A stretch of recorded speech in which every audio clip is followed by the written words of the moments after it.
Pnawn da a chroeso bawb i'r cyfarfod. Good afternoon and welcome to today's plenary meeting. The first item on our agenda will be questions to the Cabinet Secretary for Finance in the Welsh language, and the first question is from Hannah Blythin. What assessment has the Cabinet Secretary made of the Welsh Language Commissioner's 5-year report? Our time to act the position of the Welsh language 2021 to 25. I thank the member for that question, Llywydd. I'm grateful to the Commissioner for preparing an independent report that gives us a detailed overview of the situation of the Welsh language. We have made progress regarding our targets to increase the number of Welsh speakers and the use made of the language, and the report sets a constructive challenge to the government in several policy areas. Thank you very much for your response, Cabinet Secretary. Personally, as one who is learning Welsh, I appreciate the opportunity to practice conversing in Welsh. For example, I visit Siop y Siswrn or have a pint in the pub in Mole. So how is the government working to expand opportunities for people, particularly in areas where the use of the language is lower? I thank Hannah Blythin again, and congratulations on everything that she is doing to learn and use the language. And of course, in the Commissioner's report, use of the language is one of the biggest themes in the report, and she draws attention to the use of the language outside the classroom and in the workplace and in the strongholds, and opportunities for people who are learning Welsh to use the Welsh language informally. As Hannah Blythin said, we are funding those kinds of projects through the Mentrau Iaith, and we've expanded the Perthyn project during the current financial year. Now there is more funding in that programme, and people can bid for funding in any place in Wales, and I'm sure that in Hannah Blythin's constituency, those bids will be available, and we already support the community festival in Mold, which provides opportunities and activities for families and young people and children and the broader community to use the Welsh language. And I've heard through the Mentrau Iaith about a new scheme, Cymraeg yn y Coed, Cymraeg in the Trees, in the Loggerheads Park, where people can walk and speak Welsh at the same time. Tom Gifford.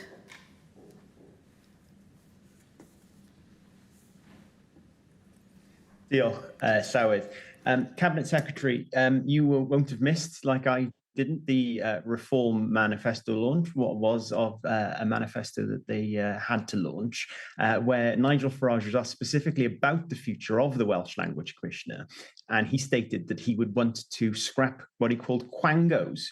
Now, we know that the importance of building and growing the language in Wales comes through evidence-based policy making, and then accountability in those targets and in those policies to ensure that those targets then are met. But what we've seen from Reform is this scrapping of the million Welsh speakers, and now we hear a scrapping of the Welsh Language Commissioner itself. The likelihood is the Reform government would ultimately lead to a decline in the number of Welsh speakers in Wales on a consistent basis. And it comes from a place where there is a lack of clarity and understanding about the position of the Welsh language in Wales from Reform themselves. Nigel Farage said in that press conference, from what I understand, the Welsh language is thriving in Wales. He obviously is not aware that the last 2 censuses have shown a decline in the number of Welsh speakers in Wales. So how important is the Welsh Language Commissioner in holding the Welsh Government and other organisations accountable in terms of Welsh language development and policy making? And also, how important is it that when we make up policy, we're not doing it off the top of our heads? Thank Tom Gifford for those remarks. Llywydd, Reform is an English nationalist party personified in its leader, Mr Farage, who never comes to Wales without putting his foot in his mouth over anything to do with the nature of Wales, and particularly the Welsh language. The Commissioner is not a quango at all. The Commissioner is a creation of this Senedd, a symbol of our united determination to support the Welsh language, to do more to increase the number of people who speak it and its daily use. And the Commissioner, as demonstrated in her 5-yearly report, does, I think, a very skillful job in supporting the efforts that are made through this Senedd, while at the same time providing constructive challenge to the Welsh Government and providing us with new ideas as to where we can do more and to do better. A vote for reform in Wales is a vote to take Wales backwards and particularly to damage some of those things that matter most to people in Wales. Question 2 is withdrawn, so we will move immediately to spokespeople's questions this week. The Conservative spokesperson, Sam Rowlands. Well, diolch yn fawr iawn, Llywydd. Cabinet Secretary, given the Institute for Fiscal Studies has found that Wales receives not just the £1.20 Barnett consequential for every pound spent in England, but actually Wales receives around 25% more funding per person than England for comparable services.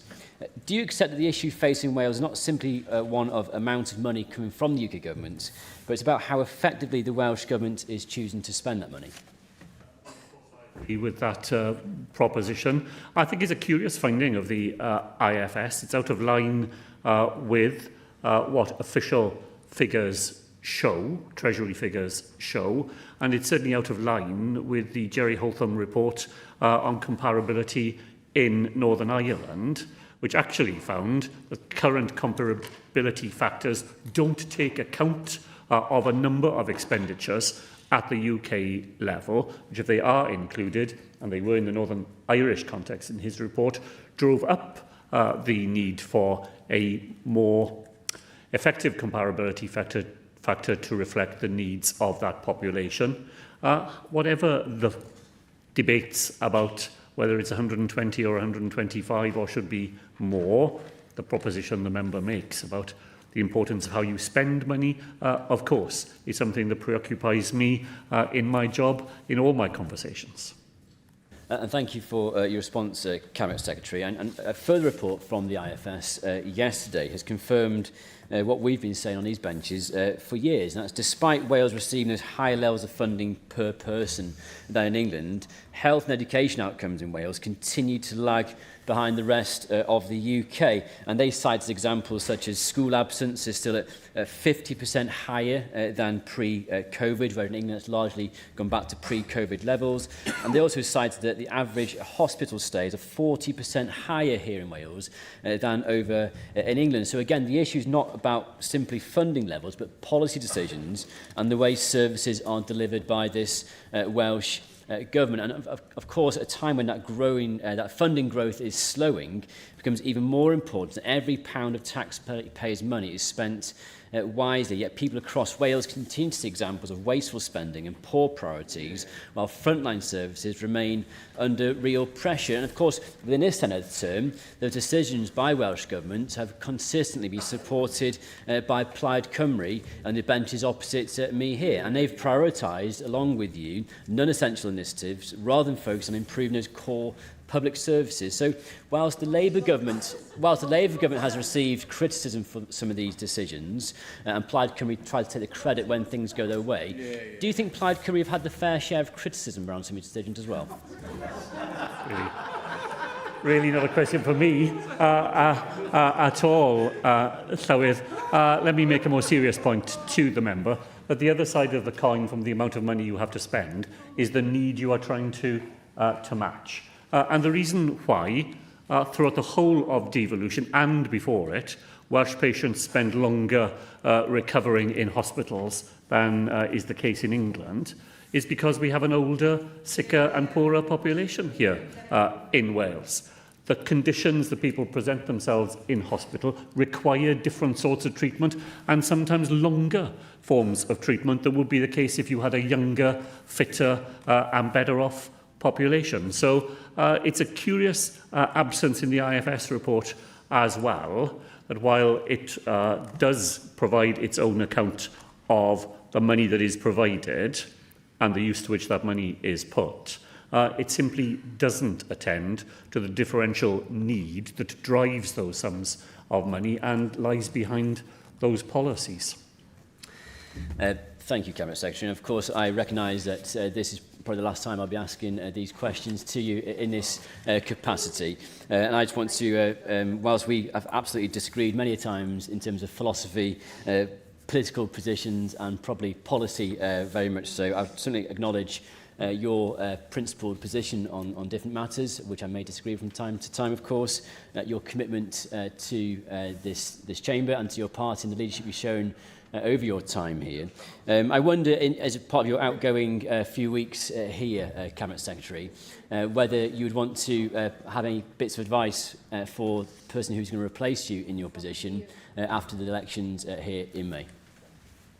Well, of course, I thank the member for what he said. You haven't heard from me from the last time, Llywydd, and I'm with you. You know, slight danger of more farewells than Dame Nellie Melba. So I thank you, the member, for what he said.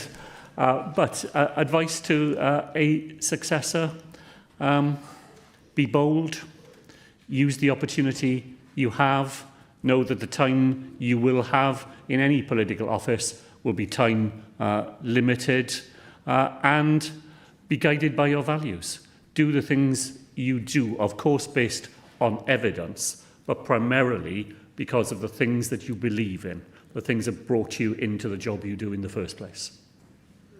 Plaid Cymru spokesperson Heledd. Thank you, Llywydd. One of the things that I'm pleased that we've been able to do, Cabinet Secretary, throughout this soon is to build a consensus in terms of the Welsh language. As we heard in the response to Tom Gifford's question earlier, it's clear that there are at least 2 members of the current Senedd, and perhaps more in the next Senedd, are going to be against the Welsh language. Could I ask, how important do you think it is that the fact that we have targets in terms of ensuring that we are in a stronger position in terms of the Welsh language? And do you think that we'll see a step backwards in terms of the Welsh language if those targets were to vanish? Well, thank you to Heledd. I think that the fact that we've created a consensus behind the Welsh language does reflect what people in Wales want us to do, and that has changed over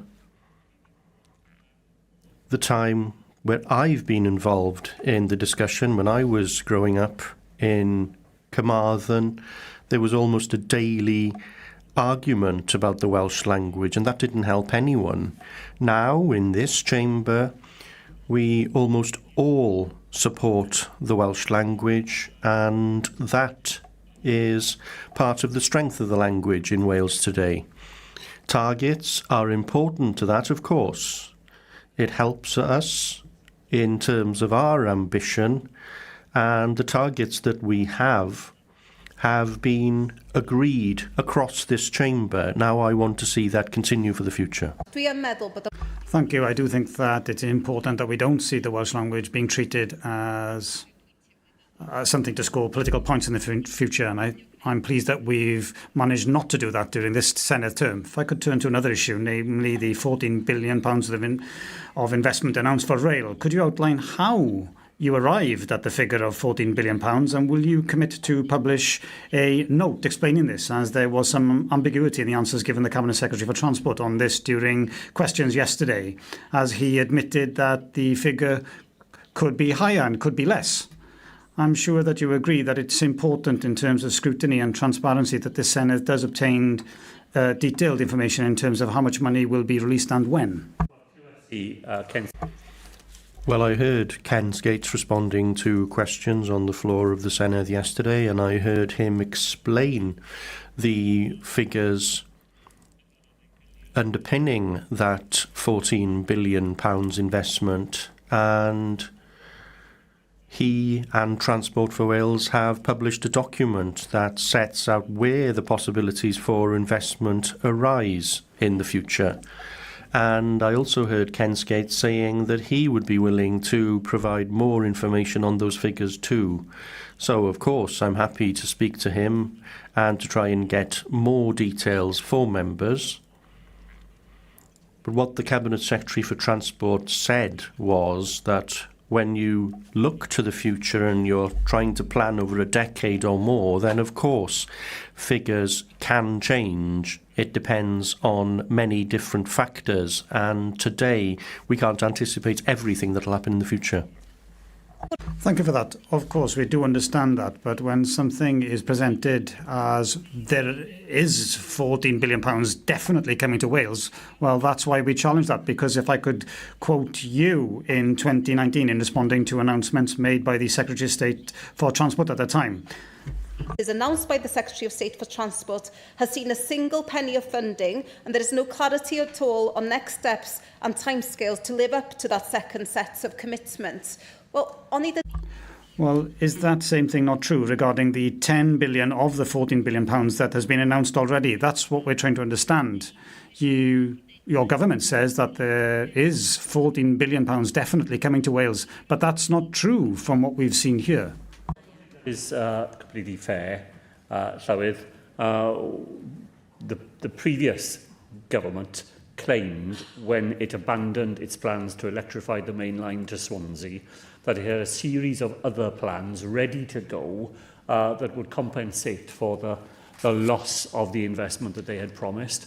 That turned out simply not to be true. In the case of the 14 billion, the Welsh Government, with the UK Government, has published its prospectus. You can see the schemes, you can see the sums of money that are attributed to them, and you have a commitment from the UK Government that over the period in which those schemes could be delivered, it will find that £14 billion that is needed for investment in Wales. I don't think it's feasible to expect, and I heard Ken Skates explain this yesterday, to have detailed plans for each one of those schemes at this point in that cycle, but it is surely to be welcomed that we have a UK Government recognising the importance of those schemes and declaring its commitment to fund them. Rhiannon Passmore. Diolch, Newydd, and thank you, Cabinet Minister. What assessment has the Welsh Government made of the consequences of the UK Government's spring statement for the people of Islwyn? Thank you, Rhiannon Passmore. So with the stability provided in the spring statement will ensure that the people of Islwyn go on benefiting from direct investment in coal tip safety, rail improvements and town centre regeneration, to mention just three. Now, an incoming Senedd Government will have an additional £555 million to respond to the needs of Welsh citizens in Islwyn and beyond. Thank you, Cabinet Secretary, for that initial response. The people of Islwyn will welcome the restoration of stability to the economic and public finances brought about by the UK Labour Government against the backdrop of Gaelic geopolitical volatility. And as a direct result, that the Welsh Government settlement for the first time over the next 3 years is nearly £6 billion higher than it would have been under the spending plan set out by the previous UK Tory government. Cabinet Secretary, what difference on the ground throughout Islwyn communities will be visible from an extra £6 billion of public spending from Labour governments in Westminster and Cardiff Bay over the years to come? The good people of Islwyn will see that investment in many different parts of their lives, as they already have under a Labour government, because Islwyn has already benefited from the 21st century schools investment. There's been new health developments in the constituency. And looking ahead, as I said, Llywydd, the investment in coal tip safety has a direct relevance to so many communities in the members' constituency. That's the difference that we are now able to make with that additional £6 billion. And the spring statement was welcomed. I understand the political knockabout that goes on. But if you look at more serious commentaries, it was welcomed for the fact that it just reaffirmed spending plans, it reaffirmed fiscal plans, it didn't introduce new instability into the system, and the Chancellor was in the happy position of being able to identify £24 billion in a reserve that she will create over the 3 years of the Spring Statement period. Cabinet Secretary, I quite frankly believe the Chancellor is out of her depth. Based on her Spring Statement, it's clear that she's living in a parallel universe and not in touch with what's going on in reality. Unemployment is up, inflation is up, growth is down. The Chancellor has no plan to fix our economy whatsoever. And Cabinet Secretary, in response to the Chancellor's Spring Statement, you said, and I quote, "What we're seeing today is encouraging for Wales. The global economic picture remains difficult. Nobody's pretending otherwise, but the UK Government's plan is working. The economy is stabilising, it's growing, and people in Wales will feel the benefit of that." Cabinet Secretary, I would love to know which plan it is that you think is going to be working, because quite frankly, I'm mystified. Things are getting worse, not better. And I'd really appreciate if you can kindly explain what specific projects will benefit my constituents within Newport and Isloin from this Spring Statement. Thank you. Well, there are two parts to that question, Llywydd. In terms of the forecasts which the Chancellor set out in the Spring Statement, inflation is actually down, not up. And the Bank of England and the OBR are clear that on the terms that they knew at the time they wrote those reports, inflation would continue to come down. Interest rates have been cut 6 times since the general election, and the Bank of England was expecting interest rates to be cut at least twice more over the rest of this financial year. Productivity is up in those forecasts. Disposable household income is up in those forecasts. Of course, there are difficulties in the economy. That's not a surprise to anybody. But just a partial reading it, picking a few things out of it and saying that that's the whole story, really does no service to people in Wales. And in terms of where people will see the specific benefits of that £555 million over 3 years, that's an additional 555 million. Of course, that will be for the next Senedd Government to determine, not this one. Cwestiwn 4, Joyce Watson. Thank you, Will the Cabinet Secretary make a statement on business rate relief for pubs and restaurants in Mid and West Wales? Thank the member for the question. So with many pubs and restaurants in Mid and West Wales benefit from the £335 million of non-domestic rate support we are providing in this financial year. This includes our permanent reliefs worth £215 million annually and the additional £78 million allocated to retail, leisure and hospitality. We've confirmed a further £8 million of targeted relief for next year. Diolch, Cabinet Secretary. I very much welcome the recent Welsh Government announcement that pledges further financial support for hospitality businesses in Wales for the year 2026 to 27. The 15% relief on rates bills for 4,400 hospitality businesses will be vital for the survival of many of these businesses in the coming year. Like many small to medium businesses, pubs and restaurants, cafes and music venues face a number of financial challenges through rising costs and people not visiting these venues as much as they did pre-COVID. But they are often at the heart of the community and provide crucial local employment, so our support for them is vital. Cabinet Secretary, do you agree with me that this additional support, along with other support such as the small business rates relief, does demonstrate the Welsh Government's commitment to supporting hospitality businesses in Wales? Well, so it is the most tangible demonstration of that commitment, and it's not the only one, as Joyce Watson has just said. I was very glad we were able to provide £8 million next year. That's £3 million more than the equivalent sum that we get in a consequential, and that has allowed us to extend the range of businesses that will benefit from that 15% rate relief. So it's a more generous scheme than in England, and it offers help to a wider range of businesses. And that's on top of 2 other new things that we're providing this year, over and above the general business rate relief. The differential use of the multiplier that we've introduced for the very first time in Wales this year will benefit shops on the high street in those communities that Joyce Watson referenced, and the first year next year of a new transitional rate relief scheme worth £116 million over 2 years. The Welsh taxpayer makes an enormous effort to support those businesses, and we do it on their behalf as a Welsh Government for exactly the reasons Joyce Watson suggested, Llywydd, the importance of these businesses to the local communities where they are rooted. Samuel Kurtz.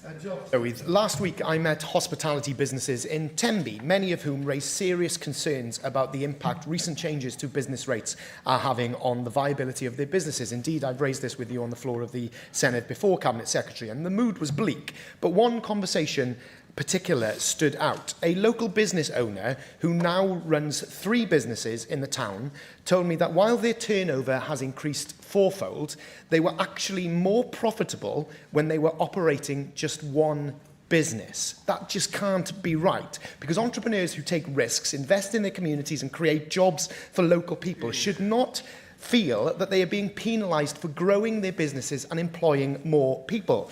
So what would you say to those hospitality businesses in Tenby and across Pembrokeshire who increasingly feel that under the current business rate system, success and expansion are being punished rather than celebrated? Well, so I think I would have explained to the business owner the help that the Welsh taxpayer is providing to businesses in Tenby. All the things that I have just outlined, all those things that those businesses get and would not get if it was not for the help mobilised on their behalf, and gladly mobilised by this Welsh Government. So I have no way of knowing the details of the case to which the member refers, but I imagine that those businesses benefit from a whole range of support that's available to them because of the actions of this Welsh Government, with more help every year, not less. Jane Dodds. Anne Llywydd, and good afternoon, Cabinet Member. I just really wanted to come back to Mid and West Wales raised the issue around our business rate system and hospitality sector. There are severe challenges, without a doubt. We're seeing in towns across Mid and West Wales declining footfall, empty properties and struggling community businesses. So one of the solutions surely is about rebalancing the system. One option, which I discussed with the FSB, would be to introduce an increased business rates premium for large out-of-town retail parks, these shopping centres, which actually pull customers away from the very town centres that we should be supporting and protecting. So I just really would be interested in your comments on how we can rebalance the situation with ensuring that our towns and our communities, which have these amazing resources, but are losing customers to out-of-town places where people literally just drive to, park up, get out, shop, and then walk away. Diolch yn fawr iawn.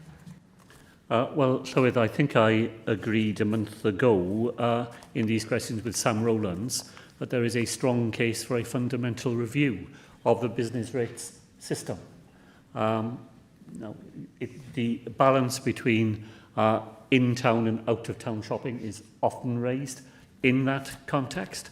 I would have been pleased to have welcomed the member to come to the meeting that I held with those large businesses when I was deciding to use a lower multiplier for high street shops and to have a slightly higher multiplier on those large retail outlets that are often in those out-of-town shopping areas, because they certainly would not have subscribed to the points that the member just made. But there are other ways in which I think a rebalancing of the system ought to be explored. So we provide small business rate relief to businesses whether they need it or not. There is no assessment of need in this. It's simply if your retail value is below a certain figure, you get the help. And we don't differentiate between those businesses who are thriving and would be perfectly profitable without that help and those businesses which need more help. We don't distinguish between start-up businesses, where you might think the case for public investment to help a business to get off the ground would be stronger, compared to businesses who've been getting business rate relief for years and years and years. There are many ways, I think, in which the very large sum of money that is invested in this area could be used differently. And I know that my party, if we are to be in government in the next Senedd term, will wish to take a root and branch look at the way the system operates. Cwestiwn 5, Laura Ann Jones. Diolch. What assessment has the Cabinet Secretary made of the impact of proposed council tax rises in South Wales East? Thank the member. Llywydd, the setting of budgets and council tax levels each year is a matter for local authorities. I ask councils carefully to consider the balance between maintaining services and the financial pressures on households and to engage meaningfully with communities on the decisions they make. Diolch. Year on year, residents across my region are being hammered by eye-watering council tax rises by Labour-implied run councils, but getting slashed services and getting less for their money. Proposed rises in my region include 6%, almost 6% in Monmouthshire and over 6% in Caerphilly. Reform in Wales is committed to capping council tax rises at 4.99%, with any council wanting to go above that being required to hold a local referendum. Do you agree with me, Cabinet Secretary, that that local government has long been underfunded by the Welsh Government, and that needs to be addressed? But there are also been councils who have been very lackadaisical and quick to reach for the levers to increase council tax rather than find efficiency savings, and putting in place a referendum at 4.99% will encourage councils to find those savings. Deal. Well, I've got good news for the member, which I'm sure will cheer her up, because council tax rises in her region are lower next year than this year, and lower than the year before. So they will have the lowest council tax rises in the last few years. And again, some good news for her, and indeed for her residents, that there will be no need to engage her referendum, because in her region, the average council tax rise next year is 4.96%. So would not be captured by her referendum, and people will save all the money that she would spend on holding a referendum in the first place. Here's another piece of good news for her, that there's an extra £112.8 million going into local authorities next year as a result of the budget that was passed in the Senedd, in which she voted against, despite her complaints about underfunding. She voted against an extra £112.8 million for those local authorities. This government believes that local authorities are best placed to make decisions on the responsibilities that they exercise, and they face their electorate when they come to the end of their term. That is the way in which to exercise democratic oversight of their decisions. Local authorities should be allowed to exercise those responsibilities, and then their electors can cast a verdict on their discharge. Peter Fox. Diolch, Llywydd. Cabinet Secretary, I'm sure you will agree it's somewhat ironic that Reform members are raising concerns about council tax and financial efficiency, given that their Worcestershire-controlled council has just approved a 9% council tax. And they did that by circumnavigating the referendum and asking for government approval to do so. So much for a low-tax party. However, Cabinet Secretary, on a similar vein, though, the Welsh Conservatives, as you know, and was clearly taken from us to the Reform Manifesto, have repeatedly called on you to follow the same sensible system used in England to introduce local referenda. And I've heard your arguments many times. You've rejected that every opportunity. Yet Labour colleagues across the border have kept the system in place. Two countries, two different approaches, but the same party running both. It's difficult to understand the logic. Cabinet Secretary, do you think it's right that in England people have a say in council tax levels, whereas here in Wales the public just have to pay whatever is proposed? Well, so the logic is called devolution. It's why we have different systems in England and Wales. There would be no point in having the Senedd at all if all we ever did was to copy what somebody else did in their circumstances, when we are charged with the responsibility of devising a system that meet the circumstances of Welsh people. I enjoyed the opening points the member made. I think Worcester is not the only reform-run council where lower council tax bills now turn out to be entirely mythical. I believe I'm right that the council that was led by the leader of reform in Wales, a London council, as we remember, is having to be bailed out with large sums of money from the UK government because of the way that council had been run. I'm afraid there's a lesson in all of that. And as reform councils actually have to make decisions rather than deliver leaflets, people are discovering what that actually means. Lindsay Whittle. Diolch, Llywyd. I just wanted to raise a point of order about a question. A supplementary question. Thank you, Llywyd.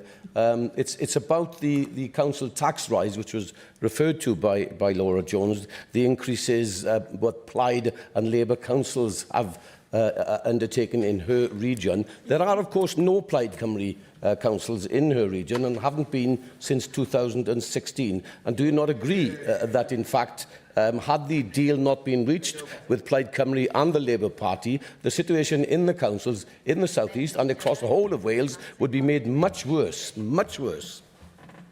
Well, I certainly agree with that last point, Llywydd. I was very glad to be able to reach an agreement with Plaid Cymru to provide that additional £112.8 million to support our local authorities. It means every single local authority in Wales has a minimum 4% uplift, an average of 4.6% uplift, and indeed there are a number of councils in Laura Ann Jones's region which have particularly benefited from that additional investment.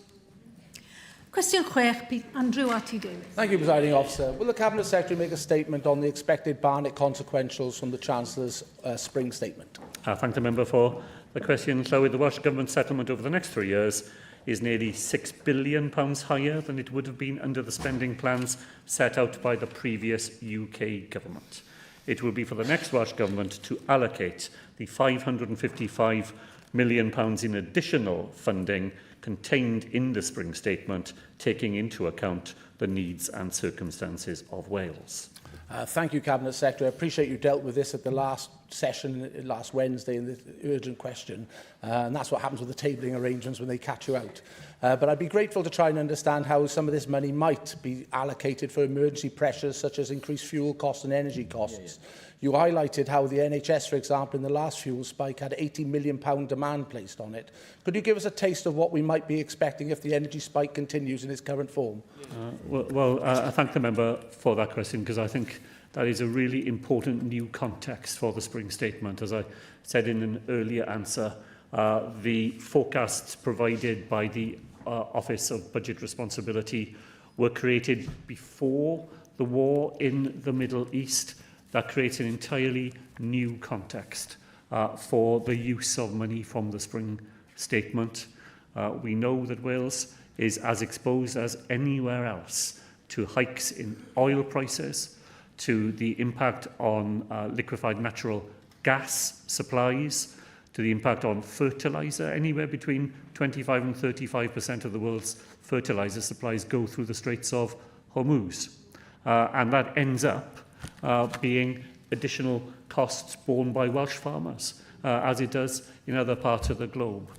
So it's my belief that an incoming finance minister will be very glad to have that £555 million that's not committed as yet, because there may be some very serious calls on it as Welsh citizens, Welsh businesses and Welsh public services face the consequences of what we see happening in another part of the world.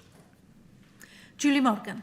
Diolch. Last week, the First Minister announced a pledge for the largest NHS investment programme in Welsh history and for the replacement of the University Hospital of Wales in Heath, in my constituency of Cardiff North, which is urgently in need of replacement, and this was a very welcome pledge. How does the money which will come to Wales through the spring statement support this commitment?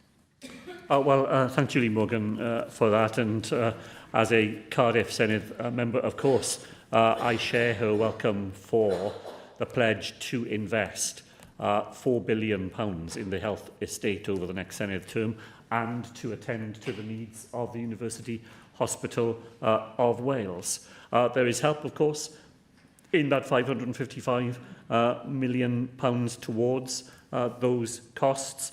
A relatively small amount of it comes directly in capital, but the capital that will be needed to meet that pledge will be a combination of conventional capital, capital borrowing, the extended capital borrowing we are now able to deploy, and the new financial instruments that we have developed here in Wales and which have allowed the rebuilding of the Dilynwch Hospital in the member's constituency.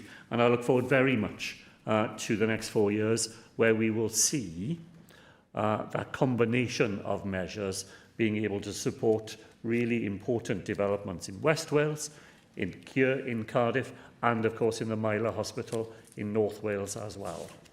Cwestiwn 7, Natasha Ashko. Will the Cabinet Secretary make a statement on the impact the Welsh Government's visitor levy will have on South East Wales? Thank the member for that. Llywydd, there are currently no visitor levies in operation across Wales, and no local authority in South East Wales has consulted on whether to introduce a levy. More general impact assessments on the levy are available as part of the documentation presented to the Senedd when the bill was before members. Cabinet Secretary, we on these benches know how damaging a Labour-implied tourism tax would in fact be on Wales, not just for the region of South East Wales, but across the country.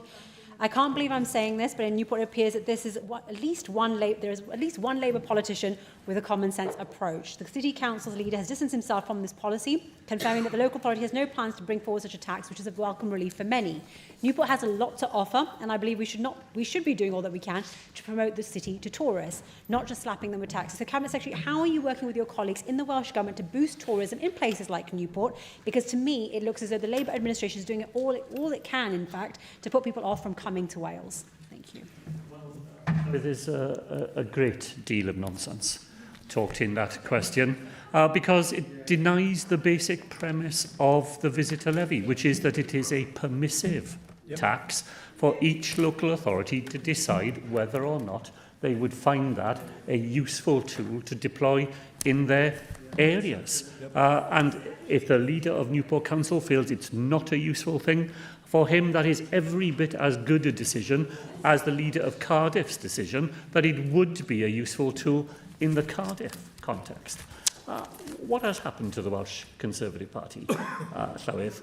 I remember the days when, in David Cameron's New Society, the Conservative Party believed in shrinking the role of central government and handing decisions to local authorities, local communities and local residents. That's exactly what the visitor levy bill does.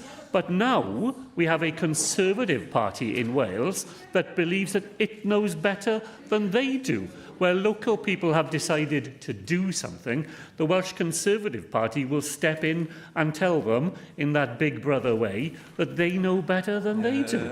That's exactly what the member has said. It's exactly what your manifesto says. We believe that local people should have that choice. And if local authorities decide it's right for them, having gone through all the process, they should be allowed to do it. We turn out to believe in localism, and they turn out to believe in exactly the opposite. Cwestiwn 8, Kevin Campbell.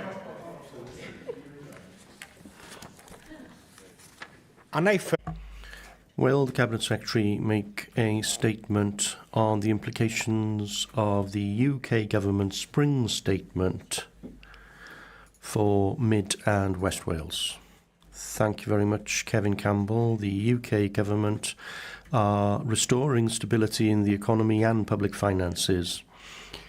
The OBR forecast confirmed that productivity, earnings and real household disposable income will increase. Benefits that will be felt across Wales through improved living standards, ensuring working people are better off and that children are lifted out of poverty. Thank you very much.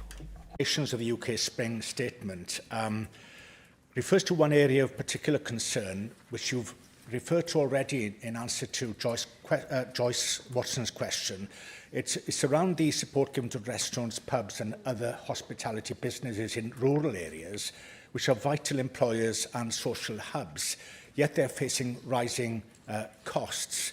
So in light of the wider fiscal context, following the Spring Statement, pubs in England will receive 15% business rates relief in 2026-27, with their bills then frozen in real terms for the following 2 years until 2029. Now, in contrast, the Welsh Government has announced the same level of relief as in England in 2026-27, but this support is currently confirmed for only a single year.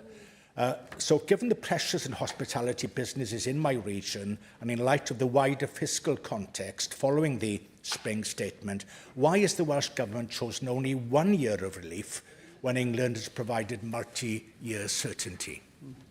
Well, there is a very simple explanation, Llywydd, and it's this, that we did not know until the final estimates, which we don't get until February, how much money we would get in years 2 and 3 of the scheme.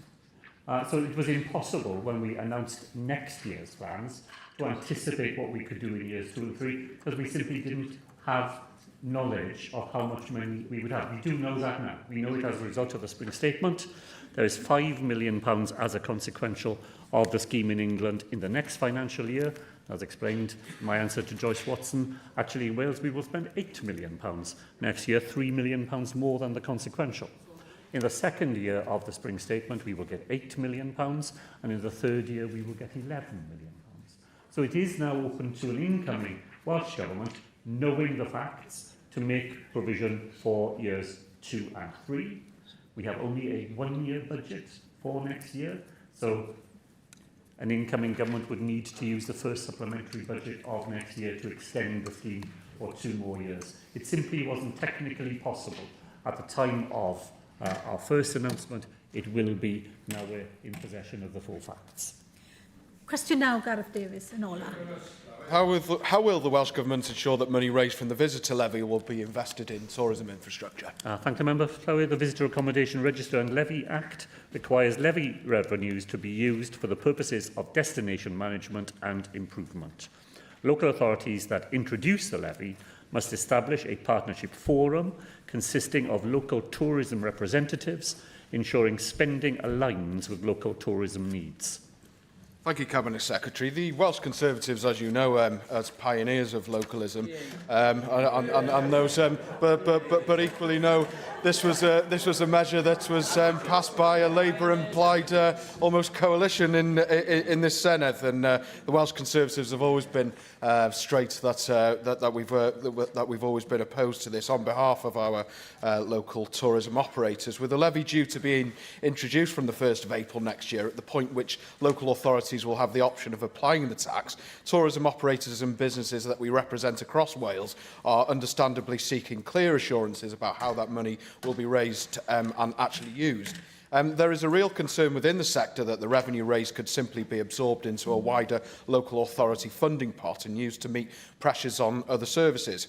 In particular, those working in the sector want confidence that the revenue generated from their industry more accurately from customers that are are attracted to Wales will actually be reinvested in maintaining and improving tourism infrastructure that those visitors rely upon. So can the Cabinet Secretary outline how revenue raised from the levy will be ring-fenced and used to maintain and enhance the infrastructure that supports tourism rather than being diverted into other areas that do not directly benefit from the sector where this tax is being raised? Well, so the design of the visitor levy is exactly to give confidence to people that the money raised will be reinvested on creating the conditions of success for the industry and for the communities in which the industry operates. No levy can be introduced until a local authority has carried out a consultation with its local population, including businesses that operate in that area. If a local authority decides to go ahead with the levy, then the legislation requires them to keep any money raised in a separate account that will be visible to anybody. They will then have to report annually on how that money has been spent. Those are safeguards to ensure that the money cannot be diverted to doing things that are not covered by the statutory obligation in the Act that money must be spent only for the purposes of destination management and improvement. Now, so the member and I had, I thought, an interesting exchange in committee last week about support for the Welsh language. And he'll be pleased, I think, to know that in the Act, it is specifically allowed for money raised to be invested in supporting the Welsh language, where the language is part of the tourism offer, part of what brings people to visit that area. One of the things that you could use the proceeds of the levy to do would be to sustain the character of that area, continuing to make it attractive to people to visit. It's the whole purpose of the levy. It's designed from the very beginning to ensure that it gives confidence to local residents and to business owners that the money raised is being spent in a way consistent with the views of the Senedd. Diolch yn fawr iawn. Thank you very much, Cabinet Secretary. The next item is questions to the Cabinet Secretary for Climate Change and Rural Affairs, and the first question is from Caroline Thomas. Will the Cabinet Secretary provide an update on how the local places for nature and nature network schemes are connecting people with nature? I will indeed. Thank you, Caroline. Through the initiatives including the Nature Networks Programme, the Local Places for Nature and Natur am Byth, Welsh Government have now invested over £150 million this Senedd term alone to restore nature and to create those green spaces right on people's doorsteps. Now, these projects, as you know, connect communities with nature, they improve well-being and they strengthen Wales's resilience to climate change. Thank you for the response. I wanted to highlight how, without the local places for nature funding created by this Labour Welsh Government, local authorities would struggle to employ biodiversity officers, ecologists, and create more than 4,000 green spaces for nature and growing food, with more than 20,000 volunteers involved, transforming their lives. That's more than 2,400 pollinator sites, 700 community orchards, 86 therapeutic gardens for mental health and well-being at the last count. Environmental organisations have also used the Nature Networks Fund to enhance biodiversity and access. Deputy First Minister, I'm really proud that this Welsh Labour Government cares about our natural environment. It's one of the priorities. And would you agree that connecting people to nature is so important for our physical and mental health well-being, but also for educating them about the importance of biodiversity and healthy ecosystems? We ignore it at our peril, and without it, there's no food, no economy. So how are you promoting all that good work that is taking place so that it's not undervalued and can continue? Caroline, thank you very much. And can I just say, as this will be my last oral questions for the moment, I do just want to genuinely thank Caroline for the way she has championed biodiversity and the natural environment through all the time she's been here in every oral questions there, including the work you've done yourself in organising things such as the Senedd Biodiversity event. You, amongst others, have really pushed this hard. And we are pleased as Welsh Government to continue championing the importance of a natural environment and the join-up between people and their green spaces as well. We should absolutely be celebrating all the positive work that's been undertaken across Wales, including with many volunteers that are involved. This is multiple games here, including those well-being games. In fact, I've seen this, it's been one of the delights of my tenure in this role to visit these right across Wales and see the showcase of initiatives that we have. In fact, I'm doing it tomorrow as well. So I'm out visiting several of our Nature Networks projects. Together, I have to say, with additional announcements planned before the end of the Senedd term as well. So yes, it's absolutely key that this government and any future government does not walk away from its commitments to this agenda, does not ignore the nature and the climate crises, but also goes on the optimistic note that says we can together as a society in Wales make a difference, lead the way, and that's what we need to continue to do. I'm on a losing battle here. Not only do I have members thanking ministers, now I have ministers thanking members. I'm a big fan of thanking you, Caroline Thomas, so I didn't intervene on the minister, but if we can please focus on the remaining scrutiny of government that needs to happen over the next 2 weeks, that would be great. Altaf Hussain.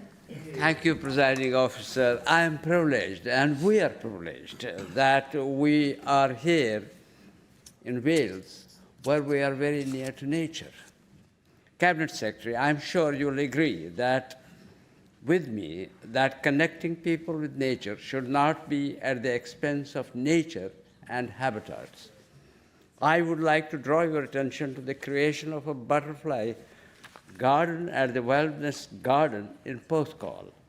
Bulldozers and crew armed with chainsaws have been chopping down trees in order to create a habitat for butterflies. Local residents were told there would be some ivy removal to improve light.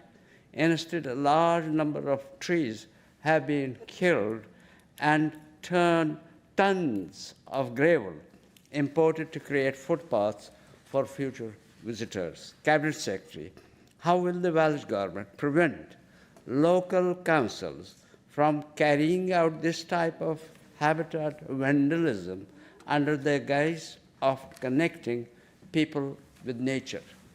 Well, thank you for raising that, and I'm not aware of that particular instance, but I'm more than happy if you want to drop me a line, and I can ask my officials then and team to look at it. But the way that we actually promote this is through our investment alongside communities in nature initiatives. Many of them are indeed focused on pollinators as well, including in your own area. If you walk across the downs above Ogmore by Sea, the success we've had there in the return of the brown fritillary butterfly. It's through work of volunteers and also Welsh Government supported investment there as well, and some real expertise on the ground. So please do drop me a line on that particular issue and I'll look into it. We're not there to micromanage every local authority. I would also suggest you take that up directly with the local authority as well. But balancing between people and places in nature is exactly where we should be in protecting nature. John Griffiths. Diolch, Llywydd.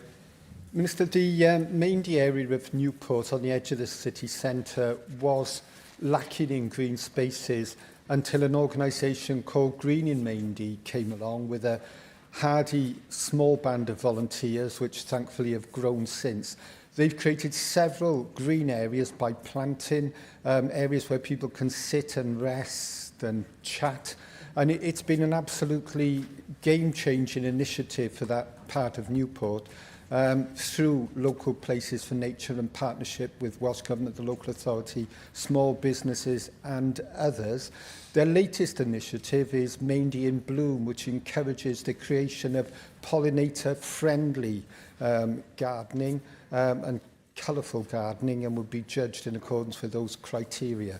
It's absolutely wonderful to meet the people involved, Minister, and to work with them and connect them to some of the support that's available.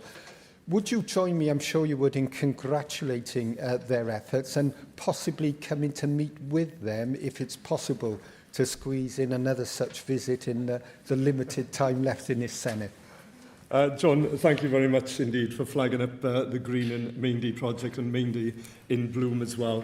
This is another example of the fantastic myriad now of these initiatives throughout Wales that are being driven by grassroots activists and volunteers who are really concerned about nature, but supported as well by Welsh Government funding through things such as our local places for nature, which allows people, for example, to buy specialist equipment, expertise on mowing practices, etc., to help with pollinators, and not least as well our It's For Them campaign, supporting pollinators and other wildlife, encouraging organisations managing areas such as that to develop those areas. Look, if I have time, I'd love to, but if I can't before, because it's slightly busy at the moment, I'd love to still come along and visit the work that they're doing there. And can I say as well, one thing that members might want to look at as we connect people with nature is the latest initiative that I was at only last week on the 4th of March, where I was down at Portkerry Country Park, wonderful country park,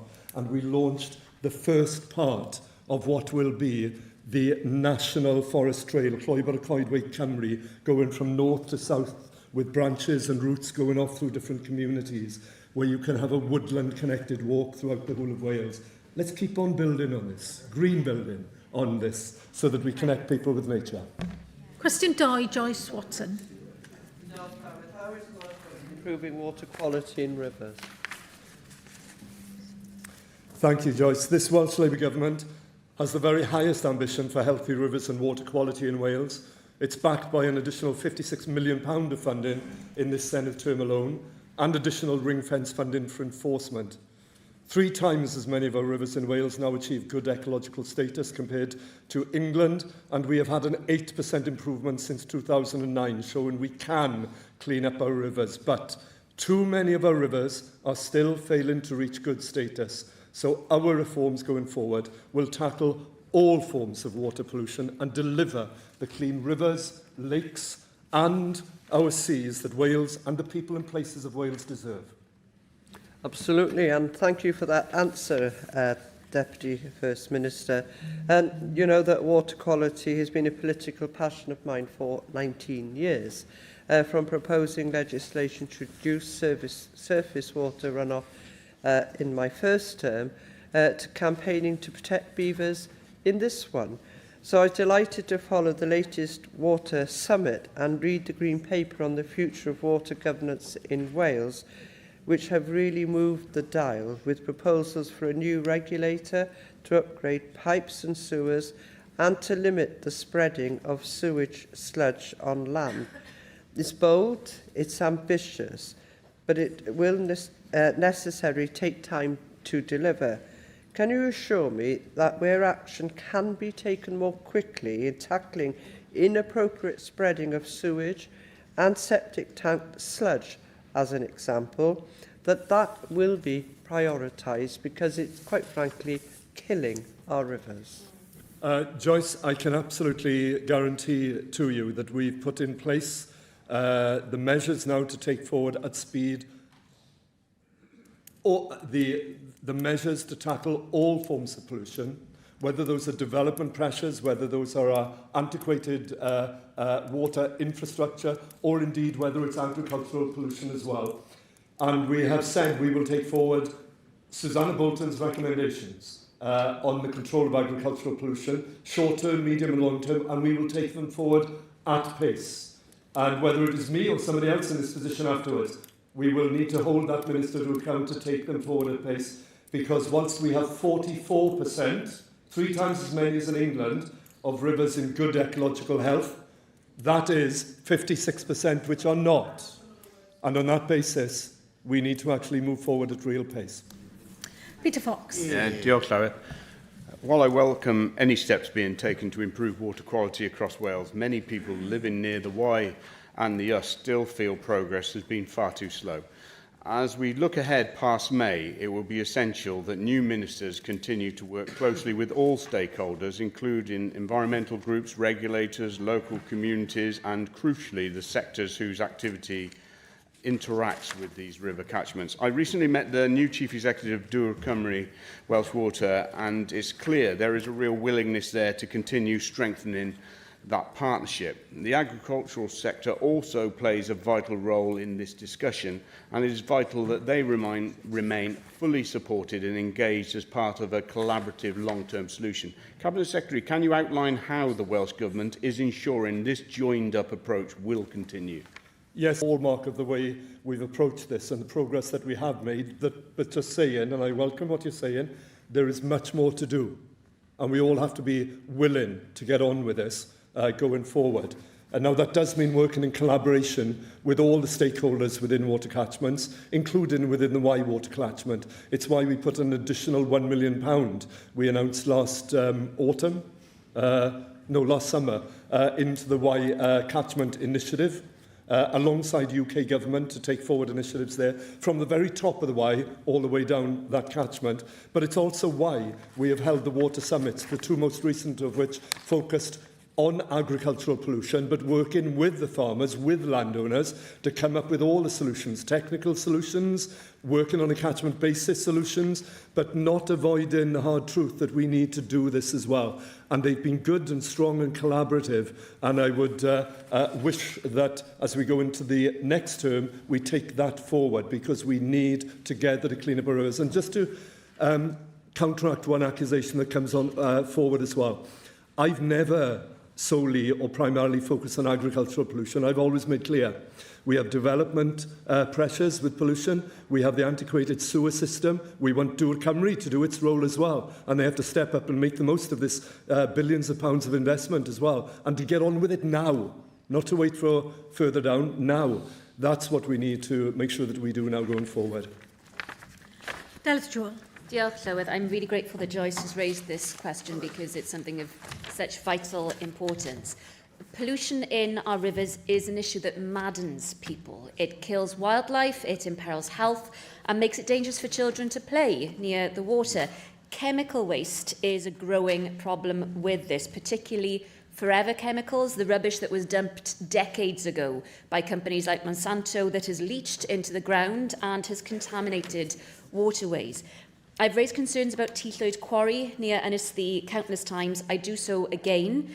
But residents across Wales need clarity about any levels of pollution or contamination in their areas. I'd ask what the government can do to ensure transparency in investigations into suspected pollution from these chemicals.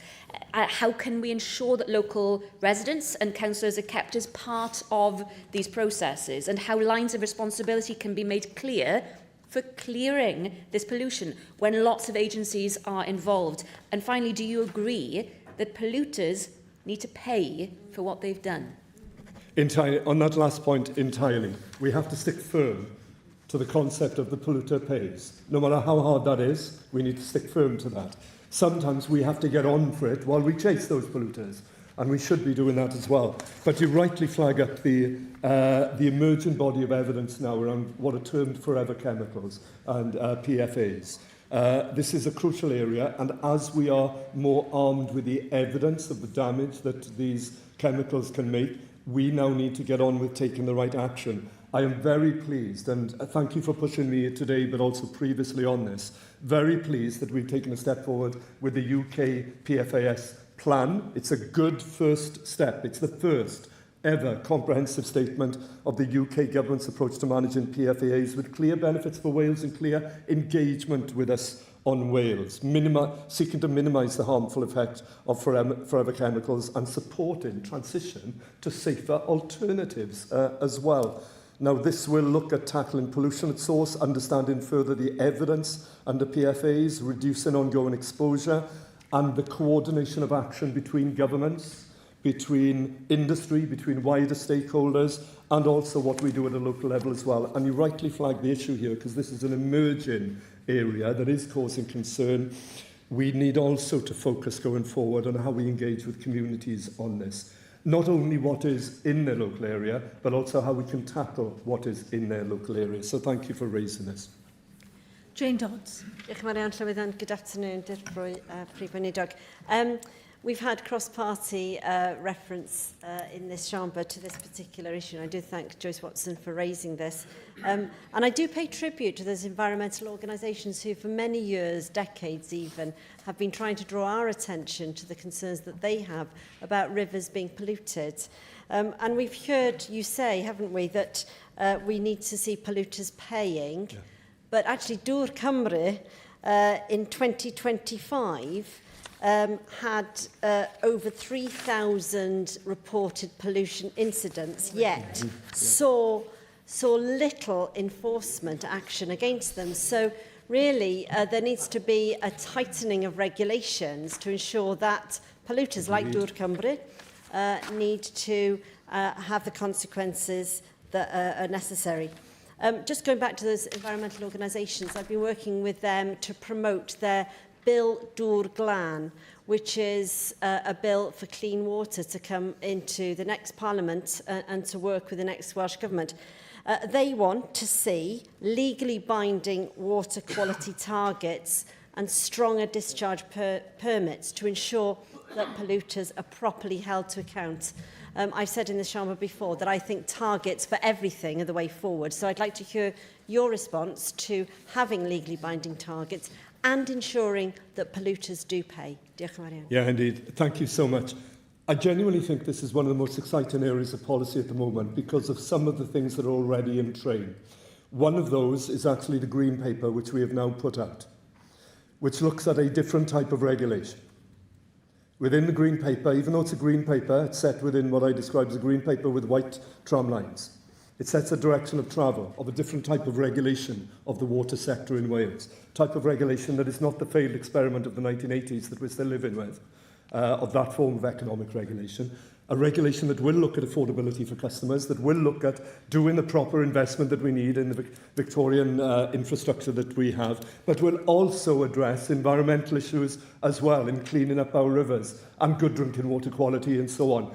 A different type of regulation fit for not only today, but also fit for Wales, where we proudly have the Wellbeing of Future Generations Act to guide what we should be doing. Now, I would encourage you and others to actually input your thoughts into that Green Paper, because it does look at the right type of regulation. It does look at systems planning. So we don't look in silos at different aspects of how we deal with water governance. We look at all of the parts that can actually clean up our waterways as well. So there's great opportunities going forward, and we need to seize them and then act on them, and will the means as well. Put the money in, the additional money that we put into enforcement, the additional money we put into investment to build the evidence of what works in catchments as well. All of that, but yes, the regulatory space as well. We have an opportunity to develop a leading-edge regulatory structure here in Wales that does better for the people of Wales and for nature in Wales as well. Cwestiynau nawr gan lefarwyr. Questions now from the party spokespeople. Conservative spokesperson Samuel Kurtz. Cabinet Secretary, as a former chair of Pembrokeshire Young Farmers Club, I have seen firsthand the important role played by Wales Young Farmers Clubs as a voluntary youth service in rural communities, with almost 6,000 members aged 10 to 28 across 12 counties and 138 clubs, and members contributing over 1.4 million hours each year through competitions, events and volunteering. YFC really does play a significant role in developing skills, leadership and community engagement across the young people in rural Wales. Indeed, you saw that firsthand at the Wales YFC event that I sponsored in the Neuadd earlier this year. So what consideration have you and your department given to providing long-term, secure funding to support the work of Wales YFC in recognition of its role as a voluntary youth service and its contribution to rural communities across Wales? Thank you, Sam, and thank you for organising that event as well. It was a delight once again to meet with some of the brilliant young representatives from the young farming community, who I've had the pleasure as well of meeting in so many opportunities throughout many parts of Wales. They do an incredible range of activities that grows the confidence and the skills and the experience of those people. And some of them, my goodness, end up here within the Senedd. They do. and it's commendable. But look, we've been very pleased over the tricky challenges of budgets over the last couple of years to find funding to actually put into young farmers clubs, not only recognising the wide range of support that they do for young people, but what those young people do for their communities, including, by the way, in support of the Welsh language. Now, we've made that possible. The next government now will need to take that forward and decide how it puts on a level footing that long-term financial stability, in line with what Welsh Government priorities are and the priorities of the people of Wales. And I think the people of Wales do want to see thriving rural economies, young people being given skills, support the Welsh language as well. So I think we're on a good wicket here. Thank you, Cabinet Secretary. Moving on to my second question. Recent reports indicate that the conflict involving Iran and the disruption to shipping through the Strait of Hormuz, through which around 1/5 of global oil supplies and roughly 1/3 of global fertiliser trade normally pass, are already placing upward pressure on fuel and fertiliser prices and threatening wider food price inflation. So given the potential knock-on impacts for agriculture, including higher input costs of fuel, feed and fertiliser, what work are you undertaking to assess the impact of the conflict in Iran and the disruption to the Strait of Hormuz on rising farm input costs in Wales? And what steps are you taking to support farmers facing increases in the 3 Fs, fuel, feed and fertiliser? Sam, once again, thank you for raising this. It's a critical issue. And whilst a lot of the media focus has been on the headline issues of impact on oil and gas and so on, that has an impact on farming and food production. But there is also, as you rightly say, fertiliser and other expensive inputs. And the conflict that we see in the Middle East is costing lives, but it is also having an impact. And depending on how this unfolds over the days and weeks ahead, could have severe impacts way beyond what we're currently seeing at the moment.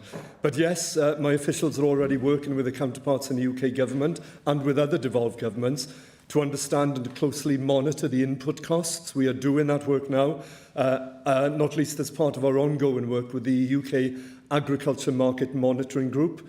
We're very closely monitoring the effect of the Gulf shipping crisis through the Straits of Hormuz and elsewhere. We've not seen any significant negative impact on food supply or related prices so far, but that's not to say they won't. Okay. So we are very aware of increased fertiliser costs. We keep a close contact now with other governments and stakeholders as this develops, and we will engage with our Welsh stakeholders on this as well. We are, by the way, Sam, it's helpful to point out, we're maintaining a web page at the moment on the Welsh Government site, which is signposting to advice for farmers on input costs. And also, the other aspect to bear in mind as well, the work that we're doing through ADHB on the nutrient management guide, helping farmers make the most of organic materials that can also help them with some of the sustainability costs of this reducing fertiliser consumption. But yes, what is going on in the Middle East is not only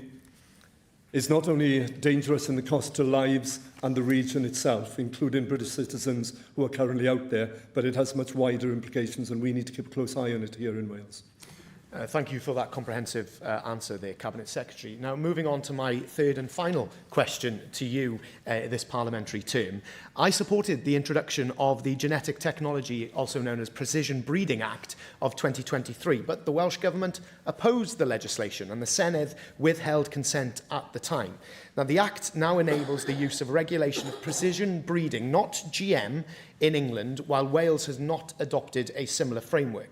However, the United Kingdom Internal Market Act 2020 means precision-bred products authorised in England may still be sold in Wales, potentially creating regulatory divergence because of the Welsh Government's refusal to align and maximise the huge opportunities that exist in this field. So what assessment has the Welsh Government made of the practical impact this divergence is having on Welsh agriculture, and does it intend to review its policy position on precision breeding to ensure Welsh agriculture can really seize the opportunity that exists, especially given our university research strength in precision breeding? On precision breeding, we never have a completely closed mind on this. But we have to recognise that at the moment, beyond that trialling and piloting, there is limited applicability here within Wales. There is more direct applicability across the border. However, I do take your point in terms of research and academic institutions and so on. It will be for the next government to look at this. But what I would say to you is as well, is we must also jealously protect the ability of this Senedd and Welsh Government here in a devolved context to actually make decisions that occasionally will be, for the right reasons, slightly different from what is happening elsewhere. Very often, by the way, and in fact in many of the advice papers that pass across my desk, we actually go in concord with the UK Government because it makes absolute sense. But sometimes there is a need to actually protect our ability in a devolved context to do something slightly different. But it will be for the next government to consider that. Plaid Cymru spokesperson Llyr Griffith. Thank you, Llywydd. Secretary, the Welsh Government highlights regularly that herd incidence with bovine TB has fallen, but farmers listening to this exchange would probably be asking a very simple question. If progress is being made, then why are more and more cattle being slaughtered every year, more in fact than ever before in the last year, which saw over 12,000 cattle slaughtered compared to, I think, 8,000 or so when I first became a member of this Senedd 15 years ago. Now, I know you've explained in a written statement today that there is more stringent, more sensitive testing, etc. would be part of that. But the lived reality for farmers, of course, is escalating losses and the enormous emotional impact that comes with that. Now, today we've learned from the TB Programme Board that the Welsh Government is clearly off track when it comes to meeting your target for Wales to be TB-free by 2041. In fact, the current projection indicates that it'll be well into the 2050s by the time we get to that point. So my question is simple. Do you agree with the Programme Board's position paper that was published today?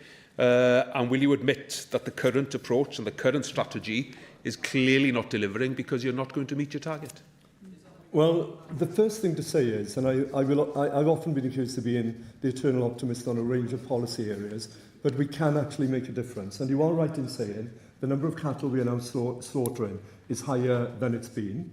But that is, and I'm more than helpful for you or for any members to arrange some discussions with the Chief Veterinary Officer as well.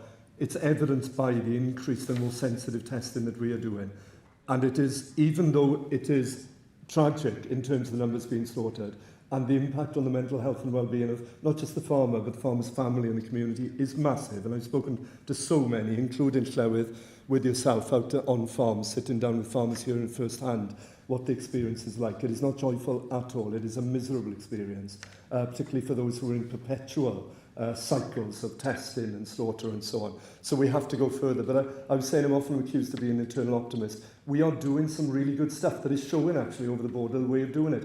We have interest not just from England but from Northern Ireland and elsewhere about what we are doing with working with on-farm vets in the Pembrokeshire Pathways project. It's why we're rolling it out to North Wales. So even though the incidence of slaughter are going up, we're taking cattle out earlier as we identify them.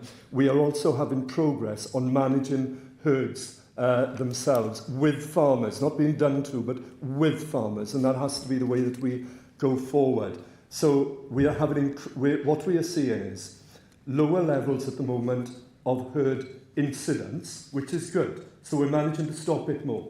We're having increase in what I've referred to as stickiness, or what the scientists refer to as prevalence, within herds, deep within herds. You won't pick it up in the obvious test, but then a year down the line, that's where it comes. That's why the approaches we're taking are showing a good way forward. But can I just say, one of the greatest achievements, I think, of the last couple of years, the greatest successes, is the establishment of the TB advisory group overseen by the Programme Board. Why is that so important? That we have a scientific, evidence-based approach now for the next stages. And if we're not on target to do it, they will be the ones to advise. So look, I welcome, I've said in the statement today, they brought forward a position paper on bovine TB in Wales. I genuinely want to thank both groups for their ongoing work on this. It will now be clear for the next government following the Senedd elections in May to consider that position paper and then to think about how do we hit that ambitious target of 2041. I still think it can be done, but we need to keep thinking what are the ways that we what are the ways we take forward to eradicate TB? Thank you for that. We got there in the end. Lambing season is well and truly underway, of course, and the Welsh Government's joint consultation with other governments in the UK on proposals to reform the rules for castrating and tail docking lambs, I think closed earlier this week, didn't it? We know that farmers in Wales only undertake castration and tail docking when it's necessary for animal welfare and effective flock management, whether that's preventing unwanted breeding or, of course, protecting flocks from fly strike. And for those of you who don't know, fly strike is a painful and sometimes fatal condition caused by flies laying their eggs on an animal, which hatch into maggots, and then they start eating their hosts. So, you know, the sector's been clear that any changes must be based on scientific evidence, aligned with real-world farming practices and supported, of course, by appropriate training and resourcing so that farmers can safely and practically adopt any new methods. So given that, I'd like to ask whether you agree with me that if any changes result from this consultation, that they need to be practical, deliverable and workable for farmers across Wales. Yes, I have no difficulty in agreeing with that, and also that we need to do it engaging with those stakeholders as well. And, importantly, as you say, we base it on the evidence. Thank you. Good. So the Gwaredu Scab programme, I'm in the same space here again somewhat. The Gwaredu Scab programme has clearly delivered. Well, usually you give us very long answers, Cabinet Secretary, and you know, it's a bit late in your tenure to start giving us succinct answers, but there we are. There we are. I like the surprise. Yeah, but you did catch me up there. So the Gwaredu Scab programme, I just want to ask about that because it's clearly delivered positive outcomes with over 1,700 farms receiving diagnostic visits, over 3/4 of them needing treatment, and over 1 million sheep being treated for scab since its introduction. Now, there's also been training for vets and contract dippers as well, all aimed at getting to grips with the disease that obviously can lead to economic losses, but particularly severe welfare issues for sheep. Now, we hear that the new tender may be published sometime in the autumn, if I've understood correctly, or possibly even in the spring next year, leaving, of course, considerable uncertainty for the sector in the meantime. Now, that's exacerbated as well, of course, by recent changes to the permitting arrangements for sheep dip disposal as well.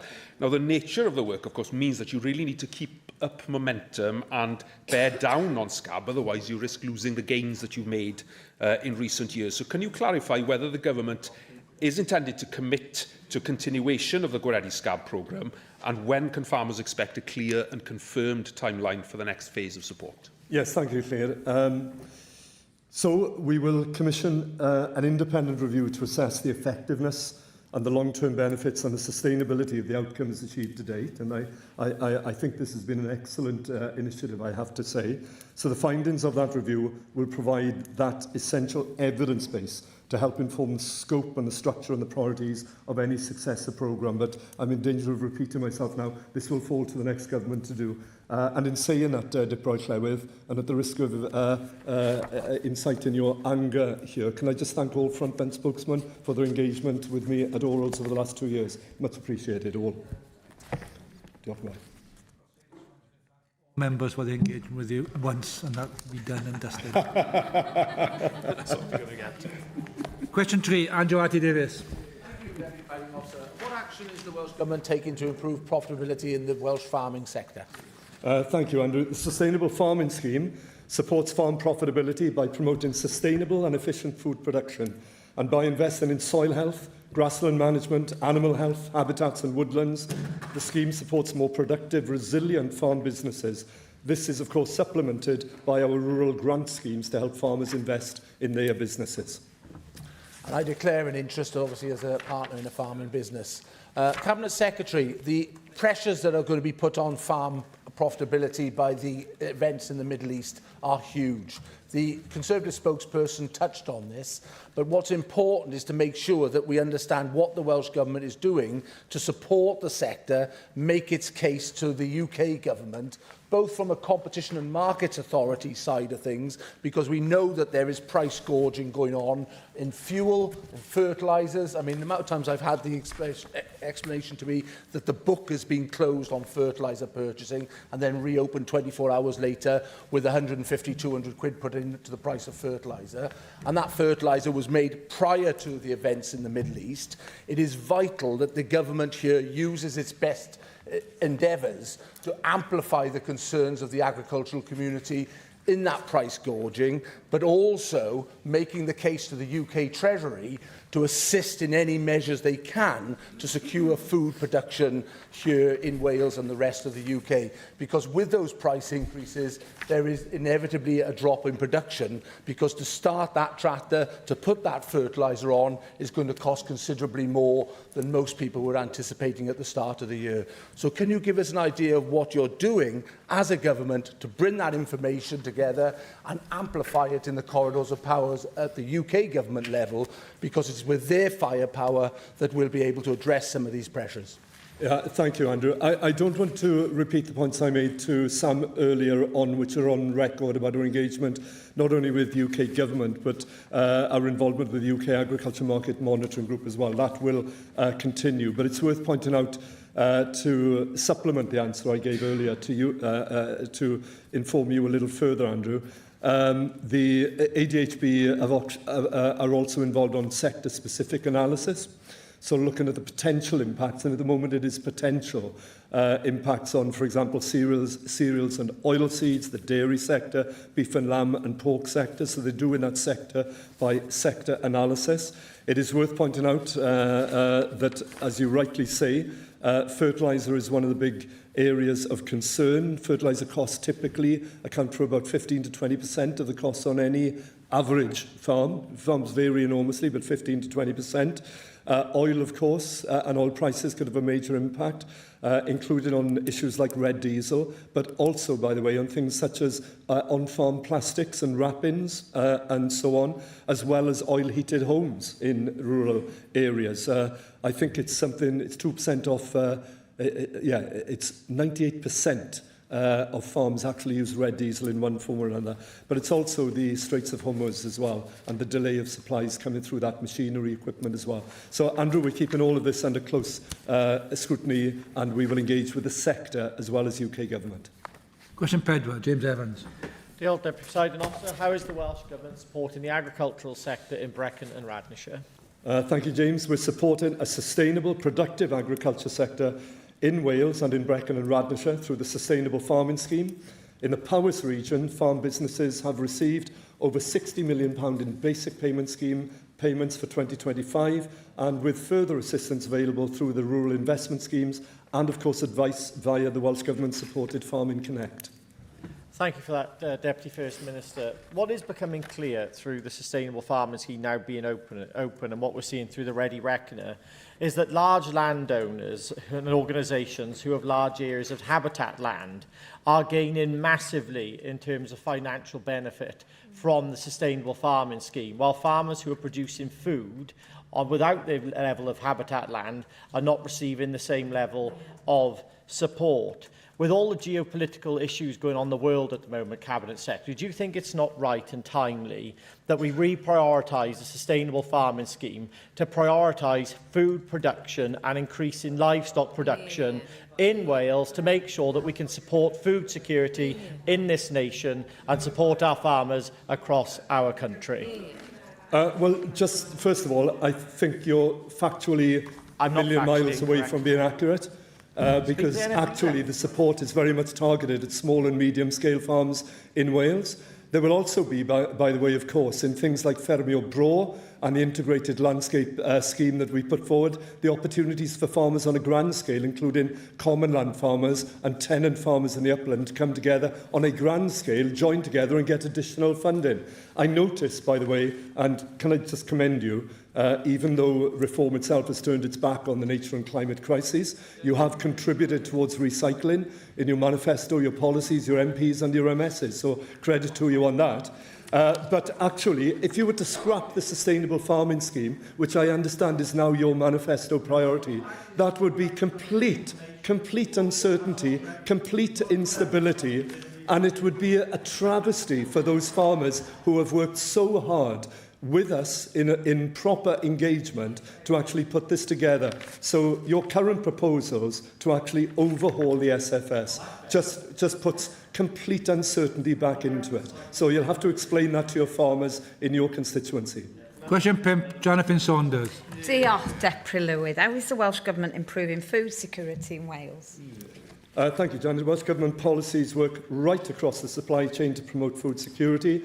We support sustainable farming, local food partnerships, climate adaptation programmes, processors and retailers. We share market intelligence to ensure tighter supply chain management arrangements, and we continue to support households facing cost pressures. The strategic framework for food policy across government is brought together in Food Matters Wales. Oh, diolch yn fawr. I'm really concerned, actually, because, like it or not, I do feel that the Welsh Government is putting us on course to have a food security issue.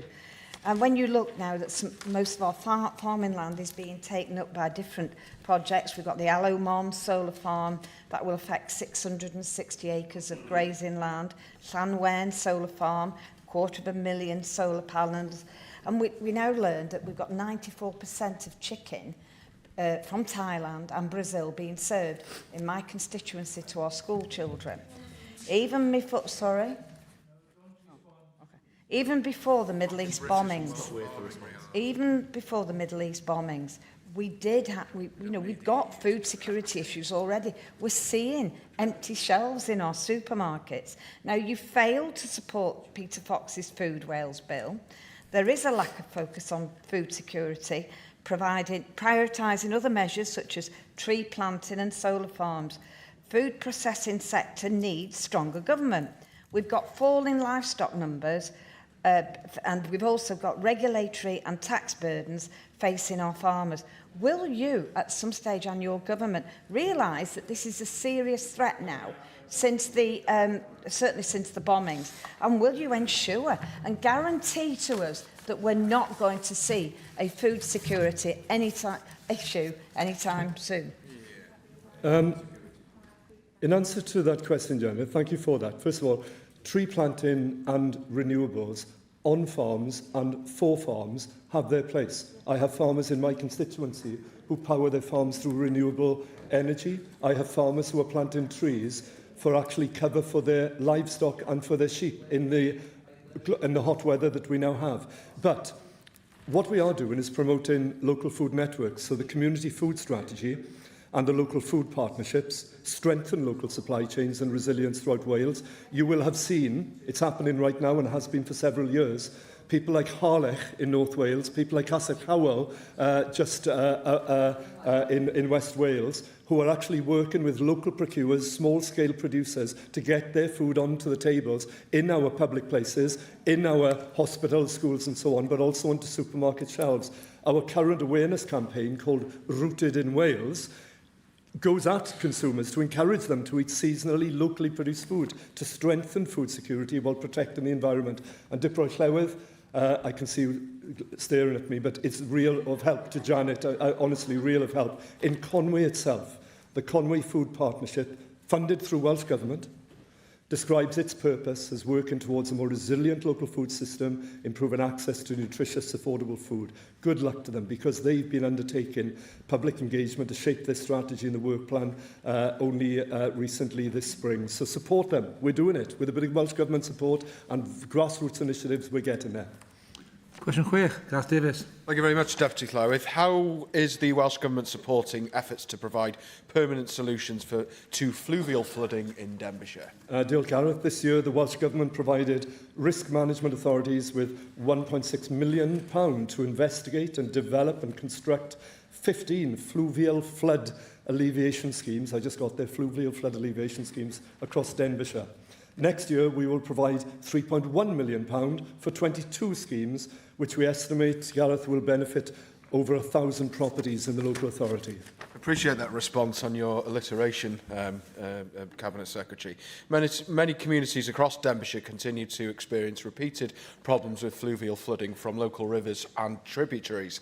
And this is particularly felt in Dyserth, with consistent flooding issues around the Waterfall Road area. The Avon Ffyddion runs directly through the village and has a known history of flooding, with several recorded flood events affecting homes over the past 2 decades. Residents tell me that progress towards a permanent flood mitigation scheme has been frustratingly slow. In the meantime, the local authority has often had to rely on temporary measures, such as providing flood barriers to block entry points on homes. While regular maintenance such as clearing culverts is important, the community needs long-term solutions that protect homes are needed, and residents need to know that money will be provided by the government. So could the Cabinet Secretary outline what discussions the Welsh Government is having with Denbighshire County Council and Natural Resources Wales to accelerate permanent flood prevention schemes, particularly inland areas like Dysyth, and reassure residents that once a design has been approved, that funding will be provided simultaneously? Thank you, Gareth, and extend my sympathies to the people in Dysyth who have experienced flooding and waiting on these investments to happen while the business cases are brought forward and the works and the design is done can be frustrating, but I can give you an update recognising that. So the upper section of the watercourse, as you first of all, the assessments that have been undertaken recognise that the flooding is attributed to capacity and blockage issues alongside the Afon Ffyddion watercourse flowing through the village. So the upper section of the watercourse is designated as ordinary watercourse, but the watercourse is reclassified as a main river as it flows through the centre of the village. So the outline design was completed in 2019 for both the main river and the ordinary watercourse, and this builds on the 2011 PAR. Now it is for Denbighshire County Council, who are the risk management authority in the area, to take the responsibility for progressing the flood alleviation scheme, but I can confirm for you, Gareth, that the Dysyth flood alleviation scheme has been allocated £112,301 for the financial year 2026-27, which makes now a total of £471,483 to complete the scheme. Question 7, Mike Hedges. Will the Cabinet Secretary make a statement on air and water pollution in Swansea? Thank you, Mike.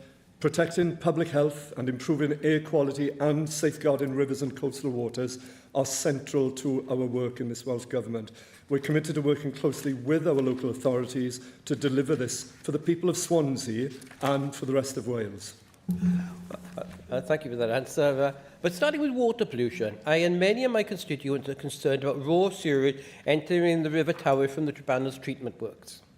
There is also concern about nitrates and microplastics entering the River Tower before entering the sea and polluting our coastal area. With air pollution, we have a serious problem. With air pollution, it's what you cannot see is most dangerous to health. Swansea Council's 2024 Air Quality Progress Report confirmed that PM 2.5 levels remain a concern, particularly near busy roads and junctions. While most monitoring sites meet national standards, the report noted 89 locations, saw increases in pollution compared to 2022. This worsening of air quality is not acceptable. What are the Welsh Government's plans to improve water and air quality in Swansea? Thank you very much, Mike. Well, there is some significant work that we're doing in collaboration with Swansea, with the local authority there, both on air quality and on water quality. And this includes monitoring. So from mid-November 2025 until February 2026, a public consultation was run on target options for fine particulate matter, the PM 2.5, and the associated monitoring requirements to underpin them. So the responses to that consultation are being reviewed, and then the measures that will flow from that, Mike, will need to be taken forward in line with the Air Quality Standards Wales Regulations 2010, which we passed in this place. One of the significant pieces of work in terms of water quality in Swansea is, of course, as you will know, the Trebanos wastewater treatment works. And there's a lot of concern locally, which you've raised with me, about water quality on the Towie linked to this. Now, yw'r Cymru have confirmed they intend to submit their formal proposal for Trebanos to Natural Resources Wales. NRW can then assess compliance with the regulatory guidance, and I would expect this process, Mike, to move forward swiftly once the submission is received. Look, my priority, along with you, is to ensure the River Towie and the local community see lasting improvement. So I'll monitor this closely and hold both yw'r Cymru and NRW to account to make sure that the expectations are met. Ac yn olaf, cwestiwn 8, Ian Passmore. Diolch. What assessment has the Welsh Government made of the performance of Welsh water in serving the people of Islwyn? Thank you, Rhiannon. I expect water companies to provide high-quality, resilient and environmentally responsible services for customers and communities. Welsh Government is working with Ofwat, Natural Resources Wales and others to drive improvement, ensure significant investment is made and, crucially, deliver better outcomes for customers and the environment now and in the future. Thank you for those very important words. National Resources Wales' latest report confirms that yw'r Cymru Welsh Water remains a two-star company, which requires improvement for the third consecutive year. In 2024, Welsh Water recorded themselves 155 serious pollution incidents from water or sewage assets. This is the highest total in a decade, and it is completely unacceptable. I believe Jane Dodds also stated the same. Recently, I organised a productive multi-agency meeting to resolve dangerous flooding and sewerage problems at Abercarn Welfare Ground alongside sportsman Craig Roach, the Rugby Club, the Football Club, Welsh Rugby Union, Welsh Water, Caerphilly County Borough Council. So, Deputy First Minister, rugby, football and cricket has been played for over 50 years, for decades, by Abercarn, where I grew up, on their covenanted ground. But year after year, sporting activities are cancelled due to Welsh Water's discharge of human waste from river water and sewer discharges, whilst the community of Abercarn and its amazing youth teams are desperate to play and survive as clubs. It is no exaggeration to state that their entire future, including access to the WRU programmes, the lifeblood of investment, lies in puddles of excrement on their pitch. Whilst I am pleased at the engagement of the meeting, thank you, it is even more disturbing that Welsh Water executives are reported to be earning over £500,000. Can I request then, Cabinet Secretary, that you take a personal interest in this contamination, that these matters are not isolated to Isline, but will you ask that your officials speak urgently with Welsh Water to expedite an immediate long-term solution and specifically meet with Abercarn Welfare Ground to support the needs of the people of Abercarn? Rhiannon, thank you very much. And I do fully recognise the seriousness of the situation at Abercarn Welfare Ground. I've had similar experience in my own area where we've had sewage going on to a rugby field. Fair play to yw'r Cymru. They worked with us and the local club to resolve it. It took a bit of time, but we did it. It's unacceptable. It's simply unacceptable. So I will take a close personal interest in resolving this. I may not be able to come out and visit in a short time here between now and dissolution, but I'll ask my officials to engage directly with Welsh Water to ensure that we do identify a long-term sustainable solution and that it is expedited so we can do this as rapidly as possible. On the issue of yw'r Cymru's performance, it has to improve.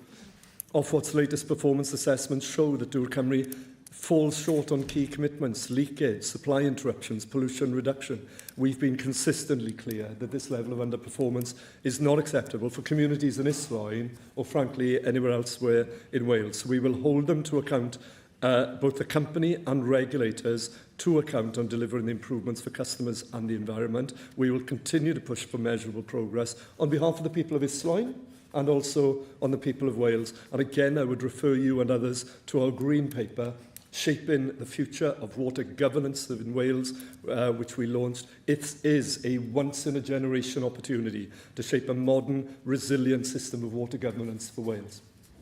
Thank you, Cabinet Secretary. Item 3 is the topical questions, and the first topical question will be from Siôn Williams.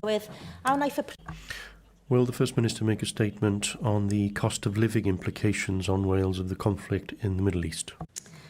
We are in regular contact with the UK Government counterparts and relevant trade unions to monitor the emerging situation and the potential mitigation options. And as you would expect, the First Minister has also written to the UK Government seeking assurance regarding energy security and the cost of energy following disruption to oil markets because of the conflict. Thank you, and thank you for coming here to answer on behalf of the First Minister, because she, of course, is responsible for international issues. Netanyahu's illegal war continues to escalate in the Middle East, which has included the slaughter of almost 300 children, according to Save the Children. The inevitable economic repercussions are already reaching Wales. The disruption to the Strait of Hormuz has not only led to a spike in international oil prices, it has also stalled vital shipments of other key commodities such as fertilisers that will damage agricultural production. We should not be supporting this war. This war is killing innocent civilians, endangering UK citizens in the Gulf, and is hitting the pockets of people here in Wales. And unlike Reform and the Tories, Plaid Cymru has been clear from the outset that there is no legal, moral or strategic justification for this war, and that the Labour UK government should utilise every diplomatic lever at its disposal to bring the conflict to a speedy resolution rather than deepening our involvement. There's no contradiction between abhorring the brutality and repression of the Iranian regime and lamenting how this war is senseless, directionless, illegal and dangerous. Cabinet Secretary, there are many warnings, including from National Energy Action, that the conflict with Iran is having an immediate impact on households reliant on heating fuel, which is not protected by the price cap. And of course, we know many households in some areas of Wales have no connection to mains gas and are reliant on heating fuel. And we are already hearing from constituents that the price of heating their homes has skyrocketed. So could the Cabinet Secretary explain what plans the government is putting in place in conjunction with the UK government to respond to the economic convulsions of this conflict and to insulate households, especially those already struggling with energy bills, remembering, of course, that a quarter of Welsh households live in fuel poverty? And what conversations has she had with Welsh Treasury officials to understand how the inflationary pressures will affect public finances in Wales? Diolch. I'm grateful for the question and the range of really important points raised this afternoon. In terms of the discussions that we've had with the UK Government, so yesterday morning I spoke to the Financial Secretary to the Treasury, specifically actually about people who are dependent on heating oil. And during that meeting we were able to talk about the work that Michael Shanks has been doing. He met with the heating oil industry, and the Secretary of State, Ed Miliband, also has written to them warning against price gouging, because we know that is a particular concern at the moment. I know from that conversation with the with the Financial Secretary to the Treasury that the Chancellor has instructed the CMA to monitor the suppliers very, very closely to look at price gouging. But, you know, I know from my own casework and from letters that colleagues have been sharing with me as well about the difficulty that some people are finding in terms of getting heating oil. Actually, the issue at the moment is an issue around price volatility rather than supply. However, we do know that some suppliers are holding back supply with the aim of profiteering as a result of that. And what I would say there is that we're not that far from the pandemic. We all know and we all remember those suppliers who hiked the prices of essential goods, toilet paper, of hand gel and so on. And we will make choices as a result of that. So people will have choices as to where they're able to procure their oil from in the future. And they will remember those companies who tried to take advantage of them at this particular point. The First Minister has, as I say, written to the Secretary of State for Energy Security and Net Zero. That letter, as well as outlining the issues immediately facing households in Wales, 7% of whom rely on heating oil, also asked for additional protections for the other customers outside of the Ofgem price cap as well, and additional support for businesses should there be sustained higher prices also.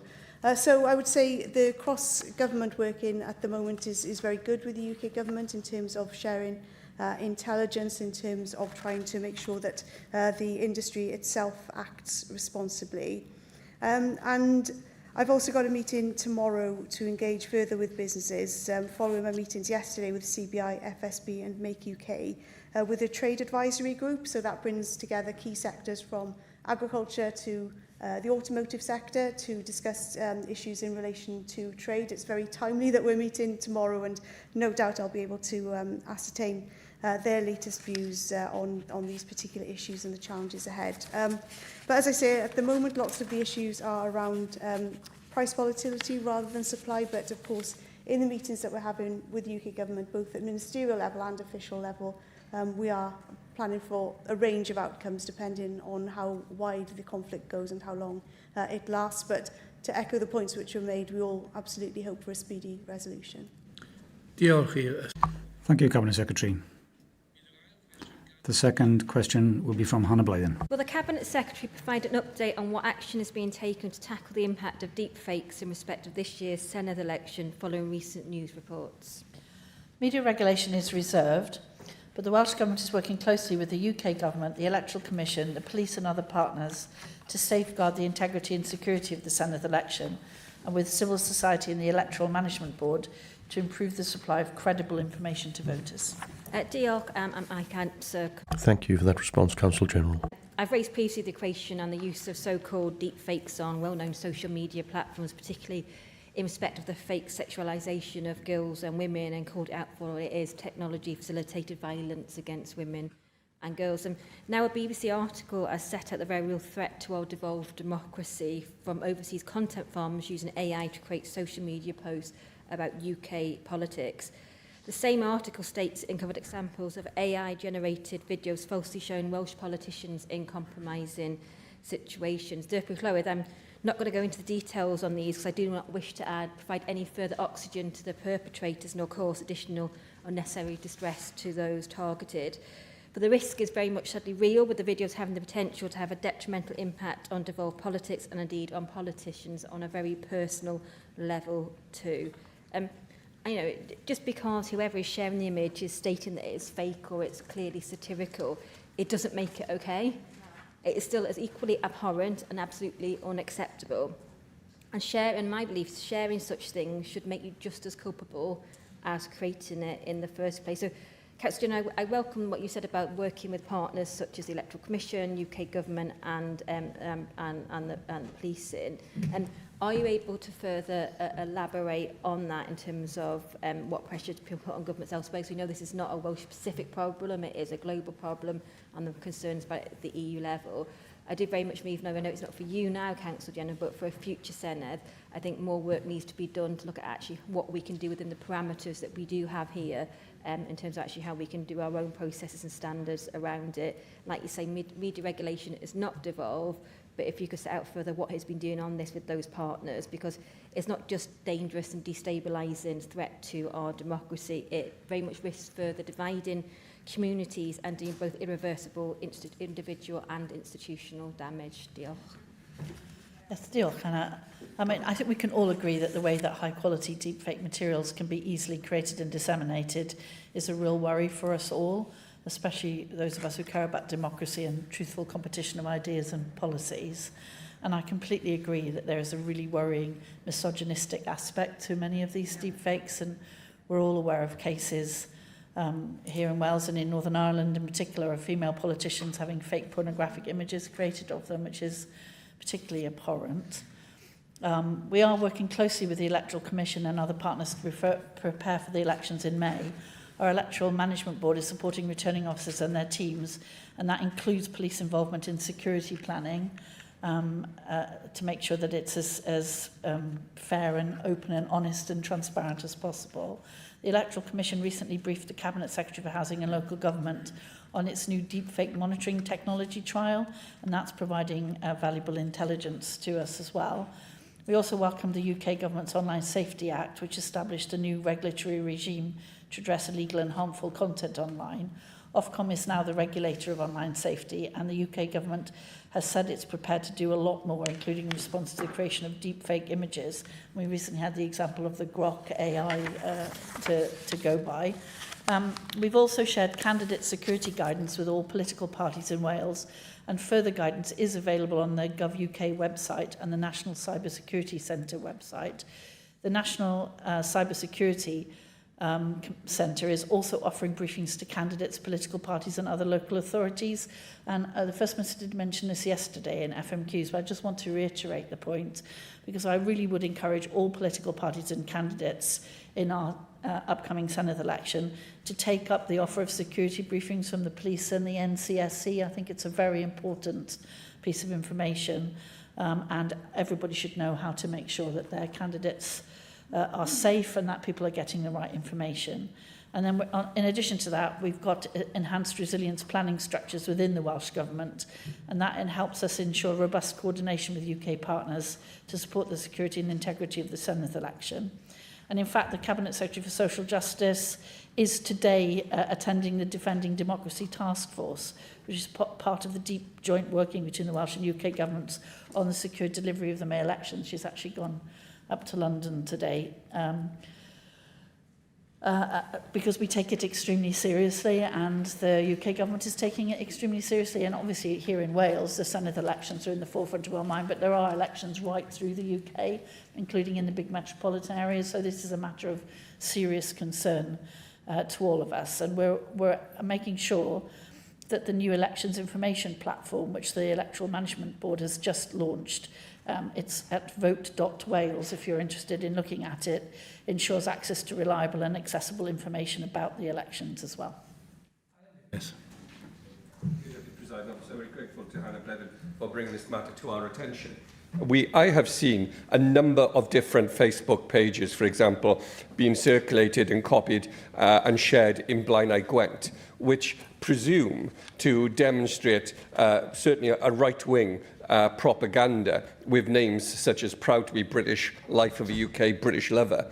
And they're all based overseas. The pages I've just quoted are based in Spain and Sri Lanka. There are other pages based in Nepal and Portugal and elsewhere. And all of these pages are being used in order to undermine our democracy and to undermine our ability to hold a national debate in Wales. And it's mainly a matter for the United Kingdom government, has to address these issues about international and foreign intervention and interference in our elections. At the same time, we have one political party represented, although they are rarely actually represented in the chamber in Reform, who are largely funded from the Middle East and the Far East, from billionaires who have no interest in any of the people that the rest of us represent, but great interest in their own bank balances, of course. So we do need to ensure that we address the issues that Hannah Blevin has raised here about foreign interference and about the manipulation of AI. But we also need to address the fundamental issue of the foreign funding and foreign purchase of our democracy. Yes, thank you, Arlene. I completely agree, of course, that we need to make sure that we have the best information available, and the rise in these sort of deep fakes is really worrying. We've all seen them. Some of them are a bit more obvious. The ones that are much more worrying are the ones that are not at all obvious. But just to say that we are working very closely with the UK government in implementing the Online Safety Act regime, which tackles some of that problem alongside Ofcom. But just to say very specifically, our Democratic Engagement Grant, which was awarded to Shout Out UK to deliver a media literacy training programme directly to young people in Wales. We've had approximately 920 learners from Year 9 to Year 13 supported through those sessions so far. And we've also got a stakeholder misinformation toolkit, which aims to help community leaders support people to consider whether information is accurate or intended to cause harm and what can be done to mitigate this. And we've commissioned Compass to deliver a media literacy pilot across the South Welsh valleys to improve adults' ability to identify and deal appropriately with misinformation and online hate. And then at the interministerial level, the Interministerial Standing Committee and the IMG and elections held last month had really positive discussions on preparations for the upcoming elections. And I just wanted to make sure everybody is aware that the extension of the police protection programme called Operation Ford is now extended to all Senedd members and candidates for the upcoming election. I'm really pleased to welcome that as part of the real need to combat much of the misinformation you've just highlighted. Sianed Williams. Diolch, Dr Prylywydd. I think we can all agree here that deepfakes are becoming a real and growing threat to our democracy and also to the safety of women and girls, because if we're genuinely committed to tackling violence against women and girls, then we have to deal with deep fakes effectively. And I think that threat to democracy, as we've heard this afternoon, is a real one. And as you'll know, Counsel General, I tabled an amendment in stage 2 proceedings of the Senedd Cymru Member Accountability and Elections Bill that would have provided on the face of the bill a clarification that political material defined as deliberate deception would specifically include deepfake imagery. You didn't support that amendment, as you said the definition as to the type of statement that could count as deliberate deception wasn't needed on the face of the bill. But given the evidence before us and the research that the journalists have uncovered, do you believe that should remain the government's position? And I recognise as regards the UK government that some action has been taken on deepfakes, and you've said today that the UK government is taking this matter very seriously. But the UK government has an elections bill going through Parliament, and unbelievably, it doesn't mention AI at all. So, Counsel General, what pressure are you putting on the UK government to ensure the elections bill properly deals with AI and deepfakes? Diolch, Senedd. So we've just had the recent publication by the UK government of the Representation of the People Bill, and that has provisions tackling foreign interference and abuse of candidates and electoral staff. We're just working closely on the application of that to Wales and the need to bring forward an LCM, so that will be coming, I hope, very shortly. We haven't got very much time, so it has to be pretty shortly forward. And then in Wales, the Elections and Elected Bodies Act 24 ensured third parties looking to campaign in Welsh elections had to be UK-based, so that was a fundamental tenet of that. And then, as you know, you've just referenced, we've introduced the legislation, the Senedd Cymru Member Accountability and Elections Bill, and assuming that the various things go through next week, stage 3 is next week, this would place a duty on Welsh ministers to make provision in a future conduct order to prohibit the making or publishing of false statements during a Senedd election, although the bill will not be implemented in time for these elections, which is what Hannah originally asked. The conversation we had, as you know, but I'll reiterate it because it's worth reiterating, is our legal advice is that we should, although the temptation is to include a list of things, including deep fakes, in the bill, actually there's a danger that by putting a list in, we actually limit it. And my legal advice is very firm that the wording prohibit the making or publishing of false statements, the statement is wide enough to cover anything you can think of, that there's case law to say that the word statement covers AI-generated images, social media posts, and so on. And we're concerned that if we start to give examples, we might inadvertently limit the scope of that. And you know, you and I have had that conversation, but I'm just reiterating it for the record and for the Chamber. So I think it is very important we have that in the bill, but that we have it in the widest possible way, so that it future-proofs it, because who knows what comes next in this terrible journey of misinformation. Thank you, Counsel General. Item 4 is the 90-second statements, and the first statement is from Sian Gwynllian. Thank you very much. As we have just celebrated International Women's Day, I want to mention one of Carnarvon's most astonishing women. Central to this story is Canolfan Noddfa, community centre in the heart of Sgubor Goch, which is now the base for food projects, a nursery, a music project, and much, much more.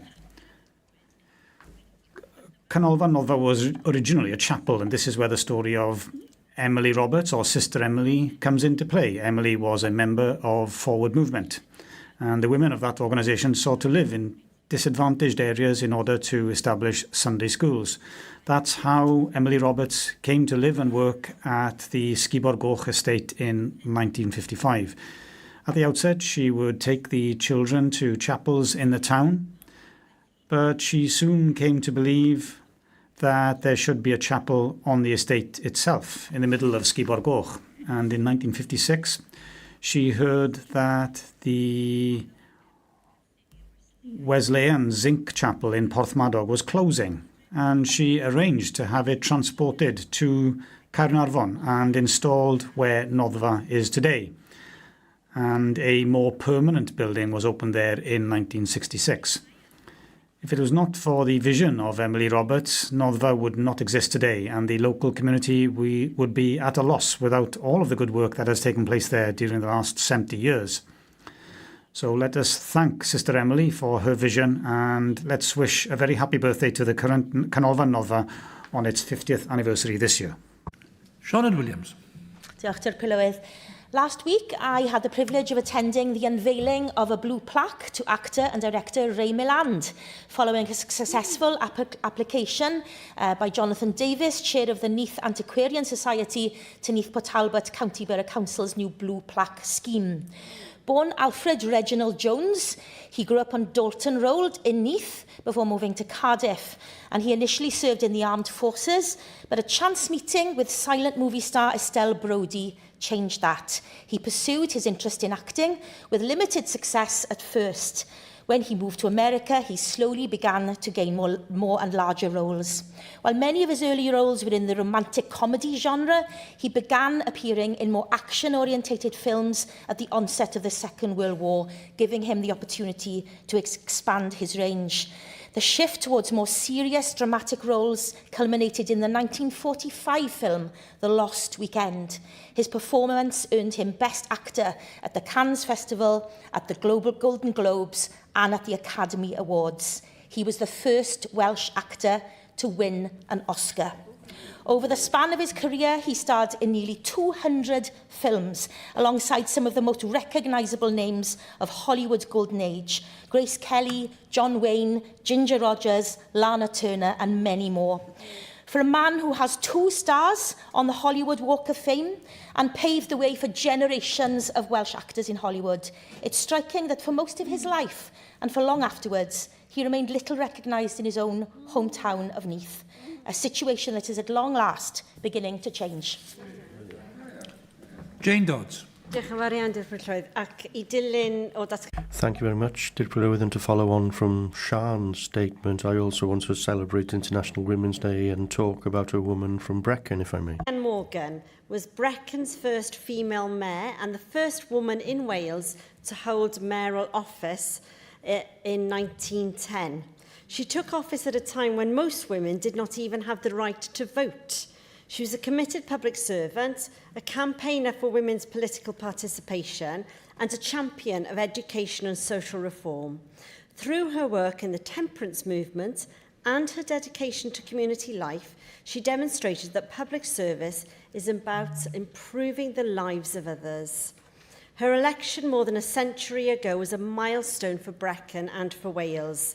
It reminds us that progress is often driven by determined individuals willing to challenge convention. So, as we celebrate International Women's Day, we honour Gwenllian Morgan's legacy and all the women who continue to serve our communities, strengthen our democracy and inspire future generations. Diolch yn fawr iawn. And Lindsay Whitlaw. Diolch, Dir Prylywydd. I wish to share a story of exceptional Welsh achievement that spans from the classrooms of Caerphilly to the historic halls of Oxford University. I'm delighted to celebrate the news that Professor Kate Watkins has been named a recipient of the 2026 Suffrage Science Award in Life Sciences. This prestigious award, inspired by the suffragette movement, recognises not only scientific excellence, but also the vital work of mentoring the next generation of women in STEM.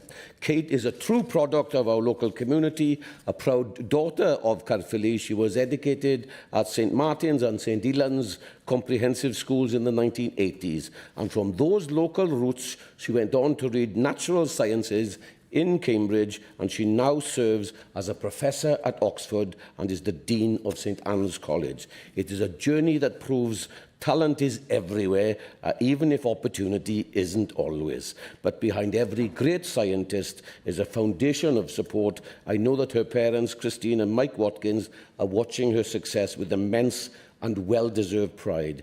The Suffrage Science Award involves the passing on of heirloom jewellery from one winner to the next, a literary passing of the torch. And today we recognise Kate for carrying that torch for Wales, for women in science and for Caerphilly. Llywydd, I'm sure the whole Senedd will join with me in congratulating Professor Watkins and her family on this magnificent honour. Diolch yn fawr. Thank you. And diolch bawb. Thank you all. Item 5 on our agenda is the motion to amend standing orders, registration of members' interests. And I call on the Llywydd to formally move the motion. Formally move. The proposal is to amend standing orders. Does any member object? No. The motion is therefore agreed in accordance with Standing Order 12.36. The next item is a motion to amend standing orders, declarations of members' interest. And I call on the Llywodraeth to formally move. Formally move. The proposal is to amend standing orders. Does any member object? No. The motion is therefore agreed in accordance with Standing Order 12.36. Item 7, motion to amend standing orders, parliamentary business in the 7th Senedd. And I call on the Llywydd to formally move. Formally move. The proposal is to amend standing orders. Does any member object? No. The motion is therefore agreed in accordance with Standing Order 12.36. Item 8, motion to amend standing orders, member bills. And I call on the Llywydd to formally move the motion. Formally move. The proposal is to amend standing orders. Does any member object? No. The motion is therefore agreed in accordance with Standing Order 12.36. Item 9, a motion to amend standing orders, public bills. And I call on the Llywydd to formally move the motion. Formally move. The proposal is to amend standing orders. Does any member object? No. The motion is therefore agreed in accordance with Standing Order 12.36. Item 10, motion to amend standing orders, public petitions, and I call on the Llywydd to formally move the motion. Formally move. Carolyn Thomas. As Chair of the Petitions Committee, I wanted to thank the Business Committee for the changes we have suggested that will be introduced by this motion. However, one of the suggestions that was not accepted in order to preserve flexibility for the next Senedd was that a single committee should have a dedicated lead role in handling public petitions, as happens now. While nothing in the standing order prevents that from happening, our concern was that it's not guaranteed either. The committee has been struck by the benefits of having a committee dedicated to dealing with the petitions and petitioners. The People's Committee, as Jack Sargent liked to call it. Petitions Committee is vital in giving people a voice.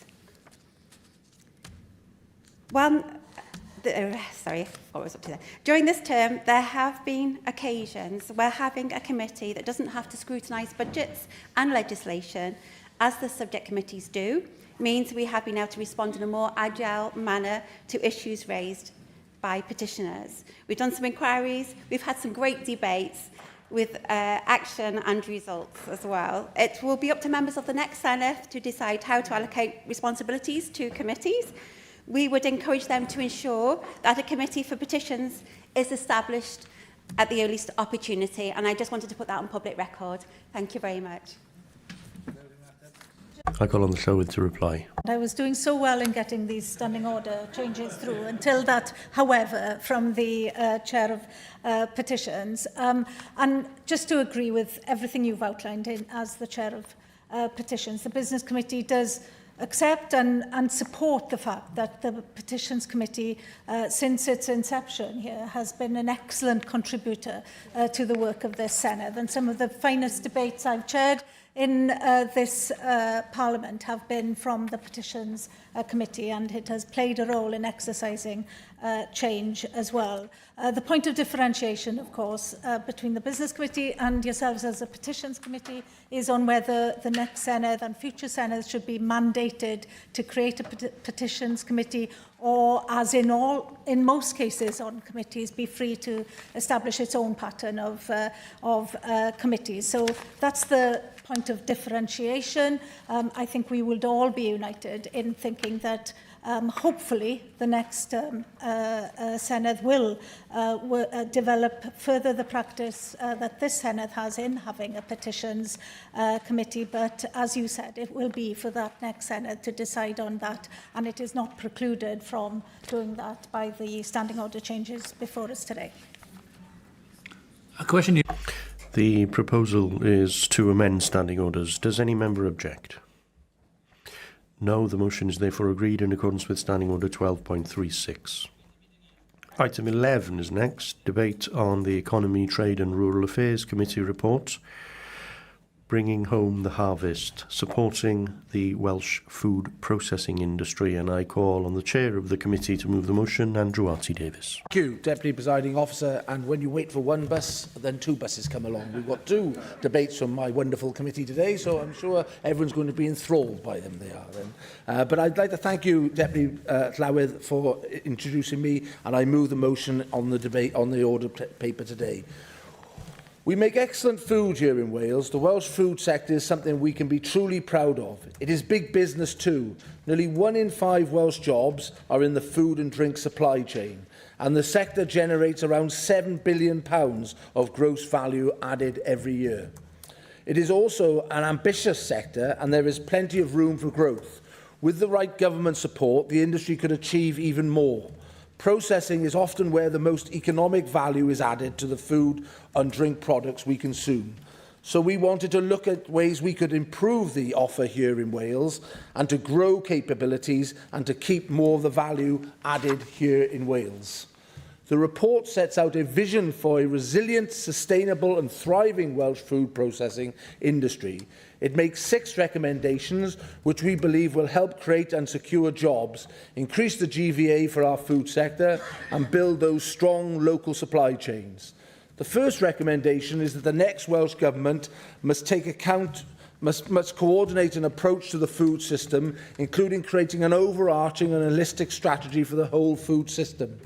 I was disappointed that the Welsh Government rejected this. The recommendation builds on the committee's food bill report. The evidence we received both during our inquiry and during the progress of the bill very much supported the creation of the overarching and holistic strategy for the whole food system. The evidence came from people who work in the industry or are close to it, from people who know the issues and understand how that would be a benefit to fixing some of the issues. So it is disappointing that the Welsh Government has decided not to take this recommendation forward. We heard how the decline in Welsh livestock numbers could threaten the viability of our abattoirs. Supporting successful abattoirs in Wales is critical to maintaining high animal welfare standards and keeping value-added processing here in our rural communities. We also heard concerning evidence that lower stocking rates on Welsh farms could lead to imports of higher carbon, lower welfare meat. It is important that the Welsh Government examines how we can avoid an illogical scenario of destocking Welsh farms but then importing lower quality, lower welfare meat which has higher carbon footprint than the meat that we produce. I am pleased to say that the Deputy First Minister accepted our second recommendation on this point. Recommendation 3 was that the Welsh Government should adopt the Food Policy Alliance ambitious target that 75% of vegetables eaten in Wales should be from Wales. The Welsh Government have rejected this as they believe that this target is unattainable. However, I was pleased to see that the Deputy First Minister strongly agreed with the objectives of increasing sustainable production of vegetables in Wales through coordinated policies to improve the profitability, efficiency and environmental impact of the horticultural sector. Deputy Llywyd, as the Deputy First Minister believes 75% is an unworkable figure, I would be keen to hear what he thinks is a realistic and stretching target that could be achieved. As this is a short debate, I don't have much time left, so I will quickly say that I was pleased that the Welsh Government accepted recommendation 4 around the support for seafood and 6 around public procurement. However, I want to concentrate on recommendation 5. This is another recommendation the Welsh Government rejected. We heard a lot of evidence about the missing middle in the Welsh food processing industry. Wales has a great selection of micro and small food businesses. They need support to grow. We heard the impressive feedback about Ireland's Food Harvest 2020 document and ideally how this should be replicated here in Wales. Whilst I accept that the Welsh Government is working in this area, I would like to thank the Deputy First Minister for his comprehensive response to this recommendation. I believe more work to identify the gaps and support small processors to grow would really help. One of the pieces of evidence that really sticks in my mind from this inquiry was the evidence about how relatively low property prices make it harder for Welsh businesses to get commercial loans to cover capital investment. This means it is much easier to build a processing plant in Swindon than in Pembrokeshire. This wasn't really addressed by the Welsh Government response, and I would be interested if the Deputy First Minister had any views on how this issue might be tackled. Before I give way, I would like to quickly thank the Deputy First Minister for not using the dreaded accepted in principle line, fudge, actually the word that is written is fudge, for any responses. I feel that is refreshing. I look forward to hearing the members' views, other members' views on this report, and thank you, Deputy Llywydd. Peter Fox. Deputy Llywydd. And can I thank you, Andrew, and your committee for your work on this fundamentally important topic, an issue that I have long campaigned for, as you know. I was very pleased to see the committee once again reflecting on the importance of the Welsh Government's food policy and in particular the impact of the Food Wales Bill on it. It is clear from the committee's work and the evidence taken is that there is still a strong feeling across Wales that we must have a joined-up food policy. And I'm glad that the committee has once again called for the Welsh Government to develop that holistic food strategy. It is disappointing that there still isn't truly that joined-up food system strategy, especially as stakeholders from every corner of Wales in the food sector are still calling for one. We know the Food Wales Bill was voted down by Labour members and the Liberal colleague. However, we were promised action, and to be honest, we have seen far too little of that. The community food strategy is welcome, but it is a mile away from what is needed to be in place to scale up local food production to the levels really needed for the future. Sadly, Welsh Government has failed to develop a holistic approach to the food system, but I would hope that lessons have been learned and that the next Welsh Government, whatever that looks like, puts forward meaningful action. I will be willing to work with any Welsh Government, no matter who runs it, to bring about this much-needed change. I'm very happy to take the food bill off the shelf and work with the next government to shape legislation that embraces the whole food system while also addressing the societal issues we see due to poor diets on health and especially in our children. Thank you. Llŷ Griffith. Thank you very much, Deputy Llywydd. The ability to produce and process food, of course, are important national assets, and we know the contribution of the food and drink sector in Wales, maintaining 250,000 jobs, responsible for around 17% of all employment in Wales. And at the heart of all of this are the primary producers, mainly agriculture, but also horticulture as well. But 95% of food distribution in the UK is dominated by just a small handful of major supermarkets, and that concentration of power can squeeze producers very often and actually exports too much of the profits from our communities. And one of the most powerful tools we have in Wales to rebalance that is public procurement, of course. And at the moment, what is it? Just around 50 or 55% of public procurement spend remains in Wales. Well, of course, we need to increase that substantially to be closer to 75% or even more. And that's important, of course, because for every 1% more that we retain of that spend here in Wales, then it produces thousands of jobs. So if you can keep 10% more, one figure suggests that you would have an additional 20,000 jobs within the Welsh economy. And what's great about that, of course, is that you have that added value with the same spend. You're not necessarily spending more or spending in a different way, just spending more wisely and choosing Welsh producers. And when schools serve chicken that's been imported from the far ends of the world, as we've been reminded of recently, whilst we have food producers in Wales who struggle to survive, well, that isn't something that should be inevitable. That is a choice, isn't it? It is a choice driven by procurement practices here in Wales, and that needs to change.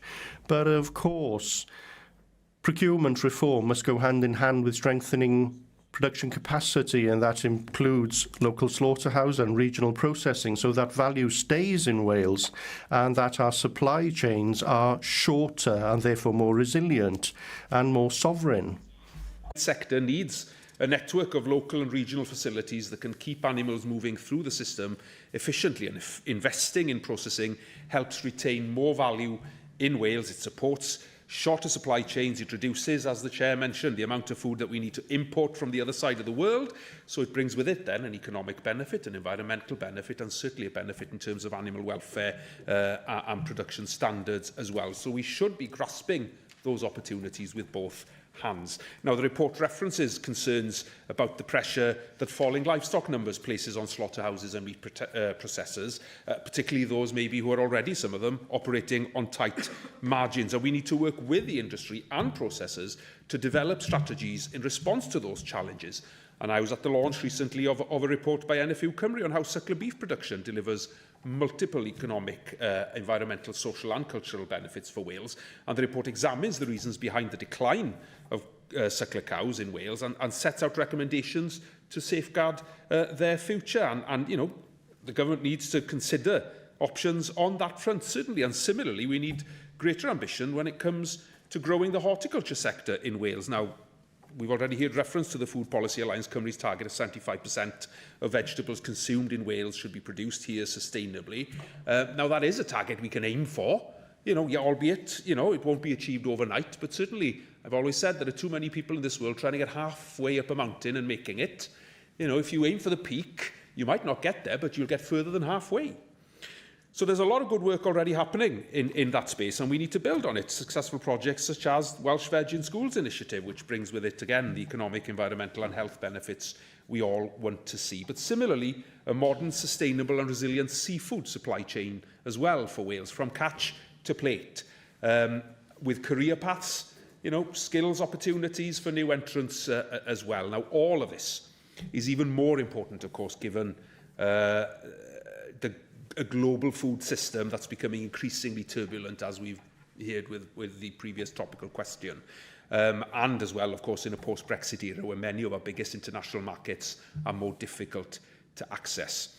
Now, as the report says, Wales needs a more coherent approach to food policy, and that's why Plaid Cymru is committed to producing a new national food strategy for Wales, one that aligns farming, processing, procurement and public health, built around Welsh production for Welsh plates, to help us bring home the harvest. Jenny Rathbone. Thank you. The UK produces just over half of the food it needs. France, Australia and the United States all produce enough for everyone who's living there. Food sufficiency in Spain is 75%, in the Netherlands 80%.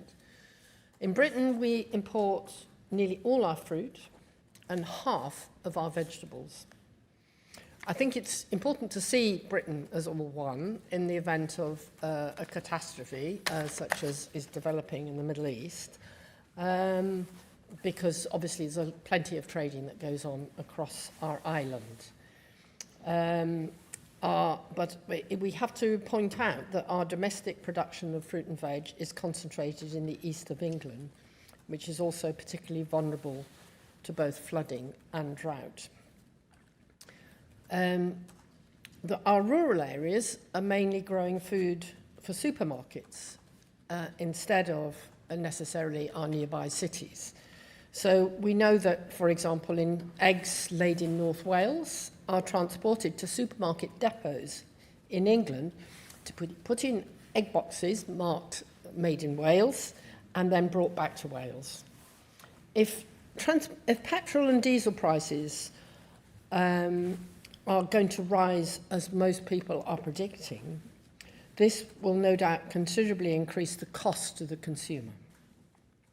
Shorter food miles would reduce the cost of the item from farm to fork. So I am concerned that all three of the strategic recommendations that we put in our report, i.e. number 1, 3 and 5, have been rejected. Though I fully acknowledge that the Cabinet Secretary has done a lot of work in this space. But I think we are now moving into a new environment where we may have a potential problem. As has already been raised by Janet Finn-Saunders, our chicken served in our schools comes from Thailand. in a crisis, I doubt whether that's going to happen. And in any case, under what conditions is it being produced? And would our children really approve of it if they knew about it? Now, in a national emergency, we ought to be able to divert food to feed the most vulnerable people in our population. That happened in the Second World War, where we had rationing. But really, are we fit for it at the moment? I was very interested to read about a mapping exercise commissioned by the Welsh Government by Miller Research, and it talks about the intense focus on economics, i.e. profitability, and agriculture, which actually have a minimal role in the current community food system, aside from contributing to surplus food. And the stakeholders perceived a substantial structural divide between the community on one side of the map and the influence of the big retailers on the other side. And Tim Lang has already pointed out, both a few years ago and most recently last weekend, that the concentration of the distribution centres for supermarkets make us extremely vulnerable to terrorist attacks or other disruptions. And I think that we really do need to think a lot more about it. Now, I want to say that I am pleasantly surprised at the amount of work that has been generated by the community food partnerships and the publication of the community food strategy. Because this is something that the Equality and Social Justice Committee has had an inquiry on, and we're not going to be able to publish this in time for it to be debated here in the 6th Senedd. But I have to say there is a great deal going on, very heartwarming. There's over 100 schools who are properly educating children on where food comes from, as well as endeavouring to educate parents on how to cook in the context of 6 out of 10 households never cook from scratch. They are eating the junk meals that the supermarkets want to sell us. So I think I want to reiterate the concerns I have that I asked Jane Hutt and I also asked you in the Economy Committee last week.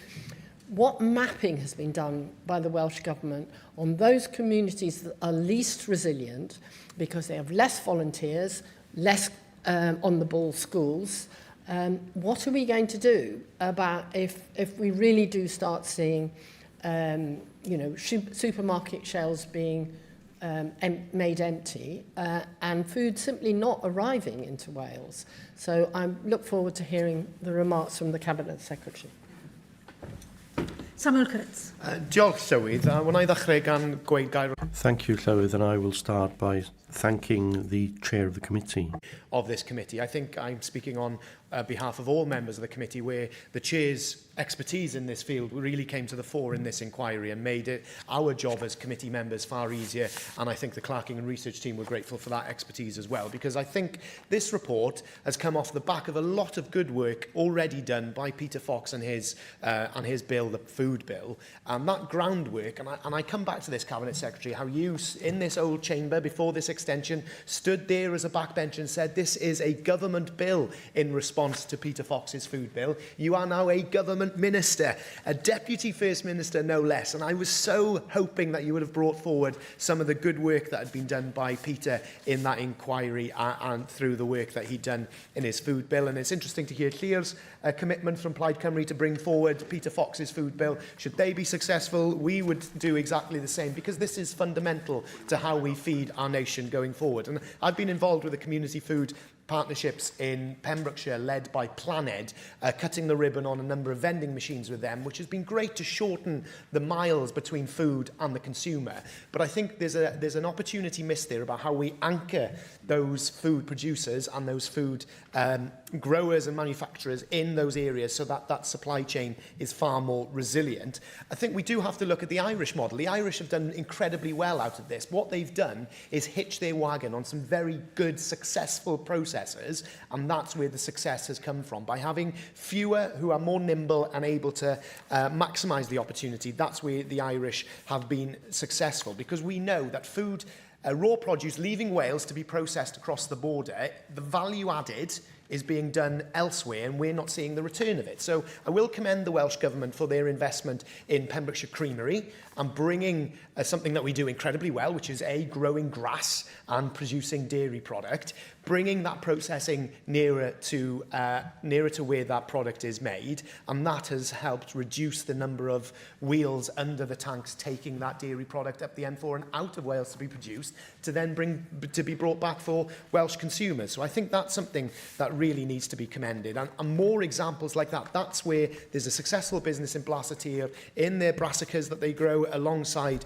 the dairy now in Pembrokeshire Creamery, where we need to maximise those opportunities. And let's do what we do well, find what we do well, and maximise those opportunities off the back of that as well. Have to raise concern about the decreasing in livestock numbers, especially for the red meat sector. That critical mass that's required to continue to feed the supply chain through our abattoirs and processors. That evidence session was quite stark as to the reality that those companies are fearing might happen should this continual decline. And it's happened over a number of years. Cabinet Secretary, I will admit that. It hasn't been a new phenomenon, but this reduction in livestock numbers and the pressure then that puts on the supply chain and the processors needs to be addressed, and we should look at increasing that. Again, coming back to the point, what do we do well? Maximising those opportunities. The beef sector's done incredibly well in the last 12 months. Let's continue to go where we're doing very, very well. And I think something that isn't fully touched on in this report, but something that is around this more broadly and has been touched upon, is the flag loophole that exists. Sorry, yeah, Carolyn, go ahead.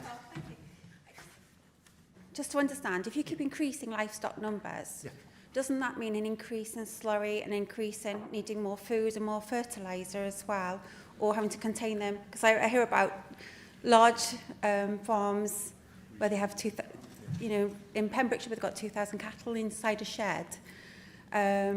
Just my concerns regarding that. Yeah, I understand the concern, but there's a lack of understanding of how the food system works and how agriculture works. So those dairy farms are few and far between, but you can increase livestock numbers in suckler herds for beef, which is the point I made, because we grow grass very well. That's one raw product that we in Wales do. We're warm and we're wet, so therefore our pasture land is incredibly good. How we do the stock grazing and block grazing of that can increase our livestock numbers in a regenerative way, because what you're actually doing is putting more of the organic matter back in the soils, as we've previously inquired on our soil report, and I'm looking at Jenny here because she pushed for that. You can add organic matter back into the soils in a regenerative fashion, which is far more better for the environment. Just take another intervention on that, because I'm really interested. Okay, because over the years, silage production keeps increasing, so, farmers might grow lots of crops of silage now a year instead of like before it was hay production, wasn't it? And that's had an impact on wildflower meadows and biodiversity in a way. So that's a concern. I'm just coming from that side of things, if that's, No, and I understand that as well. And there's far more scope in the new sustainable farming scheme, and I look to the Cabinet Secretary for this, where those can be managed. But you're seeing farms now doing 6 cuts of silage. But what is that silage? It's carbon capture. It's taken carbon out of the atmosphere and it's turned it into a feedstock, which is then going into an animal. That animal and then is feeding us. It's a closed cycle. It's not creating new carbon. It's actually a closed carbon system, drawing out carbon from the atmosphere.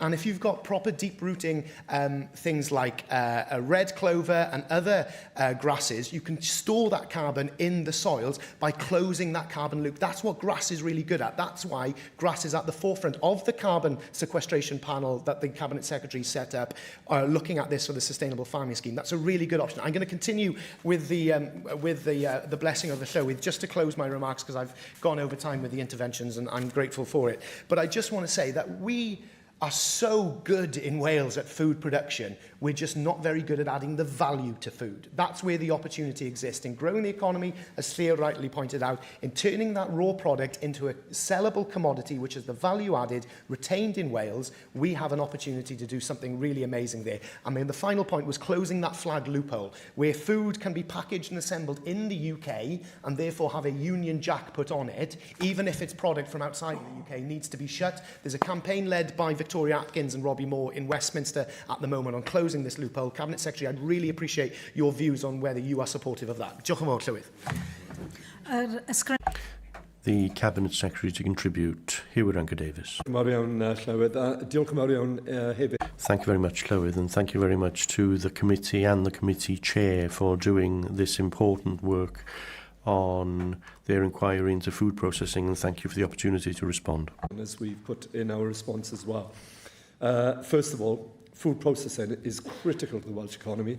It's one of Wales's most important foundational sectors.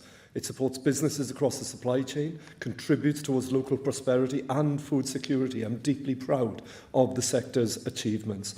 In 2023, as we've heard, the supply chain employed nearly 250,000 individuals in Wales, in every single constituency, quite frankly. It accounts for 17% of Wales's total workforce. And behind every headline figure like that are people and businesses who continue to deliver for Wales. So I just want to recognise that contribution today. So our Welsh Government approach remains clear. That joined up and whole system focused on delivery to support a sustainable, a competitive, a resilient food sector.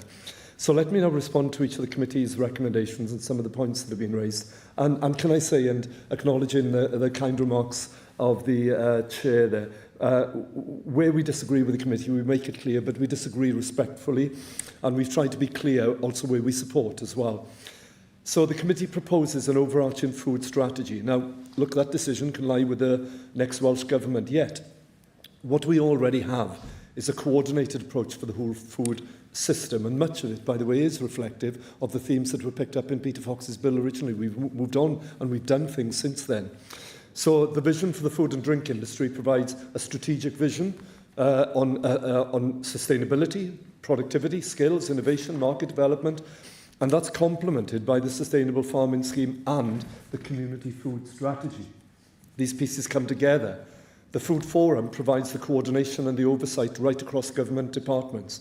And Food Matters Wales shows our food-related policies all mapped against including the Wellbeing and Future Generations Act. Now, taken together, this provides not a static document of a strategy, but a live cross-government framework for food policy in Wales. It brings together partners across the whole of the supply chain, and it's been tested, by the way, through the EU exit, through the pandemic, tested through the cost of living crisis, and it continues to evolve, including on food system resilience, which I'll come to in a moment, and emergency food security.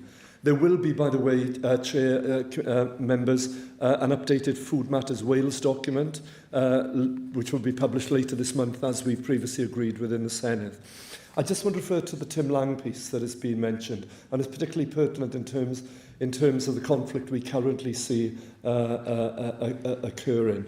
Tim argues for turning on the head the just-in-time management that we've developed since I was a student in a HND back in the 1980s into a just-in-case, what if we have these shocks? And I think that is something that we and a future government will need to actually turn our attention to going forward. How prepared are we? What actions do we need to be prepared for that? Tim leads the way in the thinking on this. We absolutely recognise, by the way, the importance of a stable livestock supply for red meat and dairy processing. Cattle and sheep numbers have indeed declined over 2 decades, but production, interestingly, has remained broadly stable. We're doing better, yeah. So Wales is well placed, as you say, Sam, to produce low-carbon, high-quality meat. That's our defining characteristic.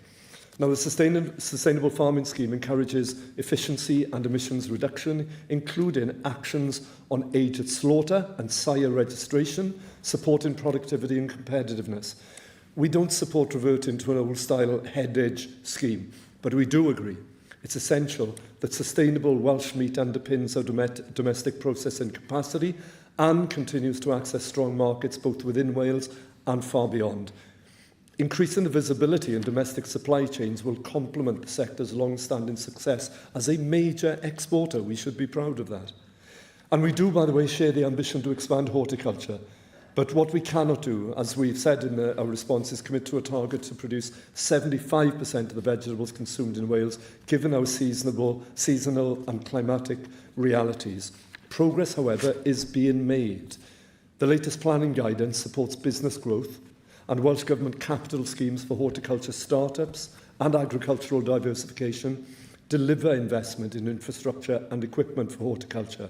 Farming Connect is now providing training and advice and peer learning with rise in engagement every week from horticultural enterprises.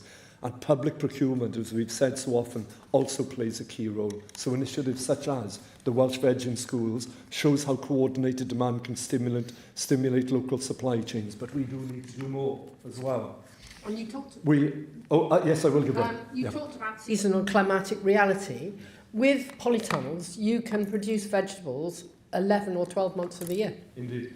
And we need to build the investment and the infrastructure and the confidence and the knowledge and the understanding to do that. Because you're right, we can do this. The question is getting everybody lined up to say, let's do this. And increase then the resilience and the food security aspect of producing more here on these shores. Now, we accept the recommendation to set out our work to support the Welsh seafood processing industry. This is very important. Through the Welsh Marine and Fisheries Scheme, we fund investment across the seafood supply chain, including upgrading of processing facilities. The fisheries management plans, which are working really well under the Fisheries Act, they help manage the stock sustainably. We're doing really well in Wales, and to secure long-term resilience for our processors and for coastal communities. We have commissioned an analysis of Welsh fisheries and processors to inform where future support should go. We're also promoting sustainably sourced Welsh seafood in schools and wider public services, though I know we've got more to do. That's why we're commissioning this. It's supported by the updated Health Eating in Schools regulations and guidance, which also tries to direct seafood onto our plates. And the Welsh Government provides a comprehensive business support under the Food and Drink Wales brand. Very important. The Welsh brand is selling our food both domestically and internationally. I've gone over time, but this is focused on sustainable growth, innovation, skills, market development and resilience. Our national food centres. The challenge on the how we provide the support. Our national food centres, our cluster programmes, deliver the technical expertise on reformulation of products, accreditation, process improvements. Capital grants, including the Food Business Accelerator Scheme, help to upgrade facilities and increase capacity. Food and Drink Skills Wales supports the workforce developments through diagnostics and training. I have to say we are the envy of other countries in what we're doing in this, with the right investment really cleverly targeted. Collectively, these measures are strengthening our domestic capability and support the missing middle identified within the report. Since the vision for the food and drink industry was published in 2021, the sector has faced unprecedented shocks, and the Food and Drink Wales offer has supported resilience across the supply chain, and some barriers to growth, including infrastructure capacity and planning, can't be addressed by capital funding alone. Llywydd, you're asking me to wind up. I'm happy to do that. I was going to touch on things such as the offer that we're making through the free school meals and how that supports local supply chains. I was going to touch on the community food strategy and the carbon reduction pilot working with suppliers, but I can't go into detail on that. Felly, Guy Dwight.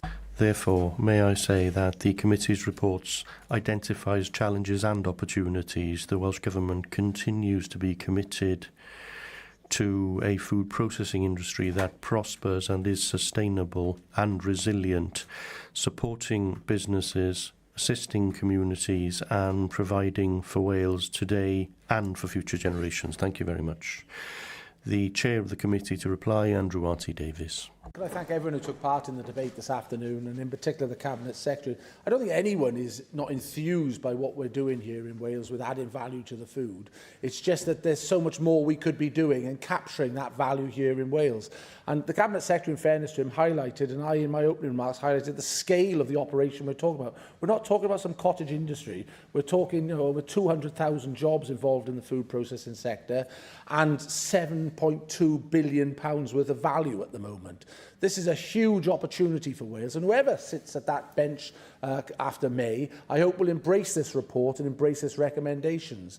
And it was so good to hear Peter, who was a new member here in 2021 and got pulled out of the ballot for the backbench bill, and he chose the food sector to be the theme of that bill. And it is such a shame that that bill never got taken up by the government and brought forward as a substantial package to enhance the offer that we could do to build more in public procurement, in safeguarding the authenticity of Welsh produce, and giving that drive to public procurement in particular to make sure that we do get that healthy food through the food chain that has the health benefits that Peter touched on. And Llywydd touched on the public procurement as well and the importance of public procurement. But the one thing we did get back was a bit of pushback from processors who highlighted how they weren't really that interested in public procurement because it was quite difficult to access and navigate the rounds. And ultimately, very often, it was the lower value product that was going into that public procurement sector. So from the British Meat Federation, I think it was, they were highlighting how they tend to look more at I was going to say the dearer end, but the added value end that actually gets the premium cuts, if you like, then. And so there is a bit of a disconnect between what we'd like to see is greater driven public procurement, but ultimately the maybe lack of processors who want to take up that mantle then. And it was good to hear from Jenny, who's always a strong advocate for the vegetable sector here in Wales. And there is a great opportunity to produce more veg in Wales. I can remember the days when you go down to St Mellons, for example, huge amounts of grade A land was turned over to vegetable production. But from the 80s to the 90s, there was a huge transit of that production out to Holland because they could do it so much cheaper under glass because of various subsidies and support that was given to the sector at that time. And so there is an opportunity there. And the one thing I would be critical of the Cabinet Secretary's response was I did offer him the challenge that he knocked our 75% target, but he never came back. And I did notice he had copious amounts of reams of written notes there. He didn't come back and say what he thought was a manageable and achievable target that a government might be able to adopt. And I'd like to thank Sam Kurtz for his kind words, in particular about bringing this report to the committee and hopefully developing some strategies that we can take on board. Of course, Sam highlighted the importance of investment that the Welsh Government have made to date, and in particular when it comes to obviously the Pembrokeshire dairy, for example. But yet you still travel the M4 and you see huge amounts of milk travelling up the M4. If you look at any of the tankers that are travelling up there, food product only use. And those tankers are all going to processors in England to be processed and very often coming back in carton form to Wales. So there is a huge opportunity that I hope the next government will take this report on board and ultimately develop a strategy accordingly. And from my point of view, I just really like to emphasise the importance, as I see it, of the Harvest 2020 document that the Irish government brought forward, which really did capture the primary produce from the farmers, the processors and the retailers in one document, because it's that joined up approach that we need to make sure that the whole sector provides to the consumer who will buy the product ultimately. And if there's one missing link in that chain, then the international market takes its place. And that's something we don't want to happen. We want to see more homegrown food produced here in Wales, processed here in Wales and added value. And so I commend this report to the Senedd, and I hope that people will look at it as a blueprint for taking forward greater processing here in Wales. The proposal is to note the committee's report. Does any member object? No. Therefore, the committee's report has been noted. To come along ar ddadl adroddiad. And we'll move to the Economy Committee's report on the Local Growth Fund, and I invite the Chair to present the report, Andrew Arty-Davies. Yes. Thank you, Presiding Officer, and it's a great pleasure to move this report in my name on the order paper today. This is an unusual committee debate. Normally, we would have looked to hold the debate on the report after the Welsh Government had responded. However, with dissolution fast approaching and given the relatively tight timelines in which the fund has been developed, there was no time to hold this debate following the Welsh Government response. So I'm really looking forward to hearing the Cabinet Secretary's response to our report. When we were gathering evidence for this inquiry, Professor Kevin Morgan told us that Wales was about to celebrate an unwelcome milestone, 100 years of relative economic decline. The professor referred to this as the anniversary from hell. This is a jarring thought. This economic decline is the root of so many of other challenges we face. Presiding Officer, I know the Cabinet Secretary agrees with me that the good quality jobs and the best way to alleviate poverty. As we know, poverty leads to poor health and lower life expectancy and many other ills in our society. So the anniversary from hell really underlines the Welsh Government's underperformance in this sector of the economy, and the underperformance that we really negative impact not just on our pockets, but also other aspects of people's lives across Wales. Of course, the Local Growth Fund not only going to turn our economy on its own, especially as so much smaller than the funds that it replaced, but it is what we need as the key tools to increase the economic growth and productivity and tackle economic inequalities, particularly in our most deprived communities. However, we have some of the most serious concerns of the fund structures and the plan for the delivery. This report makes several recommendations which, if acted upon, will help correct those problems and support the fund in its play a vital role in supporting the economy and social development in some of our most vulnerable communities. It is important that we get the best value out of any public investment. However, this approach often leads to economic investment being focused on areas where the economy is already doing well. Deputy Llywydd, the committee believes that the local growth fund must be targeted to those areas where it is most needed and develop those economies and communities. I was pleased to see and hear the Cabinet Secretary intends to the Welsh Index of Multiple Deprivation and the rurality to be considerations in the formula to allocate the key considerations in allocating this to the regions. I look forward to hearing how she will ensure that the 4 regions spend their allocations where it is most needed. Moving on to delivery of the fund, we are deeply concerned about the ability of the corporate joint committees to deliver the regional element of the fund. Last year, we undertook a health check on the 4 city and regional growth deals, another economic development project jointly managed by Welsh and UK governments. There are 4 of these deals covering the corporate joint committees. We found the woeful inequalities and inadequacies in delivery of these deals. While we found that Swansea Bay deal was ticking over, there were some serious questions to ask about the delivery of the Cardiff deal and particularly the North Wales deal. While I do not want to tar all the CJCs with the same brush, it is vital that the local growth fund does not meet the same fate in the worst performance of the growth deals. Presiding officer, there is also some areas we anticipate the Welsh Government has less control over, but we are also worried about. We are concerned about the UK Government's role in the fund economic development part, which is devolved to the Welsh Government. I would like to see that both governments working together for Wales and that the relationship bearing fruit. However, the committee believes that the Welsh Government should be primarily accountable to this chamber, not the UK Government. We expect the memorandum of understanding that currently being developed by the 2 governments to reflect this. We also are very concerned about the capital revenue split.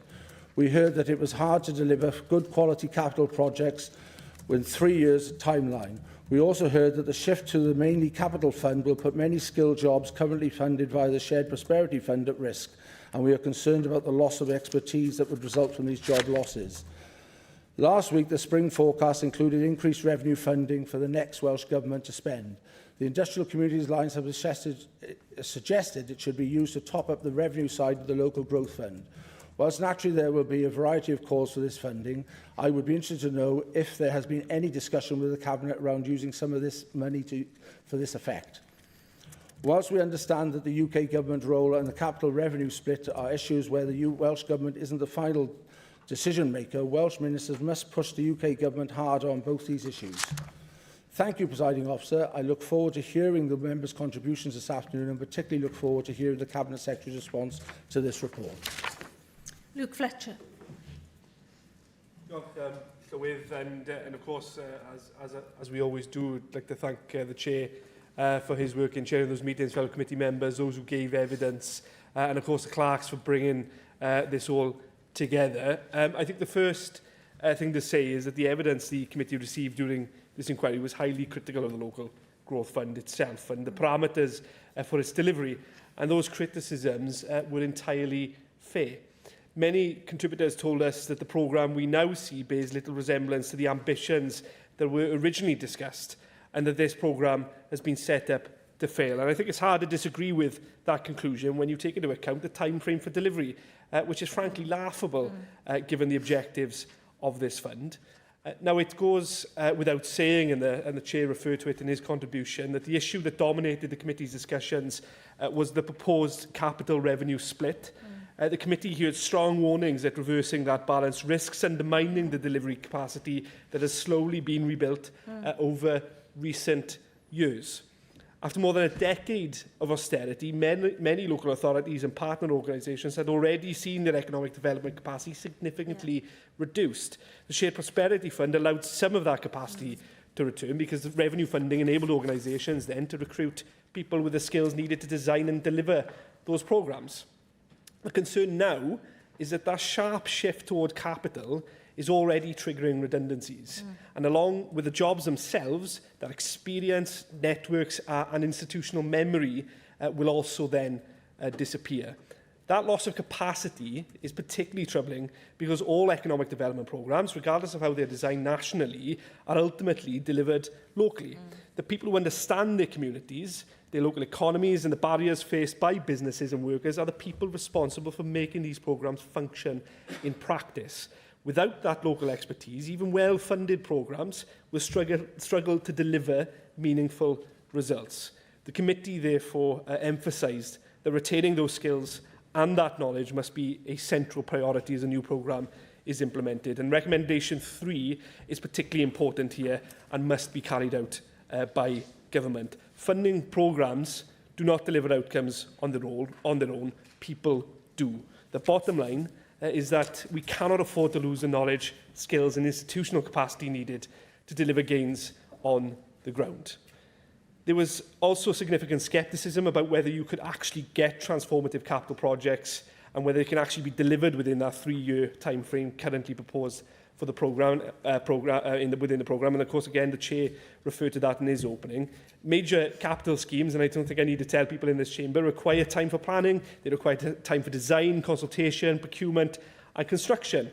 There's a clear debate, by the way, to have on that process itself, but attempting to compress those processes into such a short period of time creates a significant risk that the programme then will either under-deliver or default to smaller projects that are easier to complete quickly but less transformative in the long term. That concern is then compounded by the fact that equivalent funding arrangements elsewhere in the UK operate over longer capital horizons. So in England, combined authorities are working with a 4-year timeframe. And by the way, there was no explanation as to why that had been offered to England and why there was a discrepancy between Wales and England. And I think we need to get that clarity as soon as possible. But I'll finish by saying that ultimately the central question being raised here is whether the local growth fund as currently designed is capable of delivering the kind of economic change that communities across Wales need. Now, I don't think anyone is expecting one fund to do anything in isolation, but what we see here is symptomatic of the kind of short-termism that has come to characterise regional economic development in Wales. Frankly, that style of thinking has been a blight on us and doesn't come anywhere near to meeting the scale of the challenges in front of us. Yeah.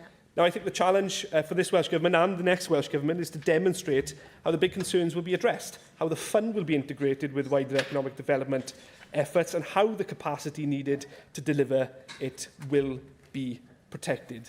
So some clarity from the Cabinet Secretary on some of these points in her response would be very welcome. Jenny Rathbone. Thank you. I think one of the biggest concerns I have on this is the lack of any policy by the UK government to target money on the areas with the least opportunity to attract capital money from the private sector without that incentive. We were very grateful to the Industrial Communities Alliance for pointing this out. And I think that that is something that is seriously lacking. And it's easy enough to deliver growth in areas which are already thriving, such as Cardiff or Newport, because success builds success.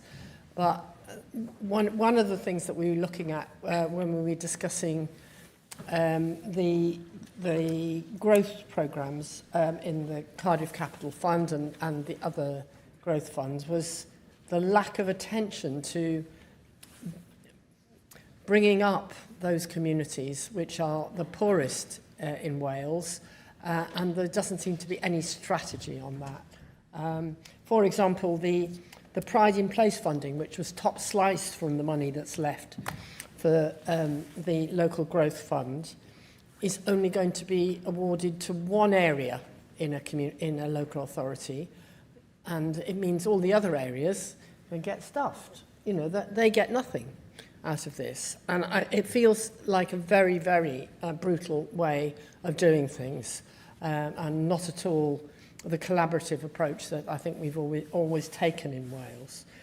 So I think that because it's so capital heavy, one of the things we might be able to do is improve our energy resilience with things like heat networks, because so much of the money's got to be spent on capital. You know, we clearly still have a lot of work to do. We have a lot of renewable energy that we have produced, but we're sending it all back to the grid, and then we have to pay for it at a cost of what the wholesale price of gas is. And that doesn't seem to me to be a resilient, sustainable way of doing things. We have to capture the heat that we're already generating, as with the steel plant, the steel reprocessing plant down the road, and put it back into the community for use by the community. That means we're going to need a lot more community-owned facilities, which will obviously be targeted on those communities. That we're allowed to do that under the current regulations, and that might be one way of making those communities more resilient, because at the moment we know far too many people are suffering to try and keep themselves warm during the winter months, and who knows what's going to happen next winter. I'm sure we're all concerned about that.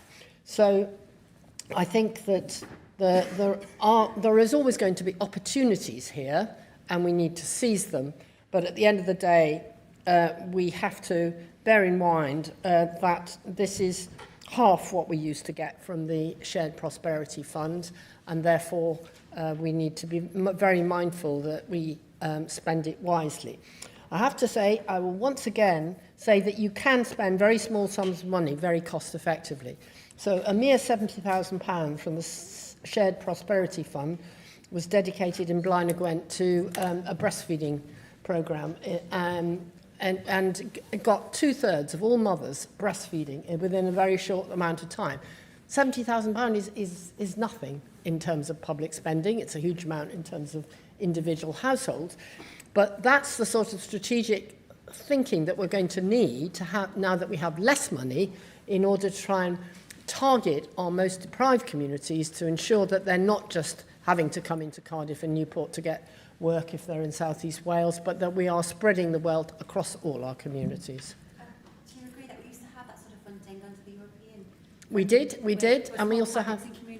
Yeah, we did, and we also had the assisted areas funding, and I think the UK government, and possibly the Welsh Government, if it has the capacity, needs to start rethinking how we're going to spread the prosperity of our country across all our communities.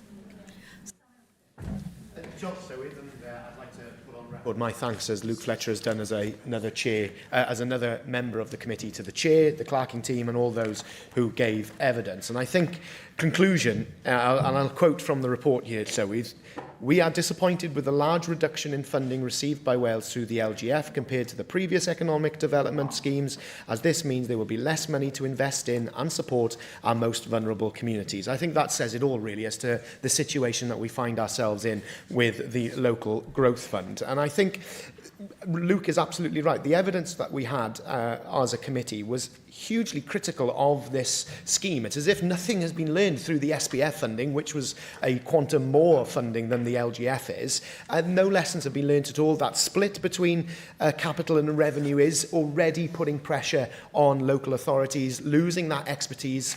And that expertise is leaving Wales. It's not just moving around within Wales and going into the private sector, away from the public sector, or wherever it might be. It's actually leaving Wales, and we are losing that expertise in delivering some of these legitimate and needed projects to transform areas that require real transformation because of long-term levels of poverty and inequality.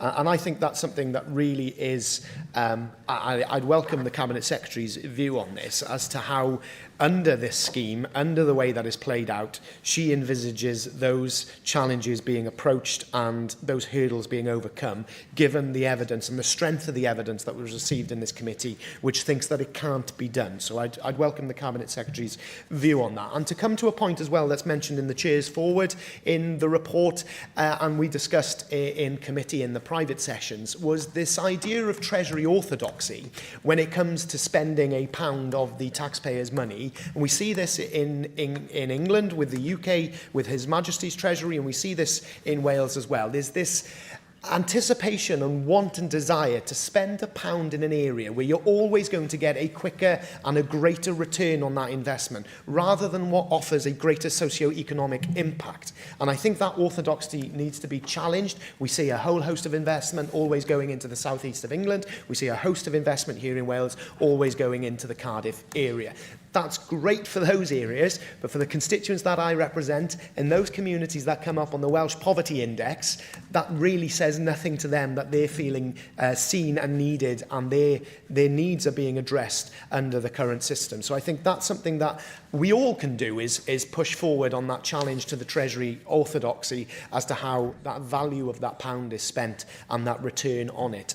I think this committee has done a lot of good work over the 5 years. This is a really good piece, considering that we looked at the SPF funding model when that came forward, and now we're looking at this.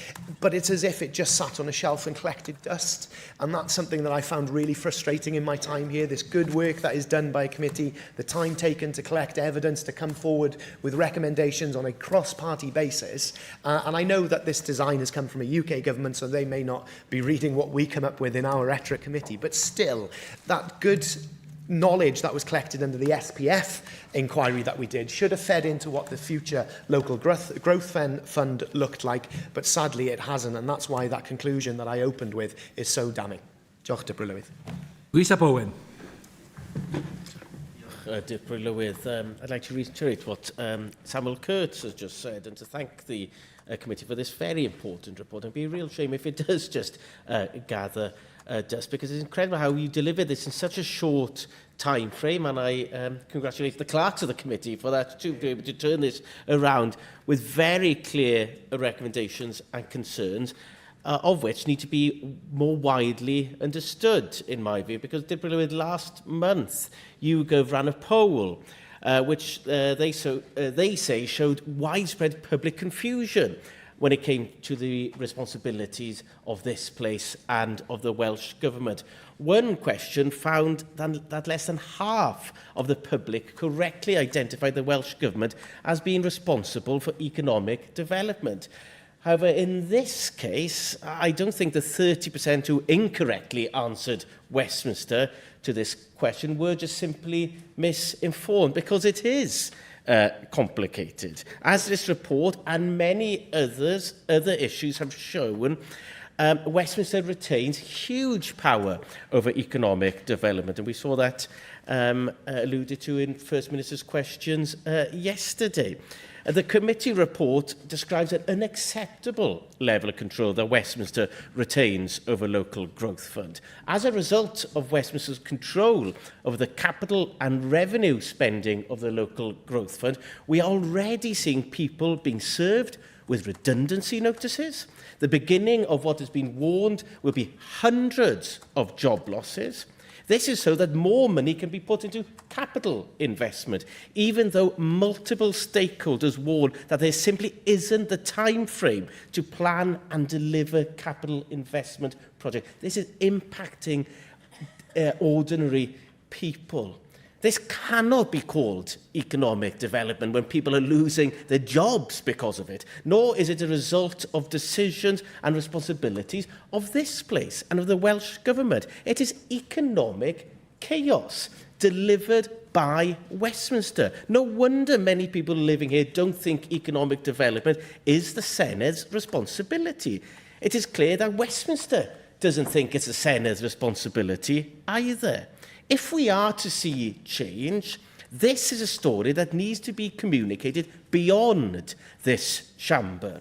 I thank the committee for the recommendations to the Welsh Government, and I agree with their bleak assessment that UK Government does not intend to change any of their decisions, regardless of what this place might tell them.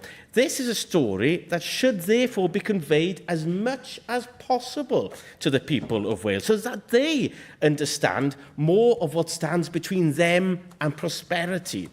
The European Structural Investment Funds that all these Westminster projects are meant to replace identified 2 areas of the UK that they considered least developed, where the GDP per head was less than 75% of the EU average. One was Cornwall, and the rest were the majority of Wales. As a result, their average funding per person per year in the UK was £31, but in Wales it was £123. For comparison, with countries we believe we are equal to in the European Union, not one country such as France, Germany, Belgium, Denmark and the Netherlands had that level of deprivation.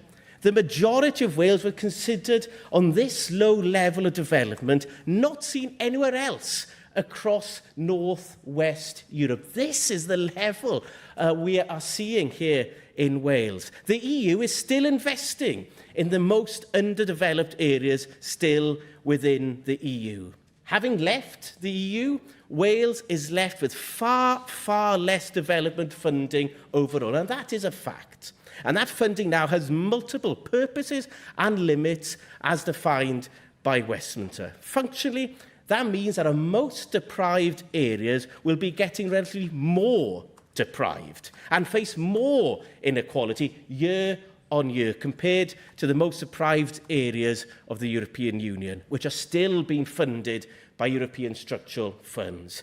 This is also an issue on which, if Westminster will not listen to Welsh Government's problems, we need to ensure that the people of Wales fully understand the position they have been put in and who has put them in that position. Dipper Lywyd, I'll finish with this. I thank the committee for the report, and I hope that everyone who has read the report and everyone who has contributed to the report are also committed to sharing that insight, the insight it offers, as far as possible beyond this place, to best decide where Wales goes from now on. And I call on the Cabinet Secretary for Economy, Energy and Planning, Rebecca Evans. I welcome this opportunity to respond to the committee's report on the Local Growth Fund and really want to thank the committee for its work and to members for their contributions on this today. And I will, of course, be issuing a formal response to the committee's recommendations very shortly. What I've heard today during the debate and also during the statement which I provided to the Senedd here 2 weeks ago wasn't actually a criticism of the Welsh Government's choices that we've made in this space. So what I haven't heard is a criticism of the priority that we've put on addressing productivity and increasing productivity and also trying to address economic inequality. I think actually there's broad consensus that that is the right thing to do. Also haven't seen criticism of the fact that we've looked at the funding formula and we've put in the majority of that towards the Welsh Index of Multiple Deprivation, whilst also recognising productivity issues and disparities across Wales and also rurality. And similarly, I haven't heard any complaints about the flexibilities that we've put in place to try and help local government manage the transition between the two funding schemes, or the fact that we consulted widely. Actually, we were the only part of the UK which undertook a public consultation in the way that, that we did to understand the views of partners and of communities. So, whilst I absolutely share the concerns that colleagues have raised very powerfully this afternoon and through the report and also in my statement a couple of weeks ago, those decisions around the capital revenue split, the lack of that longer-term vision and outlook for the funding. Actually, those are concerns that, as a Welsh Government, we absolutely recognise and that we continue to press the UK Government on. What I will say, it is really welcome that the UK Government has honoured its commitment to restore the decision-making over the EU successor funding to the Welsh Government, and with the oversight of this Senedd, that's really important, and that will allow us to invest in those Welsh priorities and also, of course, to add value to other Welsh investment programmes such as our free ports and our city and growth deals and so on, so that we can ensure that there is cohesion and that we can have greater impact from the spend as well. And what we really want to do is avoid the fragmentation that was evident with the Levelling Up funds and the duplication so on, and including in that the Shared Prosperity Fund. So to turn into some of the specific issues in the report, really recognise those concerns, as I say, about the change from revenue-focused funds to a more capital-focused one. We are doing everything we can within our power to help local government and organisations affected. And I've previously informed colleagues that I agreed to the WLGA's request for a transition year during 26-27. That means the use of the existing Shared Prosperity Fund structures and the allocation approach, so funding is available to every part of Wales. And it also means that local government will design regional plans. They'll be making decisions on projects and they'll be able to retain key capacity and jobs which are aligned with the new fund. And that again contrasts to the situation in England and Scotland, where there is an absolutely clean break from the Shared Prosperity Fund. There's no transition arrangement in place, and many regions and local authorities actually will have no access to any funding through the Local Growth Fund at all. So it's really important that we don't lose sight of the opportunities that the new fund will create for our economy, increasing productivity in areas which are falling behind. That's an absolute golden thread of our investment plan.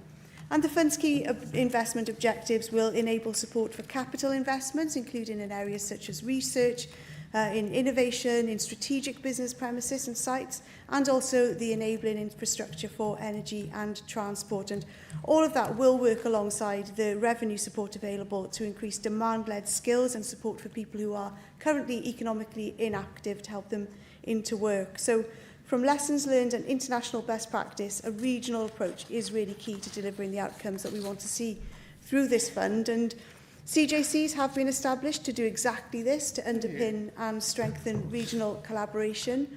CJCs do strike the balance between the risk of over-centralisation by the Welsh Government and then also not learning the lessons of the fragmentation and duplication of what went before. And of course, CJCs are currently making really good progress against their economic development, their transport and their land use planning functions, and we're going to continue to support them in developing their capability and their capacity there. So I'll conclude. I know I only have 5 minutes to respond to this debate, so I want to thank the ethol Committee for their Local Growth Fund inquiry and to all partners who gave evidence to that. We're currently finalising the Memorandum of Understanding with the UK Government, and as I promised to do so, we will publish that once it's agreed. And we look forward to continuing to work with partners across Wales to deliver a stronger, green and fairer Wales with what is £500 million of investment. Andrew Davies to reply to the debate. Could I thank everyone who took part in the debate this afternoon? If I could just raise with the Cabinet Secretary, I think there is agreement on the goals that you've highlighted this fund will deal with. I mean, no one could dispute the fact that productivity needs to increase and the benefits that that will bring to communities and the overall economy of Wales. But I think where the committee were aghast at was A, the reduction in funding, which Sam Kurtz and other members highlighted, but secondly, this complete about-face on the split between capital and revenue. As someone who chaired a small, as someone who once chaired a small development group in the Vale of Glamorgan called Creative Rural Communities, as the member for the Vale of Glamorgan most probably be familiar with, back in the early noughties, the importance of having staff to develop these projects from small beginnings into the finished goal is really, really important for organisations to be able to draw on that expertise. Otherwise, what will happen is, with the greater respect to local authorities and other maybe larger organisations, they'll have their oven-ready projects and they'll just grab all this funding, which don't necessarily have the local buy-in that we want to see with some of these projects. And so that's a real concern. And I think it's been shared across the chamber today by everyone who's contributed to it. And Jenny touched on, it doesn't necessarily have to be the many millions of pounds that you spend on projects. She highlighted the project in Blaen y Gwent, for example, which encouraged new mothers to breastfeed. £70,000 spent on that project, 2/3 uptake. That is a result, that is, because we all know from breastfeeding the benefits that that brings to young children right the way through their adult life as well, with healthy outcomes. And that is something that, you know, really is a tangible benefit of a public pound spent in a community that has struggled for many years. And I'd like to thank Rhys ap Owen for contributing as well. It's always good to see a committee report getting interest from someone who hasn't sat on the committee, but obviously has an insight into these projects, and the importance that you highlighted about the deprivation that exists in Wales after many tranches of money that has been spent, and how the original concept of these funds back in the day identified obviously Wales and Cornwall, and the lamentable figures after a series of funding. I mean, we can argue about Brexit, we can argue about pots of money, but I think one thing that is unarguable is that this huge amount of money over successive years has been spent, and that big numbers haven't been moved, and sadly Wales is still very much struggling with that deprivation and those real chronic problems. And the point that Jenny made about Cardiff is very often able to look after itself. It's really important that we direct this money into areas that really do struggle to attract that development opportunities. And it's good to hear the Cabinet Secretary talking about the multiple deprivation index and rurality as key drivers of ascertaining where this money will go. Because you get one chance at this very often, and if you miss that, the generational change that we want to see here in Wales will not be achieved. As a committee, we will look forward to hearing what the Cabinet Secretary says in an official response to us. But as I said in my opening remarks, given the timeline and the implementation of this, we obviously wanted to bring this debate to the floor of the Chamber as a committee so that it could get a public hearing. And we hope very much that the recommendations that we have put forward will be taken on board by this government and the next government to make sure that this fund, whatever we might think of it, does achieve what the Cabinet Secretary has highlighted she hopes it will achieve over the lifetime, the 3 years of its existence. I'd also like to put on record my sincere thanks to the witnesses who came and provided the evidence, and I can see the DPO looking at the red clock there, and I don't want to keep people here beyond their tea, but to thank the witnesses, the committee clerking team, and everyone who contributed to this report, and I commend it to the Senedd. A question. The proposal is to note the committee's report. Does any member object? No. The motion is therefore agreed in accordance with Standing Order 12.36. The next item is a debate on the Stage 4 of the British Sign Language Wales Bill, and I call on Mark Isherwood to move the motion. Diolch, Deputy Clywyd. It's an absolute privilege for me to stand before the Senedd today to move the Stage 4 motion for the British Sign Language Wales Bill. This really is a momentous occasion and one that I'm very proud to be part of. This British Sign Language Wales Bill has been a long time in the making, shaped by persistence and steady progress over several years. The journey for me, as I mentioned last week, began in October 2018 when delegates and deaf community members at the North Wales Lend Me Your Ears conference came together to call for dedicated British Sign Language legislation in Wales. That momentum continued in February 2021 when the Senedd voted to note my proposal for a bill aimed at promoting the use of BSL and strengthening access to education and public services through the language. That vote sent a clear message. There was strong cross-party support for this ambition. During this Senedd term, in late 2022, members once again endorsed the principle of a proposed BSL Wales bill, reaffirming the earlier commitment. Then, after being successful in the members' bill ballot, the Senedd voted in June 2024 to allow me to bring this legislation forward.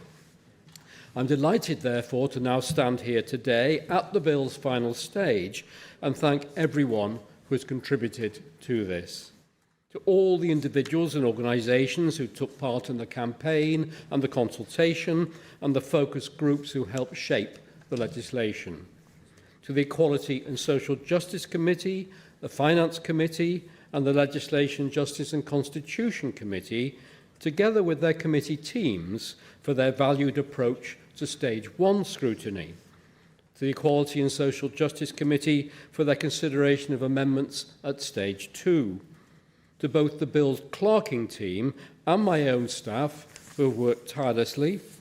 To the Cabinet Secretary and Welsh Government officials for their support and work on the bill. And to all other members across the Chamber who have shown support for the bill. This really has been cross-party working of the highest order. British Sign Language is fundamental to communication and inclusion in everyday life. For many deaf people, it is not simply a means of communication, but their first language, the primary way they express themselves, connect with others, and access the services they rely upon. BSL also plays a vital role in bringing deaf and hearing communities together, helping to remove barriers and foster greater understanding. And yet, too often, deaf people are still prevented from accessing essential public services because those services are not available in the language they use every day. This bill, therefore, will put in place a framework to help ensure that this position changes. This is without doubt the most progressive BSL legislation in the UK, and once implemented, will firmly place Wales as a leading nation in how BSL policy is designed and delivered for the benefit of the deaf community. I'm sure that members will be aware of these by now, but I will reiterate some of the key things this bill does. In order to fulfil their duty to promote and facilitate BSL, Welsh ministers must prepare and publish a BSL strategy. This will provide the national vision badly needed. Specified listed public bodies, including all local health boards and local authorities, must prepare and publish BSL plans describing how they intend to promote and facilitate the use of BSL. This builds upon the national strategy and ensures that those local plans are delivered by the people who understand their local needs. Most importantly, alongside these duties, the bill makes it a requirement that the deaf community is involved in developing the national strategy and the BSL plans from the start and throughout the process, not just consulted on them. This is a huge step forward and one that is vital for the successful delivery of the bill's aims. And for the first time, Wales will have a statutory BSL advisor, a role now set out in law, supported by an assisting BSL panel. Another essential part of the bill that will help ensure that the voices of the deaf community are heard and continue to be heard.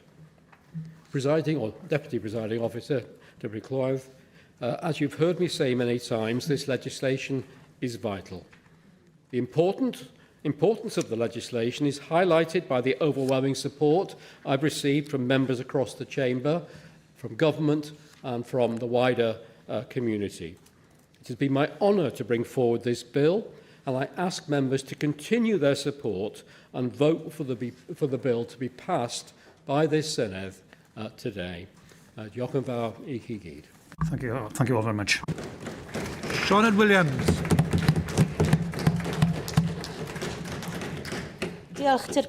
Thank you, Dilynwch. Members of the deaf community and the groups that represent them were watching from the gallery and online during our Stage 3 proceedings last week.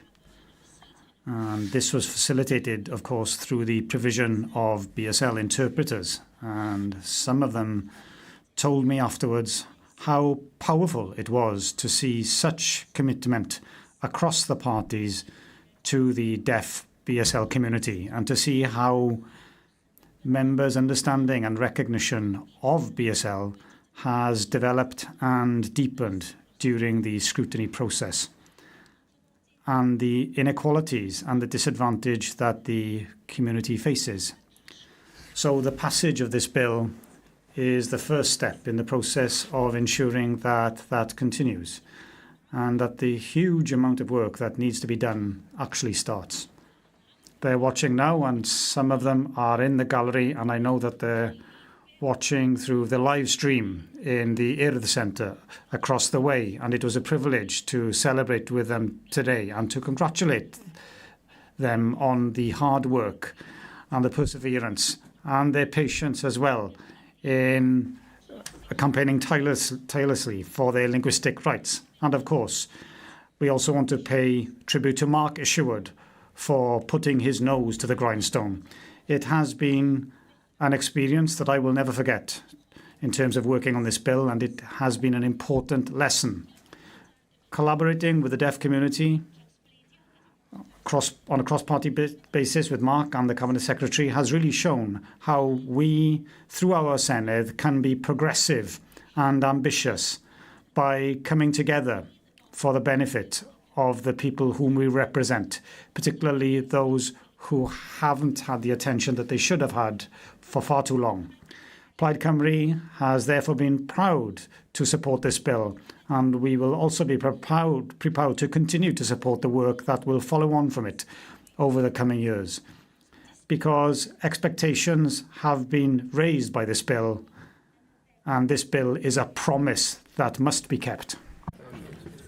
And I call on the Cabinet Secretary for Social Justice, the Trefnydd and Chief Whip, Jane Hutt. Deputy Llywydd, and as Cabinet Secretary for Social Justice, I'm very proud to have collaborated with Mark Isherwood to develop this bill, helping shape proposals for a national BSL strategy and the appointment of BSL advisor and assisting panel, measures that are intended to genuinely improve the lives of BSL signers in Wales. And the bill places clear responsibilities on listed public bodies to review, adapt and improve their services so they actively contribute to achieving the bill's aims to promote and facilitate the use of BSL. In the later stages, I supported amendments to ensure we plan for the workforce needed to deliver the bill's objectives, capture the data needed to monitor the use of BSL, and strengthen the involvement of BSL signers at every stage of implementation. And together, I am confident that these provisions lay strong foundations for more consistent recognition and meaningful use of BSL across Wales. The bill we have before us today reflects the constructive and collaborative approach that has been taken and expressed today and in all proceedings. Working together has strengthened the bill and ensured it is both ambitious and workable. And in that respect, this bill demonstrates the Senedd at its best, engaging constructively to improve legislation in the interests of people across Wales. And I'd like to end by expressing my sincere thanks to all those who have brought us to this important point in the bill's passage. And Mark, we wouldn't be here today without your efforts and hard work over many years. I'd also like to thank both Mark's Senedd officials and my officials for your sustained commitment in supporting the development of this bill throughout its passage. I'd also like to thank the Equality and Social Justice for your detailed and constructive scrutiny, and also thank the Legislation, Justice and Constitutional Committee and the Finance Committee for their scrutiny as well.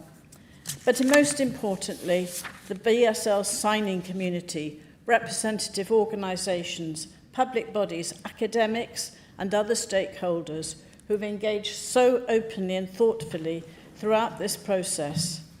Your lived experience, expertise and challenge have been central to shaping the bill before us today.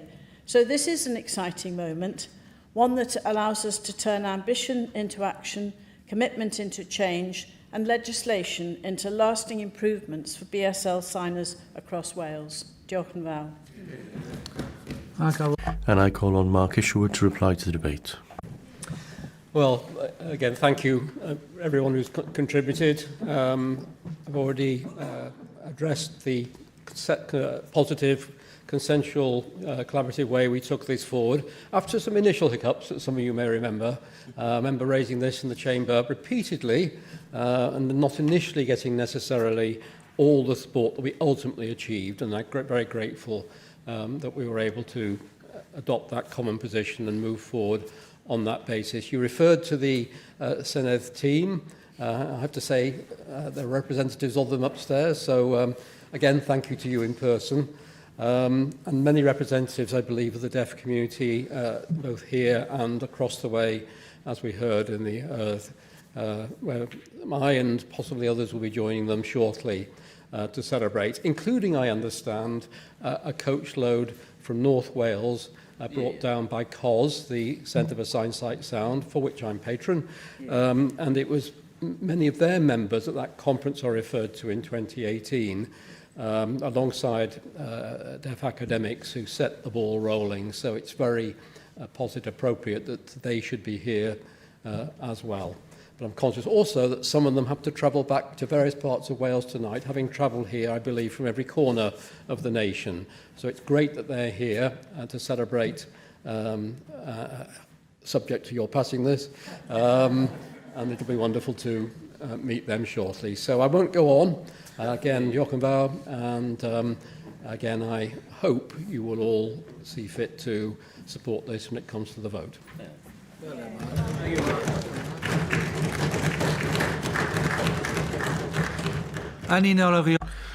In accordance with Standing Order 26.50C, a recorded vote must be taken on stage 4 motions, so I defer voting on this item until voting time. Item 14 is a debate on the Family-Friendly and Inclusive Parliament Review Board report. And I call on Joyce Watson to move the motion. Diolch, Dipro Llawydd. I'm pleased to open this debate and move the motion to note the report on the Family-Friendly Inclusive Parliament Review. The Senedd is recognised internationally for women's representation, and we want to continue to lead the way in inclusivity and family-friendly working. The expansion of members and the changes to our working practices create both opportunities and risks, making this a timely review. My thanks go to my fellow board members, Jane Dodds, Peter Fox, Sian Gwentlian and Mike Hedges for their experience, insight and cross-party collaboration that has served to strengthen this report. I also extend my gratitude to Dr. Alison Parkin, Dr. Rachel Minto and Dr. Leah Hibbs of Cardiff University and Hannah Johnson, our expert advisor. Their analysis has been instrumental in producing what's already been described as a game changer and an example of best practice. The Senedd has strong foundations, a progressive ethos and proven international credibility. We were the first legislator to achieve gender parity in 2003, and family-friendly working was embedded in our structures from the outset. However, implementation of equalities relies too heavily on individual champions and informal norms. This review aims to embed equality into our institutional framework, mainstreaming it within scrutiny and policy making. Our vision is for a Senedd for all, recognising diversity as a democratic strength. I thank the many members who contributed via interviews and survey responses. The response rate was significantly higher than any comparable exercise elsewhere in the UK, giving us robust evidence for our findings. The review focused on 4 key areas, beginning with the most urgent: personal safety. And personal safety is now the overriding concern for anyone seeking political office. Members experience relentless online abuse even before standing for election, and this continues throughout their time in office. Every member who participated in the review reported experiencing abuse directly or knowing someone who had.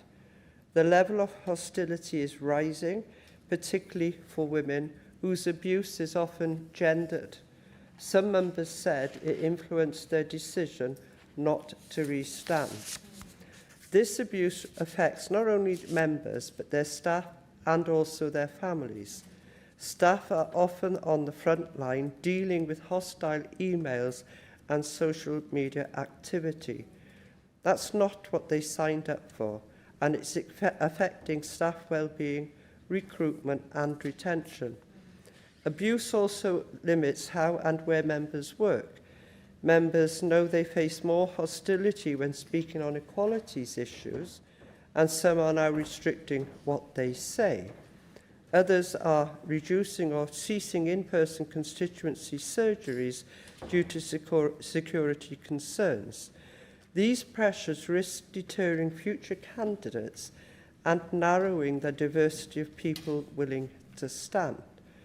I'm proud to have pushed for the establishment of the Senedd Social Media Monitoring Unit, supported 100% by the Women's Caucus. That unit allows lower-level abuse behaviour, short of criminal thresholds, to be identified, flagged and addressed before it becomes corrosive. The board recommends the continuation of this monitoring beyond the pilot phase, especially in the run-up to this election. We also want the Senedd Commission to report regularly on how abuse is being handled, providing members with clarity on the support available to them. We recommend establishing a safe participation in politics task force to conduct an independent review of abuse and harassment of members and their staff. This includes exploring an unacceptable behaviour of citizens policy to ensure consequences for those who harass or intimidate elected representatives and their staff. And we recommend gathering feedback from members standing down in 2026, this year, on whether abuse influenced their decision. Ensuring people feel safe and supported to stand for election directly strengthens democracy. A diverse membership leads to more inclusive decision-making, and this is the second focus of the review. The Senedd has a strong record in women's leadership. Since the Third Assembly, we have consistently had a female presiding officer or deputy presiding officer. However, gendered patterns persist, particularly in committee membership and chairing roles. There is no current mechanism to ensure diversity within committees, and without intervention, there is a risk of slipping backwards. We recommend collecting data on members' protected characteristics to measure progress and inform future actions. We also propose ensuring there are no single-sex committees and, as far as reasonably practicable, that committee membership reflects the overall gender balance of the Senedd. The next Senedd should consider how to address gender imbalance in committee chairs. Following the election, we propose an equality impact assessment of the new electoral system and revised ways of working. We'll also begin collecting data on participation in plenary debates to ensure equitable opportunity to speak. Training will be provided on the Code of Conduct and the Dignity and Respect policy, emphasising that robust debate can and must remain civil. Family-friendly principles have long been embedded in our standing orders, but unpredictable plenary end times and long hours continue to challenge members with caring responsibilities. We recommend more predictable end times for debates, building on the successful introduction of proxy voting.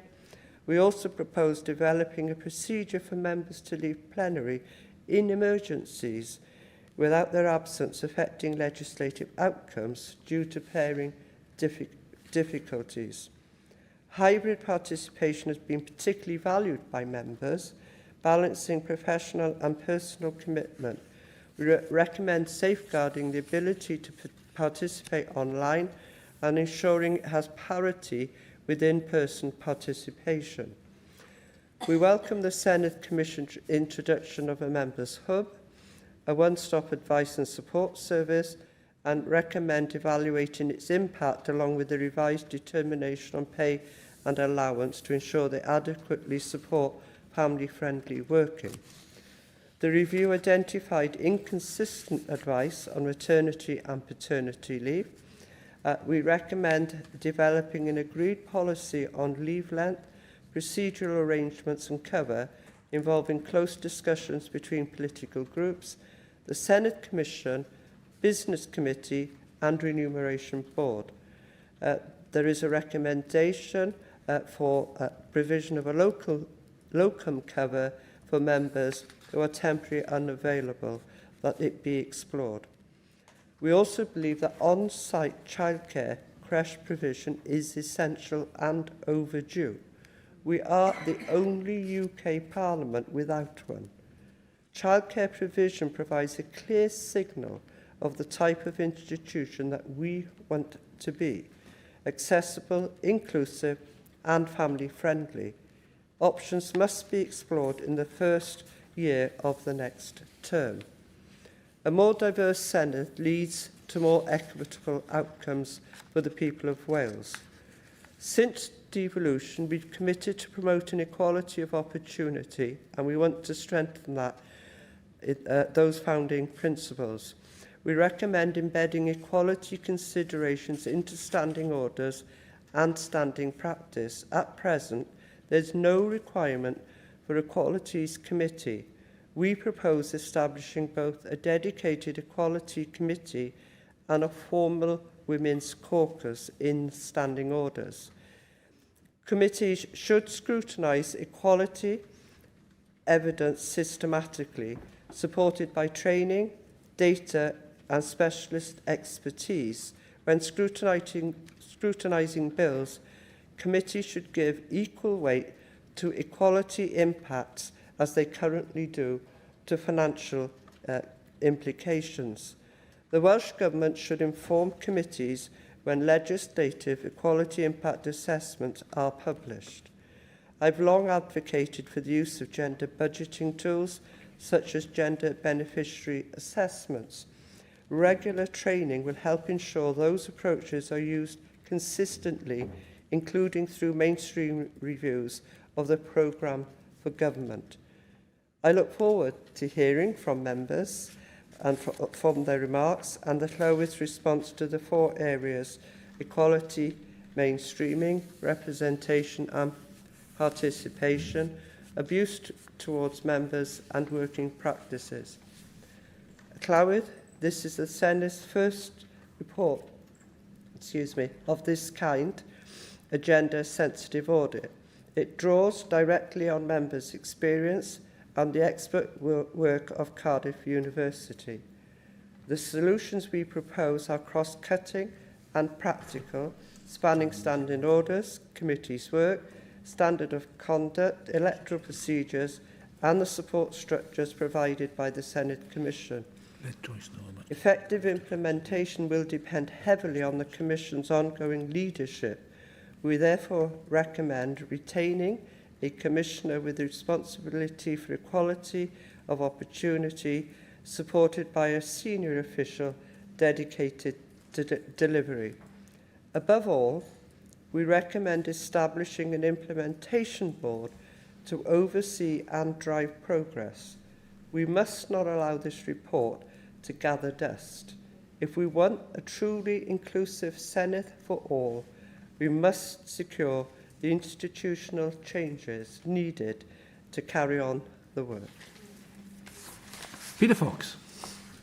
Diolch, Deputy Llywydd.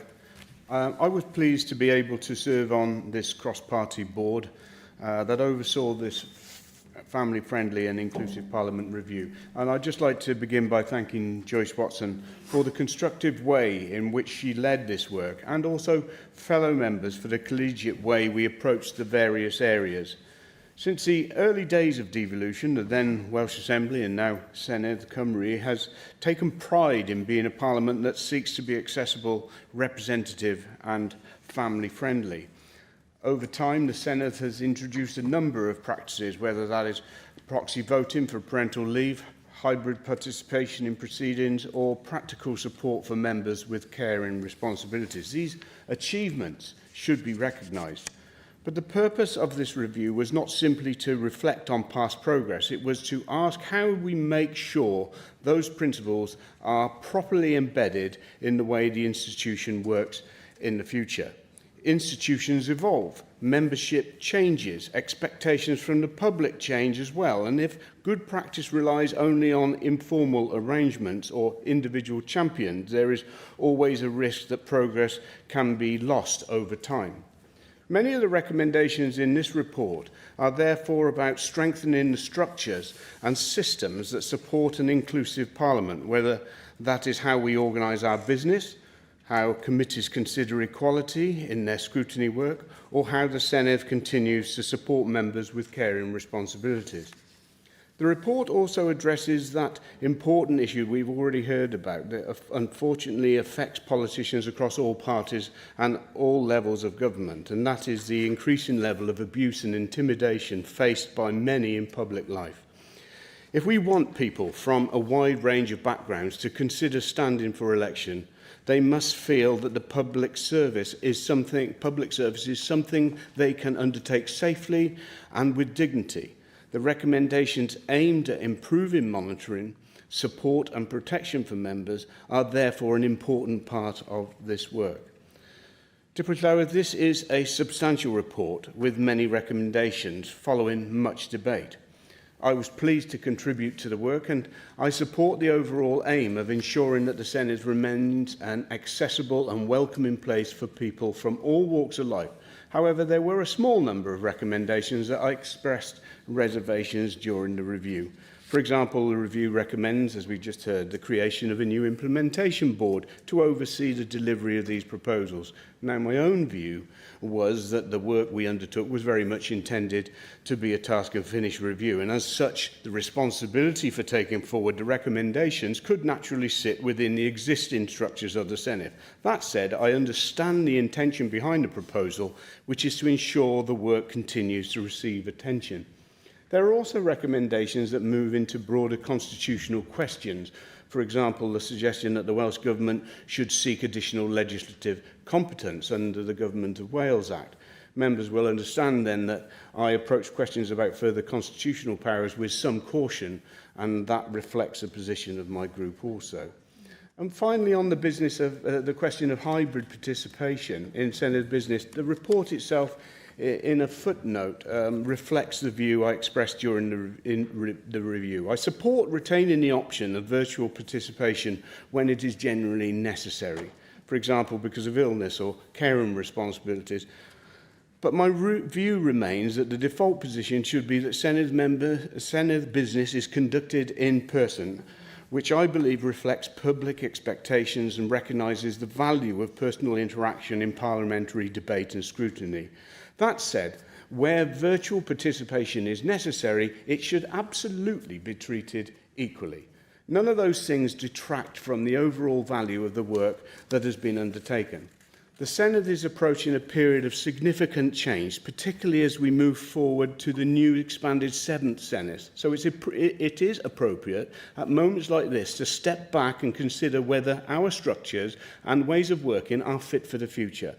This review provides a thoughtful evidence base to help inform that discussion. Ultimately, a strong democracy depends not only on the laws we pass, but on the culture of the institutions that represent the public. If people from across Welsh society can see that this Parliament is accessible, respectful and supportive of those who serve in it, then that strengthens our democracy as a whole. I thank everyone who contributed to the review, and I look forward to the debate on how we continue to develop a Senedd that works for members, staff and, most importantly, the people of Wales. Diolch. Siân Gwenllian. Thank you, Dilynwch, and I wish to make 3 points in today's debate. The first is around the need for statutory mechanisms to ensure gender balance in future Seneddau. Secondly, I want to talk about the extremely worrying increase in offensive comments and abuse of women online.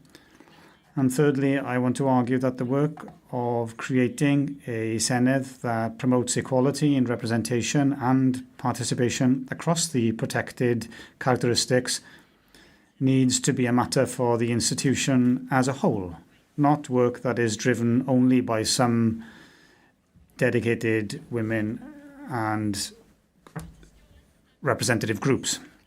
Evidence shows that parliaments that are gender balanced are more effective institutions in terms of democracy, as voices are equal around the table. That in turn leads to appropriate attention to issues that affect women everywhere, as well as the issues that affect men or the population as a whole, from issues related to menstruation and menopause to unpaid carers, the vast majority of whom are women, to women's safety and violence against women. My great concern is that the Seneddau of the future will not be close to being gender balanced. We have taken a backward step in this Senedd. So voluntary methods don't work. It was a great disappointment to me that the commitment to create statutory quotas was not realised, as this is the only way to ensure equal representation across the parties in the Senedd. I am pleased that recommendation 4 of the report before us today regarding the devolution of competence to enable legislation to support the diversity of electoral candidates, that has been included in the report, and this is a vital recommendation for the next government. This is a core part of achieving the goal of an equal Senedd. I am very proud that my party has ensured that half of our candidates are women, with women at the top of the lists in at least half of the constituencies in the May election. It is disappointing that this is not likely to be the case for other parties, and that we, as the Senedd, will have fallen back even further in terms of gender balance after the election. I turn now to my second point, which is the entirely unacceptable increase in abuse and offensive comments made against women online. The Cardiff University report draws attention to this and the nightmarish level of online abuse levelled against women. It is vital that the pilot scheme currently in place, which monitors the social media accounts of many of us, continues and becomes a permanent part of the next Senedd. I do agree with what Joyce Watson just said. I believe that this monitoring system should be in place in the next period that we have, namely the electoral period, and it's important that the recommendations in the report around this area are implemented. The current climate of endless personal attacks on female members online is preventing women from putting their names forward as candidates. I've been a member of the Senedd for 10 years, and I have seen a shocking increase just over the past year in attacks on me as a woman in politics, as an older woman in politics, and as a woman who speaks Welsh in my public life. The behaviour is shameful. Sometimes the comments do cross the criminal threshold, and that is where the pilot is so valuable, and the action that takes place afterwards in order to hold the criminals to account and thereby protect women everywhere. I turn now to my last point, which is the need for the Senedd as an institution to lead the change that is required. We have been progressive in Wales, yes we have, and that does need to be celebrated. Much of that has happened because of the individual efforts of many women over a long period. They have been supported by some male allies, yes. And a number of the women who have driven the change are with us today in the chamber. Many are retiring this year. You need to conclude now, Sean. And we are very grateful to them and to the women who have been here before them. I was at an event organised by Cardiff University recently, discussing the report before us today, and the very clear message from Professor Sarah Childs and Professor Rosie Campbell was this: the change must take place at a whole institutional level. Many women have had to use their political capital in order to move the agenda forward in the past. It's time for the work to rise to the whole institution level, and that is my message of encouragement to the Commission today. Jane Dodds. It has been a genuine privilege to serve on this board that produced the report, and I want to begin by thanking colleagues from across the Chamber who gave their time and the clerking team, particularly Martha de Gama Howells, who really worked her socks off in order to get this to where it is in such a short period of time. But particular thanks must go to Joyce, who drove this, who absolutely persisted to make sure that this happened. We are very grateful to you, Joyce, for bringing it to us today. Across the Chamber, we know that this is what we do the best. We work across boundaries to ask the questions that matter. And the question at the heart of this report is simple and profound. It is, what kind of Parliament do we want Wales to have? We've heard that we have much to be proud of in the past, but pride cannot become complacency. Too much of what we have built rests on the shoulders of champions, which Sian has just referred to. Wales has both the opportunity and the responsibility to lead the world again. But to do that, equality must not be left to chance, not dependent on goodwill, but hardwired and permanent. I want to speak about a few things that came through. Firstly, sadly, the experience of abuse in politics. Members that we heard from experienced online abuse, in-person abuse, threats, harassment, and intimidation. But what I found most shocking was not the scale of it, it was how many colleagues have simply come to accept it. To describe it in their own words, it is just a cost of doing politics. We must not accept that. Abuse should never be the price someone pays for choosing to serve their community. For women, we know this abuse is more frequent, more sustained and more vicious, including threats of rape and attacks on our appearance. I have spoken publicly about the misogynistic abuse and threats I have personally received. This abuse is designed not just to harm, but to silence, to wear us down, to push us out of public life altogether. We know that women, young women, and people from ethnic minority backgrounds have looked at what elected representatives face and say, no, not for me. I also wanted to raise the issue of parental leave. At present, members of the Senedd do not have formal parental leave policy. That means members who become parents or whose partners give birth often have to rely on informal arrangements and goodwill to navigate what should be a clear and supportive process. In particular, I wish to speak about miscarriage leave, which for many women is a profound and deeply personal loss. To go through such a loss without any formal entitlement, no clear policy, no institutional support, that says something about us as a Senedd. And I find that deeply uncomfortable. I find that deeply uncomfortable because I myself have experienced 4 miscarriages and I know the effect it can have. So we must move forward on this. Finally, I want to talk about how we get to free childcare. Myself and Plaid Cymru and our political parties want free childcare, but actually we have to be the people we want to see.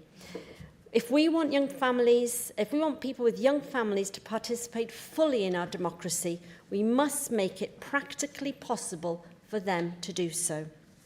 I welcome the work that the Senedd Commission has already begun in exploring options, but ultimately what matters is delivery. Families need practical support, not just discussions about support. Finally, on equality mainstreaming, too much relies on structures that are not formally guaranteed.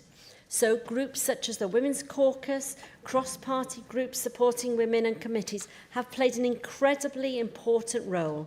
But again, their existence should not depend solely on informal arrangements. We need a dedicated equality committee to be mandated in standing orders.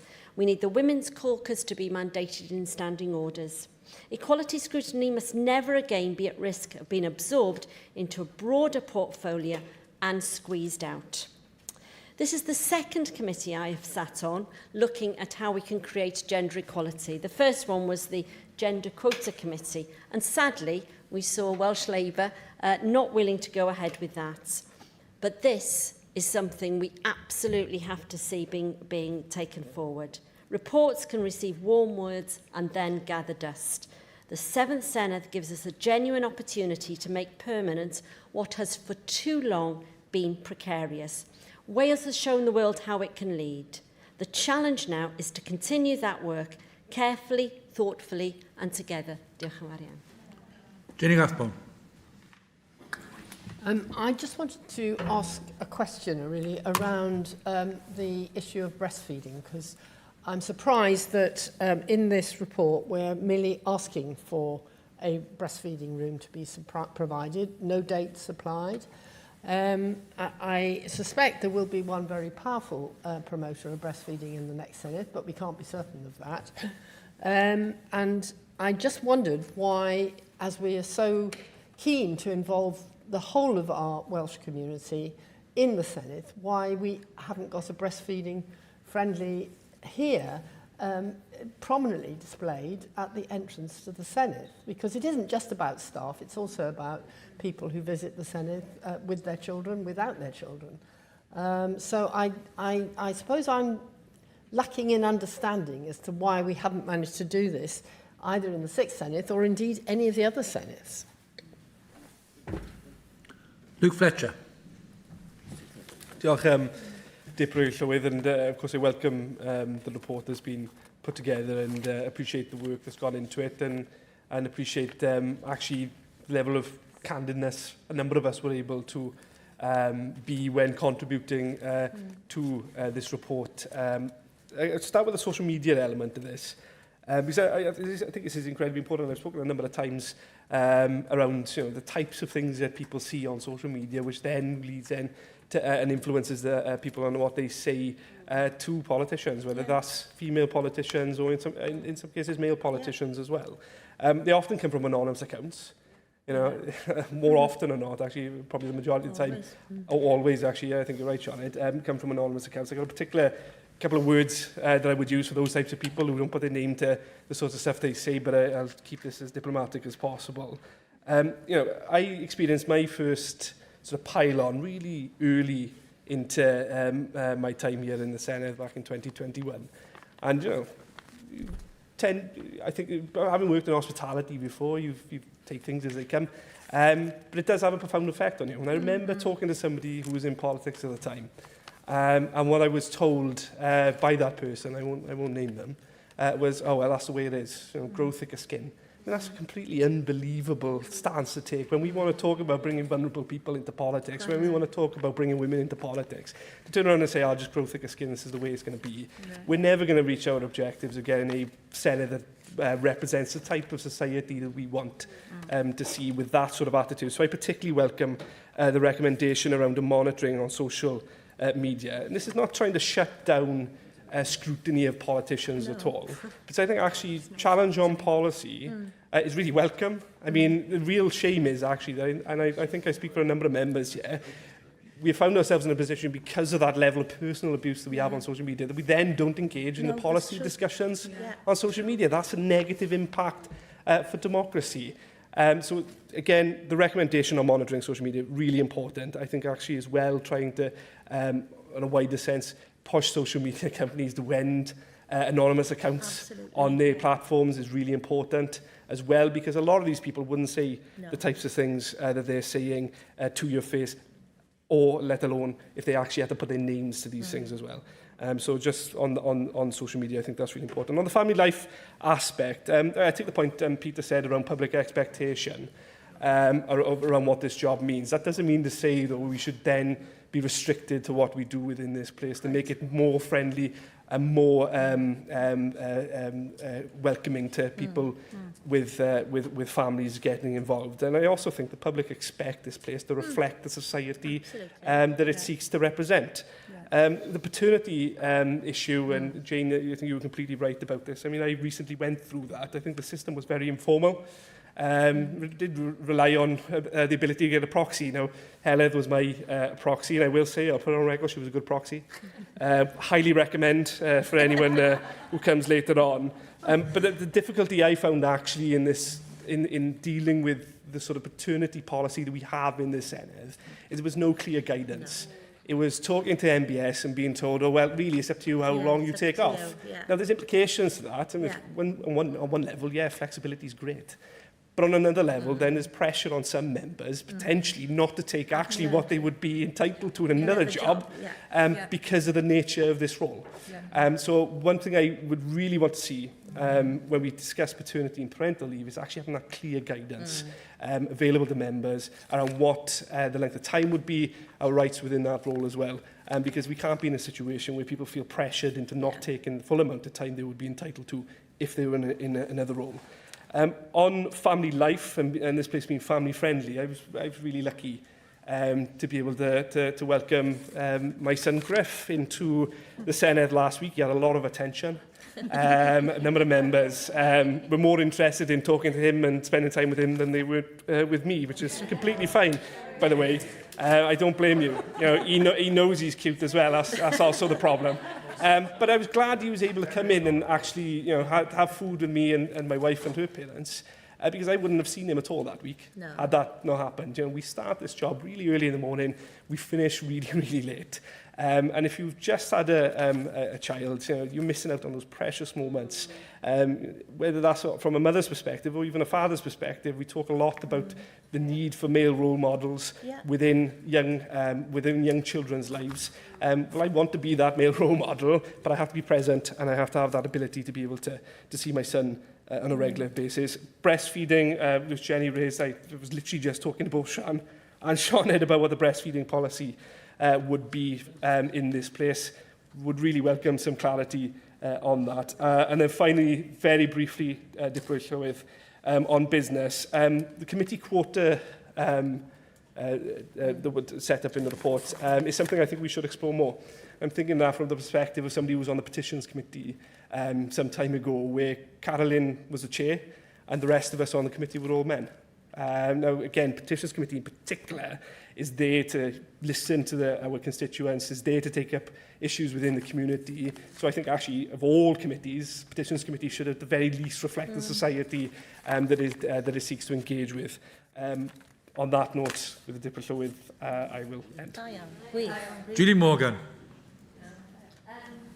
And I'm very grateful to be able to speak in this debate, and I want to also thank Joyce for her leadership in this and the other members of the committee and all the work that they've done. I agree with all the recommendations, but I'll just pick out a few to talk about. I think it's absolutely key that we do have an on-site childcare provision, that we should have a creche here in the Senedd, and I'd like to think we could go into the next Senedd with that commitment. I've been involved in lobbying for childcare provision on many occasions, and in fact the Cabinet Secretary and I, in an earlier stage of our political careers, lobbied very hard to have a creche at the new headquarters of the South Glamorgan, as it was at the time. And we did have quite a bit of opposition at that time, and we had to keep on, but we got it. So that was successful. And then I had an unsuccessful campaign to have a creche in Westminster, where there was unbelievable opposition, and in all the debates they were talking about the shooting ranges that were there, and we never got anywhere. But then we had John Burko came in as the speaker, and then there is a creche at Westminster now in the Foreign Office, and that is progress. So I think Joyce made the point that here in Wales is the only parliament now that does not have a childcare facility. Julie, do you agree with me there's a sense of frustration here? Because, I was part of the Future Senedd Committee, and on the 6th of March in 2025, we wrote to the Senedd Commission saying this had to be a priority and in place for 2026 onwards. Is it not a regret that we're not anywhere further, and can we try and seek some agreement here today that this has to be the next step? It's not an optional, it has to happen, and it's about time it happened. Yeah, I agree it has to happen. I think it's absolutely crucial that it happens, and I'd like to think that we could move forward with that commitment, because it is remarkable, really, that we've had 26 years of devolution, 26 years of, of working here from this building. We've had a new building built here, and we never had a crash. So it is remarkable, I think. So I share your frustration and commitment. But I also think, a crash, I think, should be for members, for staff, for people who visit, so that witnesses, so we can get a wide range of witnesses, people who would find it difficult to come unless they had somebody to care for their children. So I think that's important to take into consideration. Also, I think it's important to take into consideration that a crash would not always be suitable for everybody, because many members have to, for example, leave their children at home quite a long way from the facilities here. So I think we have to consider that as well and see how we can help those children with those families with childcare. So I think a crash is a must, and I think it'll be a huge disappointment if we don't get that with all this work that's been done. And as somebody said, it is a visible sign of what is the sort of Senedd that we want to have. I mean, I'm always thrilled when I see that play area up by the cafe. I think that's been a, fantastic progress having that. And when you see the children, playing there, well, you know what the Senedd is about. It's about those children and the future for them. And so I think that is great progress there. Then the other quick points I want to make is that I think it's absolutely crucial that we continue hybrid working. I think that that is so important, and that it should have equal status to being here in person. We all have experienced the difficulties of coping, well, with childcare, but also with care for elderly parents. And that probably has affected more of us maybe than childcare. But it's so important that we can, the bonuses of being able to work hybridly to help with those sort of situations. I just think that has got to be taken into consideration as well. So equality for hybrid working. Let's take a step back. I mean, what we are as a Senedd is, how we operate as a whole.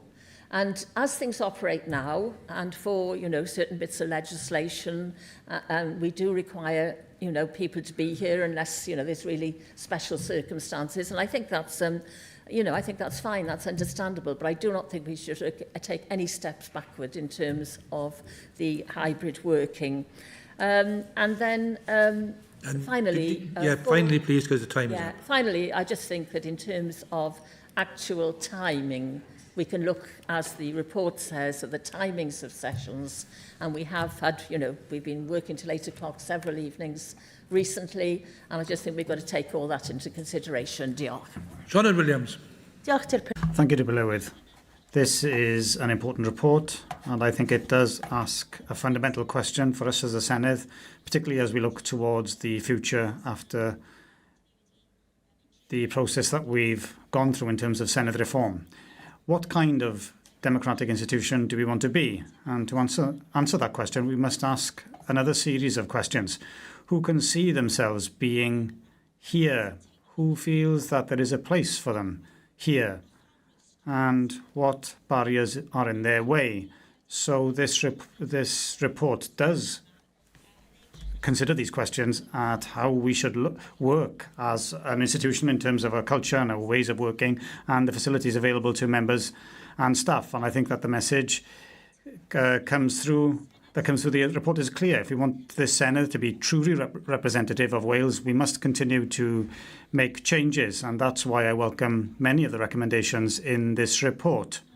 It does note, and as we've heard, that the Senedd has a strong record in terms of inclusion and representation, particularly in terms of women's representation, but it also warns, as we heard from Sian Gwenllian, that we shouldn't take that progress for granted, so we need to embed the inclusive practices in the structure of the institution itself, instead of relying, as Jane Dodd says, on goodwill or informal practices alone. I want to focus on two recommendations that stand out to me, namely the childcare provision and job sharing. The Senedd has to commit to the principle of providing childcare on site for members and staff and members of the public. I started my professional career here in 1994 at BBC Wales here in Cardiff. And as a major national institution and a good employer, there was a creche there in 1994, 5 years before we had devolution. It was incredible to realise when I came here in 2021, perhaps to our main national institution, that we didn't have a creche here. We're an institution that makes laws for the whole of Wales, and we discuss equality policy and the impact of that on families and caring responsibilities on a weekly basis in this chamber. But the lack of a creche sends a clear message that we don't want to support families here in the most basic way. The second issue then that needs urgent action is job sharing. The report does refer to the Senedd Cymru Members and Elections Act 2024, which requires the Llywodraeth to propose the establishment of a committee to consider whether certain positions in the Senedd could be filled through job sharing. So I'd like to ask what work has taken place in terms of preparing for this. And then I want to talk again about my personal experience. Job sharing in Swansea University, that allowed me to return to work as the mother of 2 small children. And I heard from my manager, both of us sharing the role were mothers, and we heard that the university benefited from the strengths and the personalities and the different experiences within that team as we undertook the tasks for that role. So why shouldn't our democracy also benefit from this kind of positive flexibility, which would encourage people, and women in particular, to be able to share their talents? This idea is not about reducing work. It's about expanding who can do that work. And the final point that I'd like to make, which is associated with that, is the fact that there are too many people who are disabled who see politics as something impossible for them, not because of a lack of ability, but because there are structures here that are not planned with everyone in view. So one thing I'd like to mention as in finishing is talking about ensuring better access for disabled people to the Senedd. The report notes that the committee discussed the possibility of calling for regular breaks in proceedings, and they came to the majority view that the Llywydd and the committee chairs were in the best position to understand when those breaks in proceedings are needed. I think that finding shows clearly why measures need to be embedded in a structural way rather than leaving them to chance. Because would a Llywydd or committee chairs in the future, would they have the experience of disability or a health condition that makes regular breaks essential? Would they have the understanding of that? As someone who has experience of chairing and attending meetings that include disabled people, I could tell you that the opinion of the majority would be very different from that of the committee, which, as far as I know, comprised people with no disabilities. So I'd like to hear a specific response on that point. Thank you. Alan Price. Somewhere in Wales today, there is a woman thinking about standing for the Senedd after next. She has the ability, she has the ideas, and she's doing the maths on school drop-offs, on sitting times, on who will look after her children on a Tuesday night when the vote runs late. And she's deciding not to stand. Not because she lacks ambition, not because she lacks talent, because this institution, the institution she would serve in, was not designed with her life in mind. That's what this report is about. In 1998, the advisory group that shaped this place imagined a legislature that would be democratic, effective, and inclusive. And for a time, as we heard, we delivered on that promise. The first parliament in the world to achieve gender parity. We built hybrid working practices that other legislatures now study. We proved that a different, more collaborative kind of politics was possible. But this report also tells us something uncomfortable, that the progress we are proud of is not secured, that what was won by intention can be lost by drift. The evidence is clear. Members who were primary carers for children reported delaying their candidacies, sometimes by years, because they could not see how this role could fit alongside family life. The barriers they described were not in legislation, they were in the working week, in the unpredictability of parliamentary hours, in the absence of childcare, in accommodation allowances not covering stable family accommodation, in the quiet assumption that a member of this Senedd has no life beyond it. Those are not complaints about convenience. Those are fundamental failures of design, and they determine, before a single ballot is cast, who is able to serve here and who is not. And this matters beyond the individuals affected. A parliament whose working conditions narrow the pool of people who can serve is a parliament that narrows the range of experience it can draw on. The quality of our scrutiny, our legislation, our democratic conversation, all of it depends on who is in this room. Now, we're about to expand this Senedd, new members, new committees, new ways of working. The decisions we make in this period will set the pattern for decades. What we build now is what future Seneddau will inherit, not as a choice, but as a fact of institutional life. This is either a risk or an opportunity, and the difference depends entirely on what we do now. If we treat inclusion as an aspiration, something we mention in reports and celebrate in speeches, it will erode gradually until one day we look around this chamber and wonder why it doesn't look like the country it serves. And it seems to me there is a consensus here. There's a consensus on childcare. I speak as one commissioner to another. There's a consensus, I think, on the Commission. Let's make it happen.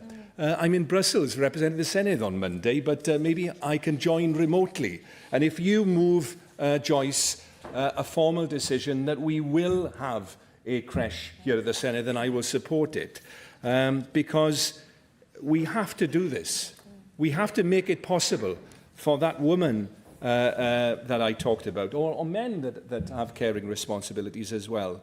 The ones doing the maths tonight, to see a path into this Parliament, and for us to make it possible for Wales to hear their voices. Representation doesn't end at the ballot box.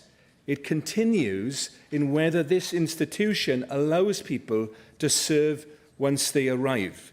We do not often get a chance to shape a Parliament at a formative moment. Let us not waste it. Ysgrifennodd y Cabinet dros gyfiawnder cymdeithasol. The Cabinet Secretary for Social Justice. I just welcome the opportunity to briefly contribute to today's debate, and I'd like to thank Joyce Watson, the Cross-Party Board and the expert team who've worked at pace to produce a report. It sets out a clear pathway towards achieving our shared objective of a Senedd for all. And as this report underscores, devolution in Wales has from its inception been grounded in an unwavering commitment to equality and recognition that inclusion is fundamental to the strength and health of our democracy. And in recent years, reports on electoral reform have called for greater diversity and inclusion in our politics. And this report identifies tangible actions which, if we implement them, will foster working practices and a culture designed to facilitate and enable participation rather than hinder and impede it. And I do think this report presents a compelling vision, and it's been expressed today across those 4 broad areas. We work together towards the goal of realising that truly inclusive Senedd, and it does remind us of the most pressing challenges facing our democracy and provides important recommendations to combat them. And like many who've spoken today, I support the recommendation of the board to bring forward a requirement in standing orders for online abuse to be monitored. The Commission's current pilot programme to monitor online abuse is a welcome foundation. We've heard today, and we've heard in our Women's Caucus, haven't we, particularly how women as candidates and elected representatives, and indeed their families, have been put in fear of their safety. And we cannot have true equality of opportunity to public life without emboldening our institutions to stand up to intimidation. I do say that as a government we benefit from the work of key stakeholders in lighting the path to a politics freed from fear. The Joe Cox Civility Commission's recent report, A Renewed Call to Action, highlights how actions to improve safety must complement efforts to make our democratic institutions more inclusive.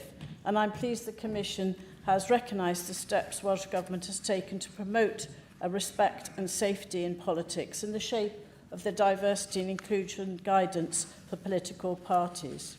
There are many recommendations in the report which will help us to dismantle the barriers we know exist within the Senedd, and it's been expressed today in the debate. Proposals such as clearer parental leave policies, job sharing options, the continuous provision of hybrid working arrangements, and important points have been made today, again, about miscarriage, about breastfeeding. And I do look forward to seeing the diversity inclusion strategies from political parties, along with diversity information beyond May's elections. I also note the recommendations for government in the report, which of course will be for the next administration to consider in detail. But as a government, we have remained committed to mainstreaming equality across all our work, and I value the fact that this has been promoted as a recommendation in this report. So I want to finish, Deputy Llywydd, by also referring to the recommendation which focuses on the feasibility assessment of creche facilities in the Senedd. We can't call ourselves a modern and inclusive Senedd unless we progress the many calls for a creche to be provided in Senedd Cymru. Elected members, staff, visitors and witnesses to committees should have access to childcare services which enable everyone to participate on an equal basis. So I think it's good that we have got a strong call today, a strong message from this debate in support of Senedd Cymru creche. Senedd Cymru creche is what we seek. So this report finally offers a vision for a Senedd that promotes equality of opportunity, a Senedd that shows the people of Wales that no matter your background or your circumstances of your birth, people can aspire to come here without fear to speak up for the communities they seek to serve. And this debate has given strong support to the family-friendly inclusive Parliament Review Board report. A garwodd ar y Llywydd. And I call on the Llywydd. Thank you, Dirprwy Llywydd, and I'm pleased to have the opportunity to contribute to this debate this afternoon, and I do that as Chair of the Business Committee and Chair of the Commission. Neither body has met formally to consider the recommendations that apply to those two committees since the publication of the report last week. So I will be responding by providing some updates to the Senedd on a number of the issues that have been recommended in the report and that have been raised during today's debate. But could I start by expressing my gratitude to the board of members and academics who have contributed to this work, and to everyone who has been involved in this substantial piece of work before us today. Could I refer therefore to some of the recommendations? Recommendation 14, first of all, this is the recommendation that safeguards virtual participation. There's no one online as I discussed this as it happens, but that recommendations asked us to confirm that virtual participation equates to in-person attendance, that we treat everyone who contributes virtually equally with those who are here in the chamber. And of course, the guidance issued by the Llywydd issued under Standing Order 6.17 state that all members have the right to participate in plenary proceedings and that they will be treated fairly in all aspects. And the guidance for committees states the expectation that hybrid is the usual format for meetings. We have innovated as a Senedd in our commitment to hybrid working and to allow people to feel equal in their contributions, whether they are here in the Senedd or contributing virtually. And I very much hope that what we have put in place does continue and that happens in the context of the Llywydd's guidance and in the context of standing orders. Recommendation 25 makes a recommendation on the possibility of a future committee looking at job sharing. Now, the Business Committee, of course, has begun this work by looking at job sharing for committee chairs, and recently, of course, a fortnight ago, in fact, that work was incorporated into our standing orders through a vote in this chamber. And if this is adopted in the next Senedd, the job sharing of committee chairs, then that will provide important evidence for further work that may be done in terms of job sharing for the future.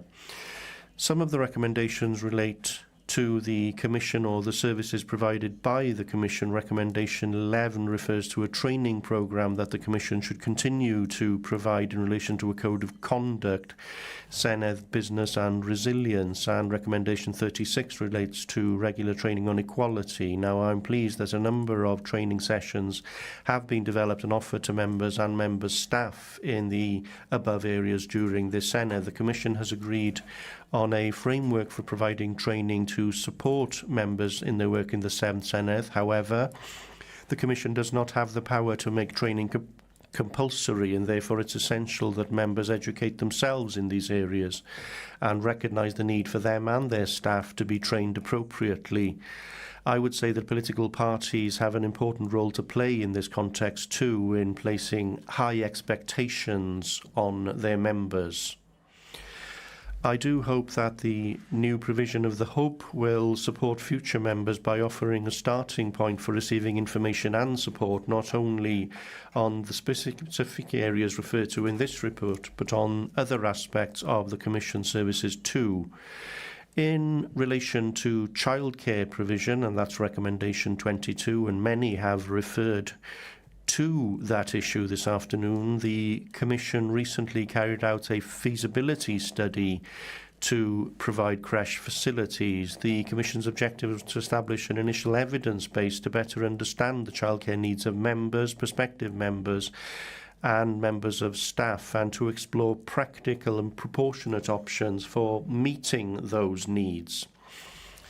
The study found that childcare remains a barrier to participation in parliamentary life, but the report also said quite clearly that an on-site creche wasn't the most practical way of providing childcare to members and staff members. Now, that's very different to what we've heard as an aspiration from many members around this chamber this afternoon.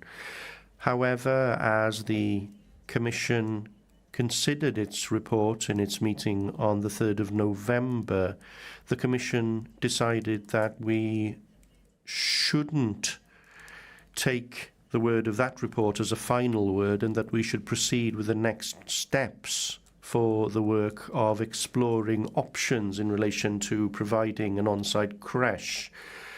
Now, it'll be a matter for the next Senedd now to look at this, and I understand the frustration that many of you feel in that this isn't something that's currently available, but to be entirely honest, the feedback that we received, having had discussions with members and staff members, was that on-site provision wasn't the most practical way forward in supporting them with their particular childcare needs.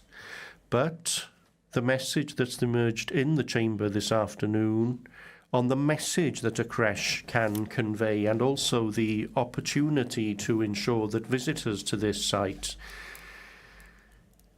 can also have a creche provision, I do hope that that will be reflected as an important point for consideration by the next Commission.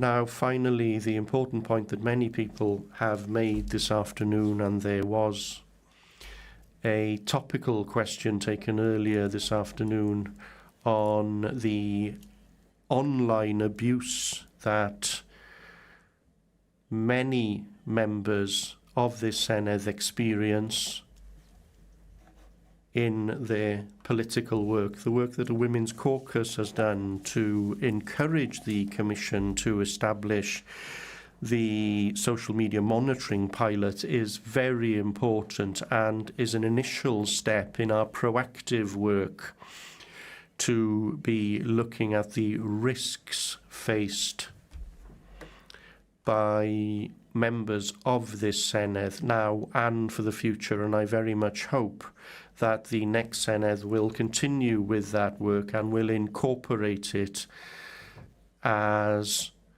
a core part of the work that we do to safeguard the politicians elected to this place. May I finally thank Joyce Watson for the leadership that she has shown in relation to this particular work, but she also leads as a Commissioner on equality issues within the Commission and within this Senedd, and the report itself makes a recommendation that a Commissioner should take forward that responsibility in future Senedds and in future commissions, and nobody could have done that work better than Joyce Watson over recent years, and I give sincere thanks to her for her leadership and determination in carrying that responsibility forward and in doing this work. And also the work for this report. I, now as Chair of the Commission and Chair of the Business Committee, will transfer this responsibility for responding to the relevant recommendations to the next Business Committee and to the next Commission. But with the expectation from me and from you, given your powerful contributions here today, that this body will provide and publish a formal response to the recommendations in this report so that the work is not left on a shelf gathering dust. Thank you. Joyce Watson to reply to the debate. Thank you, and it's been a great debate and with huge commitment from all sides, and that is a great way to end this piece of work. But we've got to move from aspiration now to institutional good practice. You know, and there's a clear difference between those two things. And we also have to shift from the reliance on working practices that are ongoing, dependent on a few key individuals for eternally pushing that. So we have to have working practices that are shaped by culture of this place. We are the culture of this place, and it's up to us. So we've got to have a formal structure, and we've got 4 weeks left here, and people have worked really hard in this space to keep these things alive, if you like, but we're losing a lot of experience. We're losing people with determination. I know and I hope that I'm right in what I think, that the 7th Senedd will see experienced members coming back, will see determined people with that vision coming back, and will understand the importance of this work going forward. And we'll be relying on those people, actually, to make sure that there is an implementation board going forward. But we have to, without a doubt, address some of the key issues. And I thank those people that took part in this debate today, Peter Fox, Sian Gwenllian, Jane Dodds, Jenny Rathbone, Luke Fletcher, Julie Morgan, Sianed and Adam Price for all their contributions today. Now, what is notable and thankful is it wasn't all women, you know, because this was never about that. This is about families and how it affects families. And one of the key things is those working hours, that we can and we will have a chance next time to make them more predictable and we have to make them more predictable, because, you know, we have parental remorse when you cannot see your children, and that cannot be good enough, and it's not going to encourage people here. I can see the clock, it's gone red. So I'm not going to push my luck any further, but I am going to thank you all, and it is key. And yes, Adam, we will be meeting on Monday, and yes, we can see if we can put something in place, and I'm sure we're both pretty determined to do that, to reflect the views here today. They're not our views, and it isn't down for an institution to block the will of the people sitting here. So we'll do a bit of unblocking on Monday, I think, regarding the crash. But thank you, everybody, and thank you for your patience. A question you. The proposal is to note the report. Does any member object? No, the motion is therefore agreed in accordance with Standing Order 12.36. Item 15 today is the Welsh Conservatives debate on economic policy, and I call on Samuel Kurtz to move the motion. Diolch, Dipper Lywydd. I'm pleased to have the opportunity to open this Welsh Conservative debate on the Welsh economy. But we meet today at a moment of considerable global uncertainty. Military action in Iran, the closure of the Strait of Hormuz, and the resulting surge in global oil prices are sending shockwaves through international markets. Energy costs are rising, supply chains are tightening, and families and businesses across the world are once again facing economic pressure. Events like these underline a simple but crucial point. Nations and regions need resilient economies, economies capable of weathering global shocks. Unfortunately, resilience is precisely what the Welsh economy sadly lacks. And the uncomfortable truth for the Labour government here in the Senedd, propped up time and time by their enablers Plaid Cymru, and now supported by a failing Labour government in Westminster, is that this weakness did not begin with events in the Middle East. The problems were already there. After 27 years of Labour government in Wales, the fundamentals of our economy remain deeply troubling. We make no apology as Conservatives for the wide-ranging motion before us today, because it simply sets out the reality of the Welsh economy. Let us look at the record of this so-called partnership in power. Economic growth forecasts downgraded, unemployment rising. In Wales, the lowest employment rate anywhere in the United Kingdom, and the highest level of economic inactivity in Great Britain, with nearly 1 in 4 adults outside the workforce. A record number of people claiming universal credit, and still here in Wales, pay packets remain the lowest anywhere in the UK.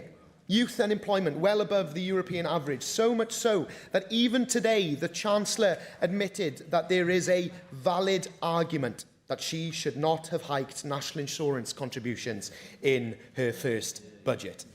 Yet time and time again we are confronted with this record. The instincts of this Labour government is to not accept responsibility, but to look elsewhere and for someone else to blame. They blame Westminster. They blame global events. They point their socialist finger of blame at anyone and everyone except themselves. The government that has actually been running Wales for the past 27 years, because every government member knows that their record is indefensible. Their amendment to today's debate does not challenge the facts that we have set out. It simply deletes them and replaces them with praise for the most unpopular Prime Minister in history. A Prime Minister, we should remember, who reportedly told his cabinet in December that engaging with default governments would, quote, almost inevitably create political challenges or missed opportunities. Who really, with friends like these, who really needs enemies? Had that been said by a Conservative Prime Minister, there'd have been emergency statements on the floor of the Senedd. There'd have been a press conference at Cathays Park. An affront to devolution, Labour members would have cried. Yet when it's a Labour Prime Minister, we hear nothing but silence. Hypocrisy from a government out of ideas, out of energy, and soon enough, out of power.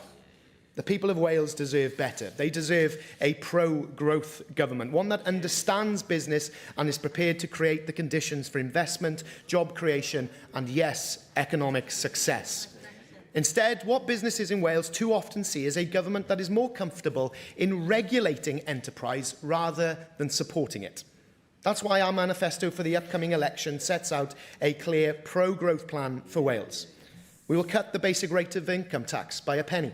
We will scrap business rates for small businesses, pubs and post offices. We will overturn the damaging tourism tax. Those measures will put money back into the pockets of people and allow businesses to reinvest, expand and create jobs.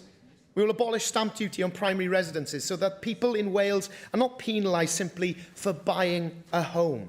And we will introduce referendums on council tax rises above 5%, ensuring that local authorities are properly accountable to the people who elect them and who pay the bills. For my constituents in West Wales, after the health service, the economy is the #1 issue that people raise with me most often. Recent engagement with businesses across Pembrokeshire and West Wales has made one thing abundantly clear. Many firms are struggling under the combined weight of rising taxes and rising operating costs. I've spoken to entrepreneurs who feel squeezed rather than supported. Businesses are scaling back plans to hire, invest and expand. Some are even questioning whether they can keep the doors open and the lights on. A tourism operator told me bookings are being cancelled as household budgets tighten. A cafe owner is considering reducing opening hours because energy and staffing costs have surged. A manufacturing firm told me its competitiveness is being undermined by high rates and growing regulatory burdens. These are not abstract. They are real businesses, employing real people, paying real taxes. And they are saying clearly and loudly, enough is enough. I've also raised in this chamber the growing concern about changes to business rate valuations. The recent roundtable that Paul Davis and I hosted attracted more than 150 participants, all eager to share their concerns and ask for support. In my time as a Senedd member, I've never seen such widespread anxiety about economic future, because businesses in Wales are already being squeezed to breaking point. And that is before we fully understand the economic consequences of the events unfolding in the Middle East. The Welsh economy cannot afford more than the same. Today, we've put forward practical proposals to support businesses, encourage investment and drive economic growth. And let me say this clearly, we're not precious about the ideas. If in the dying embers of this Welsh Government they wish to adopt them, we would welcome it. Because what matters is not who gets the credit, what matters is finally delivering economic growth that Wales so badly needs. So I urge members across the chamber to support our motion today and to send a clear message. It's time to get Wales working again. I have selected the amendments to the motion. If Amendment 1 is agreed, Amendments 2 and 3 will be deselected.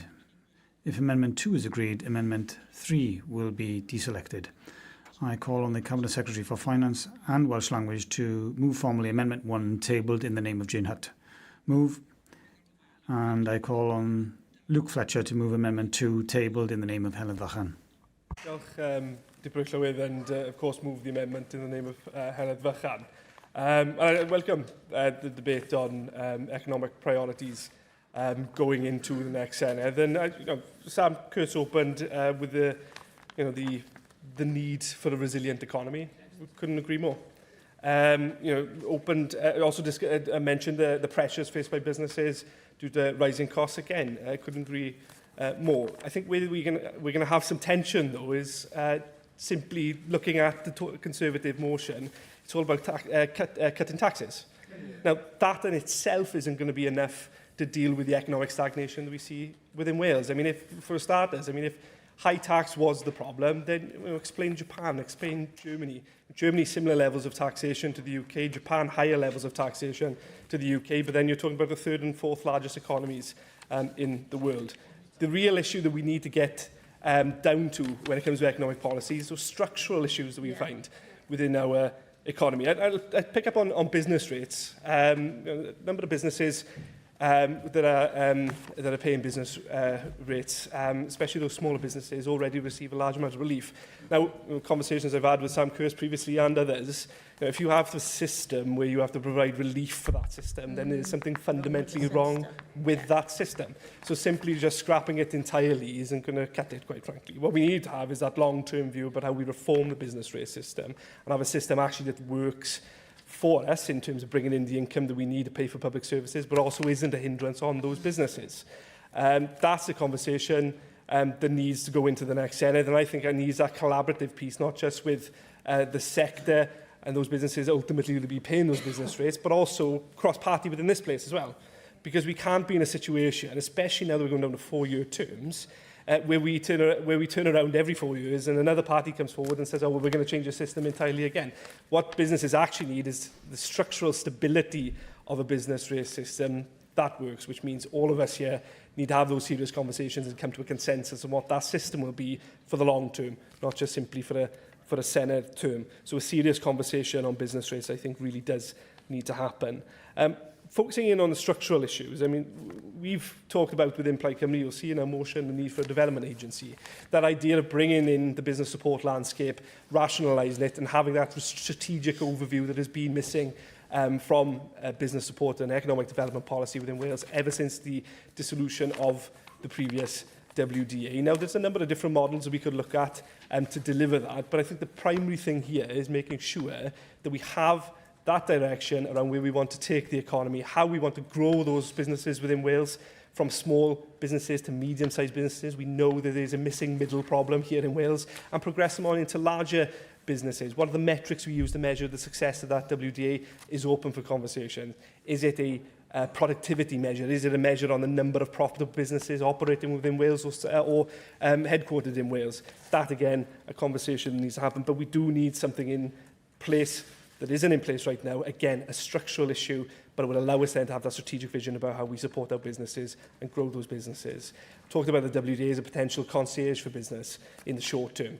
The ability then to have something that can walk businesses through the system as is, whether that's for business support, whether that's for getting through the planning system as well, will be a huge boost or shot in the arm for the business community here in Wales and thereby the Welsh economy. And finally, within our motion, you'll also see a reference to the need to utilise Welsh pension partnerships more effectively. We aren't doing that to the degree that we should be right now, especially when you compare with other countries of a similar size to Wales. They are billions of pounds worth of investment that simply isn't happening, again, because there's no structural thing in place for us to have those conversations and proactively get that investment into Wales. So, as I said, I welcome the opportunity to discuss economic policy in the Senedd tonight. Cutting taxes isn't simply going to be the solution or the answer to getting the Welsh economy off its feet. There are structural issues that need to be addressed, and I was hoping that we would see something on that from the Conservatives, but we haven't seen that. All we've seen is tax cuts and reheating of former policies. But I would welcome actually from further contributors from the Conservative benches, the Labour benches, Reform benches as well, around that structural issues that we need to address here. Because again, the future of the Welsh economy will be of importance in the next Senedd. We need to take it seriously. We need to have that conversation seriously, rather than trying to score cheap political points. I call on James Evans to move Amendment 3, tabled in the name of Lauren Jones. Diolch, Deputy Presiding Officer, and I move the amendment tabled in the name of Lauren Jones and co-submitted by myself. After almost 3 decades of Welsh Labour governments propped up by Plaid Cymru, the Welsh economy is on its knees, and working people who set their alarm clocks across our country are paying the price.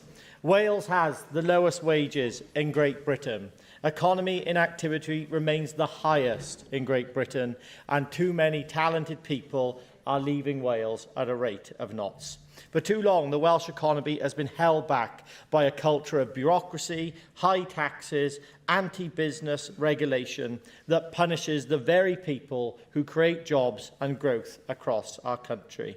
This includes policies like Labour and Plaid Cymru's disastrous default 20-mile-an-hour speed limit, which, by the Welsh Government's own calculations, will cost the Welsh economy up to £9 billion. £9 billion that you can't reinvest back into our health service and our public services across Wales. And I'm glad to say that when Reform is in government this May, we will revoke this ill-thought-out policy so that money that goes into our economy can go back into our public services. Reform will also prioritise skills and training. We will favour vocational learning and apprenticeships, so young people can build their future here in Wales, as also providing the good future-proof jobs across our community, our plumbers, our carpenters and our bricklayers who we need to build homes and build our economy. Reform is the only party that will build the M4 relief road, as Labour and Plaid Cymru continue to push their anti-motorist agenda on the people of Wales. And while the Conservatives have tabled this debate, their credibility is being undermined by the fact that they have just released a completely uncosted manifesto. Plaid Cymru's amendment today. James, will you take an intervention? I'll take an intervention, Janet. That's just... honestly, I've known you a long time, and that astounds me.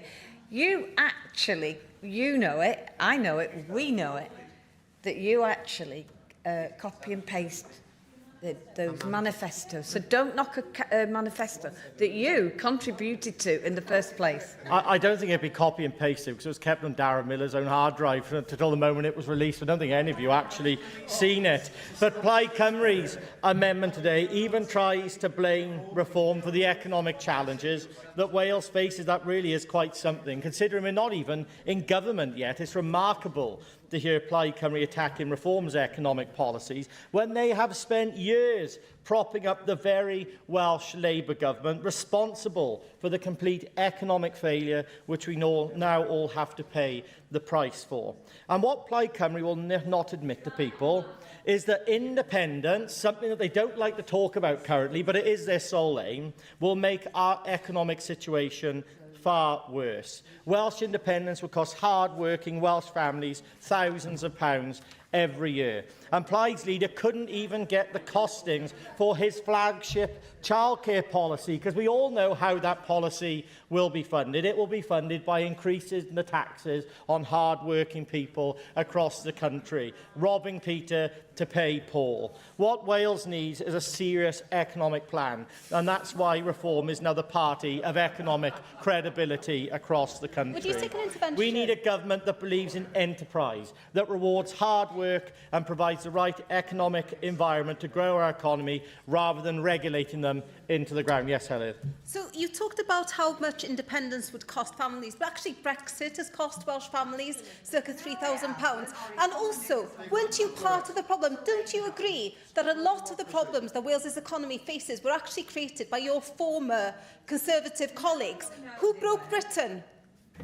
I'm afraid to say, Helen, that the majority of the Welsh public voted for Brexit, and every single poll has shown that the public do not want independence. It would cost our economy billions of pounds, and you would see Welsh working families poorer just to push an ideological agenda. So what will Reform do? We'll cut taxes, we'll require councils to hold referendums for raising council tax, and we'll finally tackle the bloated quangos right the way across our country that the state has managed to flourish under this government. Reform will review our public bodies, remove duplication, ensure that government is accountable and focused on delivering the results that the people of Wales want. We will ease the pressure on business rates. We'll make sure that Welsh taxpayer money is back in Welsh workers and Welsh businesses' pockets, because the truth is that Wales has enormous economic potential, but that potential will never be unlocked with Labour and their friends in Plaid Cymru. You've had your chance. The people of Wales are tired of excuses. They want real change across Wales, and the only way they're going to do that is by voting for Reform. Diolch, Deputy Presiding Officer. Jonathan Saunders. Shoot. Sorry. Diolch, Deputy Lewis. I'm really pleased to be able to contribute to our debate today, particularly in light of recent events, really sad events in the Middle East, which has brought into focus the economy and the impact of the war already being felt at the fuel pumps, and I believe already on our shelves in stores. People are looking for reassurance that the already dire cost of living won't worsen, and after the Chancellor gave her depressing spring statement last week, they're not actually finding it at either end of the M4. Sorry. And I'm talking now to the Welsh Government Cabinet Secretary, because not too many members of your Cabinet are here. But your damaging long-standing policy on no new road building has robbed Wales of its economic potential, with businesses actually turning away from Wales. That, combined with the damage your 20 miles an hour policy has caused to the likes of taxi drivers, care workers, bus companies, driving instructors, and in the main, our general commuters. You've created the perfect storm to deter any fresh business invested in Wales. Now, we know the vulnerable always disproportionately suffer when our economy isn't performing, and the knock-on of an underfunded education system negatively now impacts on our children. We know that children are leaving school, primary school in particular, with no numeracy or literacy skills, and that's not going to lead to people getting well-paid jobs, is it? I know of one school in South Wales that is closed today and tomorrow because of industrial action over compulsory redundancies. With another 3 days of strikes planned next week, pupils in Abergele have also been affected by these teacher strikes. So our children, whose education has already been badly disrupted by COVID, are now paying the price for economic mismanagement under this Labour government. And I've no doubt you'll parrot the same tired old arguments about 14 years of Tory austerity. But when Labour came into power last year, we were one of the fastest growing countries in the G7 in terms of our economy, and this constant shifting of blame has now become so predictable it's boring. The people of Wales have had enough of you not taking accountability. They see through Welsh Labour and the fact that you have been propped up for the past 27 years by Plaid Cymru. Welsh Labour now pointing the finger at everyone, even Plaid Cymru, who you've been in partnership with every single term that we've had. You've had 27 years to deliver on promises. Even I have never known on the doorsteps Labour to be as unpopular as they are today. You have nothing to show that's good about your decades in office. No imagination, no innovation, and certainly not the courage to take the bold steps necessary to help Wales flourish. You've damaged our tourism industry. You've damaged business, full stop. The transport system is a disgrace, and we now have the highest economic inactivity in the UK. You have failed. I was going to say single-handedly, but you haven't, because you've actually held the hands of Plaid Cymru whilst you've been doing this. You've failed to create the conditions for a stable Welsh economy, and we're tired of economic anxiety. It is time to stand aside for socialist ideology, for you to become a thing of the past, and for us, the Welsh Conservatives. I'm proud of every single member of our Welsh Conservative group. We will cut the basic rate of Welsh income by a penny in the pound, and that's worth £450 to every person. We will scrap business tax for small firms, pubs and post offices. In fact, for all small enterprises that just want to get on, they want to grow, they want to employ staff, those staff pay tax, we have more money in the public services. It's simple. It's as simple as that. We will scrap the horrendous proposed tourism tax and will abolish land transaction tax on primary residents. We want people to buy homes. We want people to actually then, those homes to grow, and they may want to move. Why should we stop that ambition and aspiration? We will cut huge millions of pounds of waste in this place by reducing the size of the Welsh civil service and reversing Senedd expansion. Money does make the world go round, but sadly, your mismanagement of the economy has brought Wales to a complete stop. Only the Welsh Conservatives will get Wales working, and only the Welsh Conservatives will fix Wales and all the problems that have grown under 27 years of a Welsh Labour government and Plaid Cymru. Diolch yn fawr. Heledd Vychan. Diolch Llywydd. Well, the Conservatives talked about fixing Wales and Reform talk about fixing Britain. Why don't you take responsibility about the role that you've played in breaking both?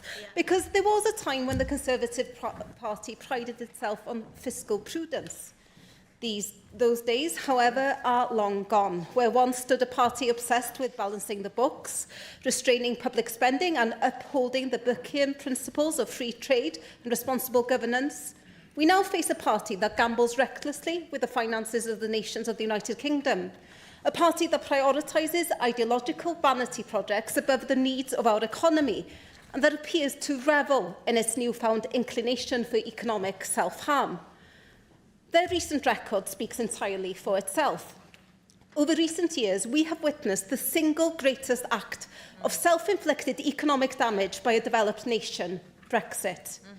A policy that has cost the average Welsh household almost £3,000 to date and continues to impose burdensome red tape on businesses across Wales. We need to be honest about the damage Brexit has caused to our economy and continues to damage. We have lived through... Thanks for taking the intervention. You talk about fiscal responsibility. Could you explain what's fiscally responsible about Plaid Cymru's main objective, which is independent Wales from the United Kingdom, that's been assessed to a cost of £20 billion for our economy in Wales? What's fiscally responsible about that? You quote different figures in every single interview or intervention. So if someone's going to be fiscal responsible, and also there have been independent commissions which have shown how much is it then? Continuing as we are is not viable. No. We have to do something, but you're unwilling to do anything. So I note that you didn't address the point in terms of the cost of Brexit. So I appreciate that you do acknowledge that Brexit has cost Welsh households. Thank you. We have lived through the Trust Kwarteng mini-budget, enthusiastically supported by Conservative members here, which crashed the UK economy and sent mortgage repayments soaring for thousands of families. That's the truth.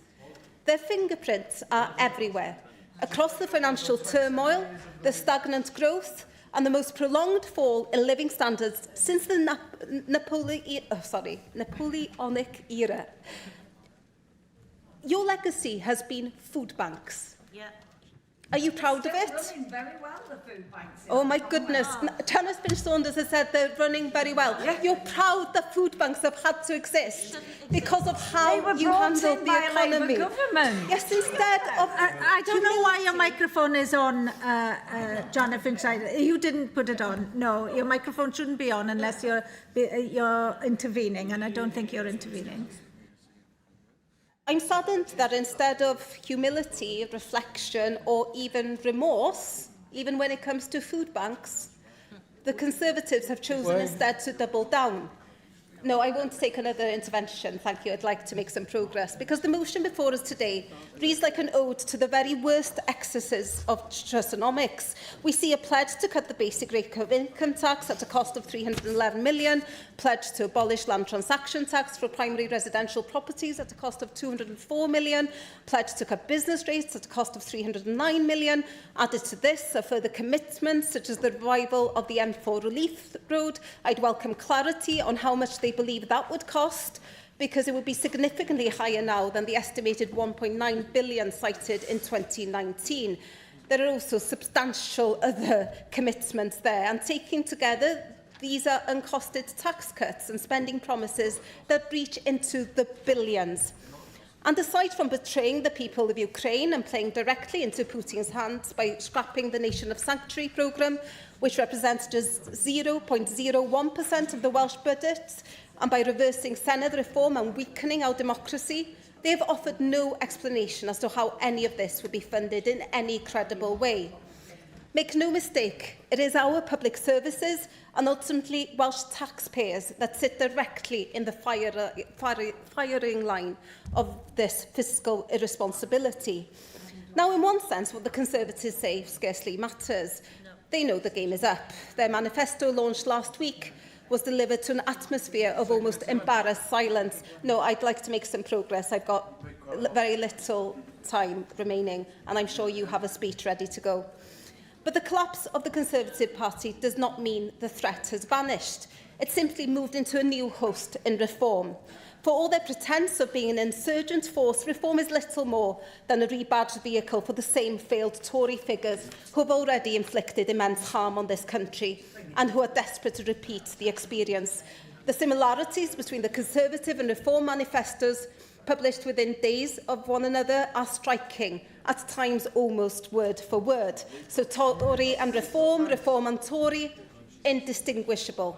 It's no coincidence that the only Reform representatives here in this chamber were elected as Tories.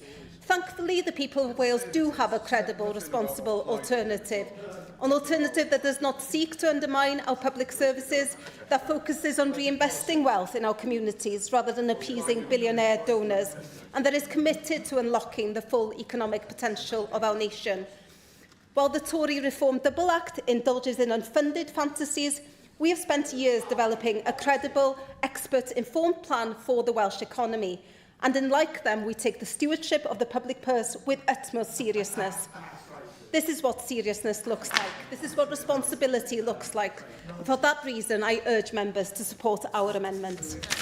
Gareth Davies. Thank you very much, Llywydd. One thing that Welsh Labour and the UK Government have in common is that neither of them have a strategy for growth, and the British Chambers of Commerce revising its growth forecast this year down to 1% from the previous prediction of 1.2%. And in Wales, after 27 years in office, after nearly 3 decades in which every major economic lever available to this Parliament has been in Labour's hands, the amendment from the Welsh Government asks us not to examine the record, but simply to celebrate a funding settlement from Westminster. So, in other words, don't look at the results, just applaud the cheque that's been given to us.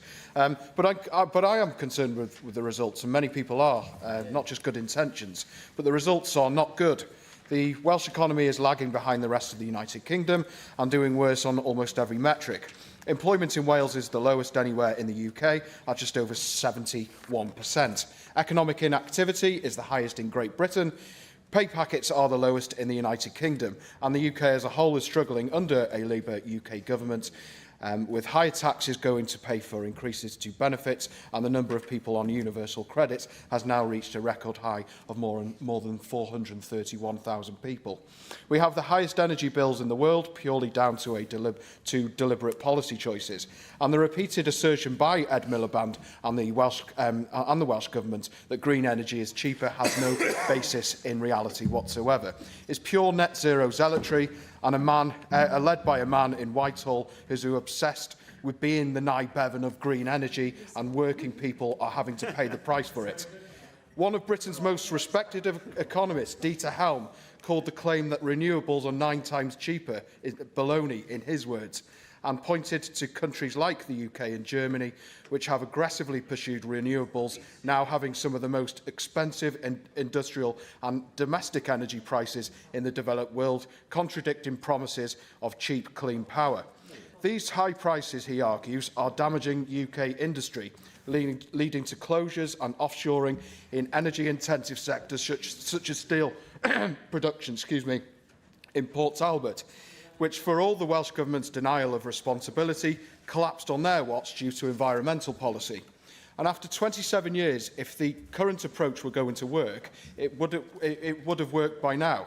Instead, we are seeing the philosophy of government that assumes prosperity comes from redistribution rather than creation, and from regulation rather than enterprise.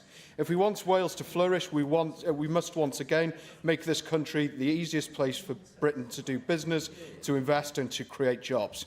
It shows the unseriousness of Labour and Plaid Cymru that they blame our economic woes on Liz Truss and Brexit. The temporary spike in government, borrowing costs and mortgage rates back in 2022 is not responsible for 27 years of economic failure in Wales. Instead, the Welsh Conservatives have a clear idea about what we will do. We will cut the basic rate of Welsh income tax by 1 penny in the pound, letting working people keep more of what they earn. We scrap business rates for small businesses, the very institutions that hold our high streets together. We'd abolish land transaction tax for first homes so that young families can finally step onto the housing ladder, and we would scrap Labour and Plaid's toxic tourism tax, which sends exactly the wrong signal to visitors and businesses alike. When you trust people with their own money, they tend to spend it, invest it and grow it far more productively than government ever could. And for 27 years, the Welsh Government thought it knew how to spend people's money better than they do themselves. Wales also once had a world-class institution dedicated to attracting investment and championing enterprise, the Welsh Development Agency. We'd re-establish a modern version of it to bring jobs, and it's not a Plaid Cymru policy. It's been the Welsh Conservatives policy for many years, and was in our 2021 manifesto as well. So that's another one that another party have copied and pasted recently, and tried to rehash that as their own product. I will give way. In some of your costings, because your savings in your manifesto come to your savings in your manifesto come to £37 million. Your total spending commitments come to £27 billion a year. So that means for every pound you've saved, you're investing £73. So I'd just like to know how you're going to make up the shortfall.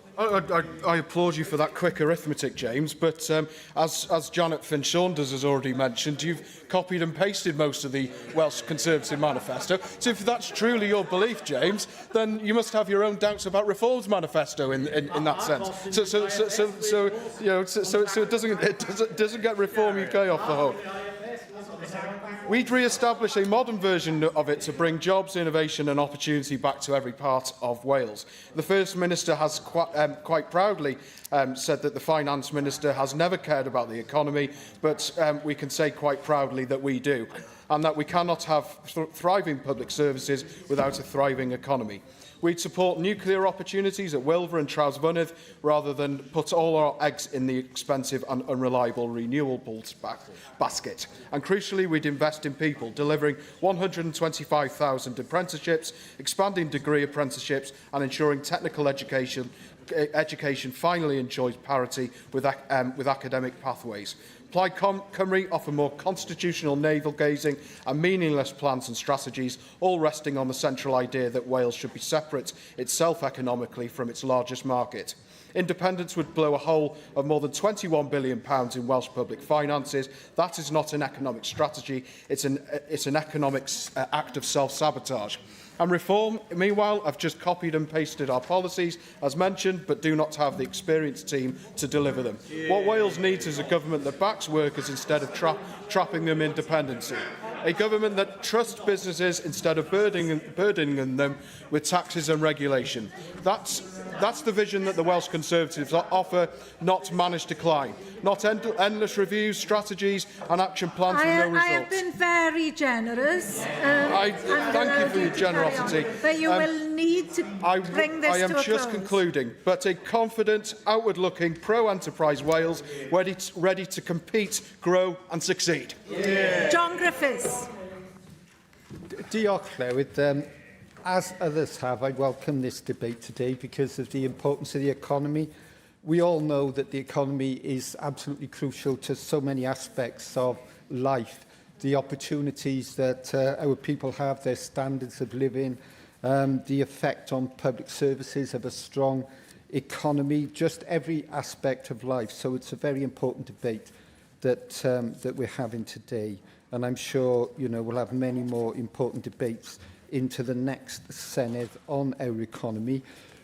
We know, Llywydd, don't we, that we're not where we would want to be in terms of the economy in Wales, and as with other parts of the UK and other parts of the world, we haven't yet reinvented the economy in the way that we need to following the decline of our traditional heavy industries. It's very much work in progress.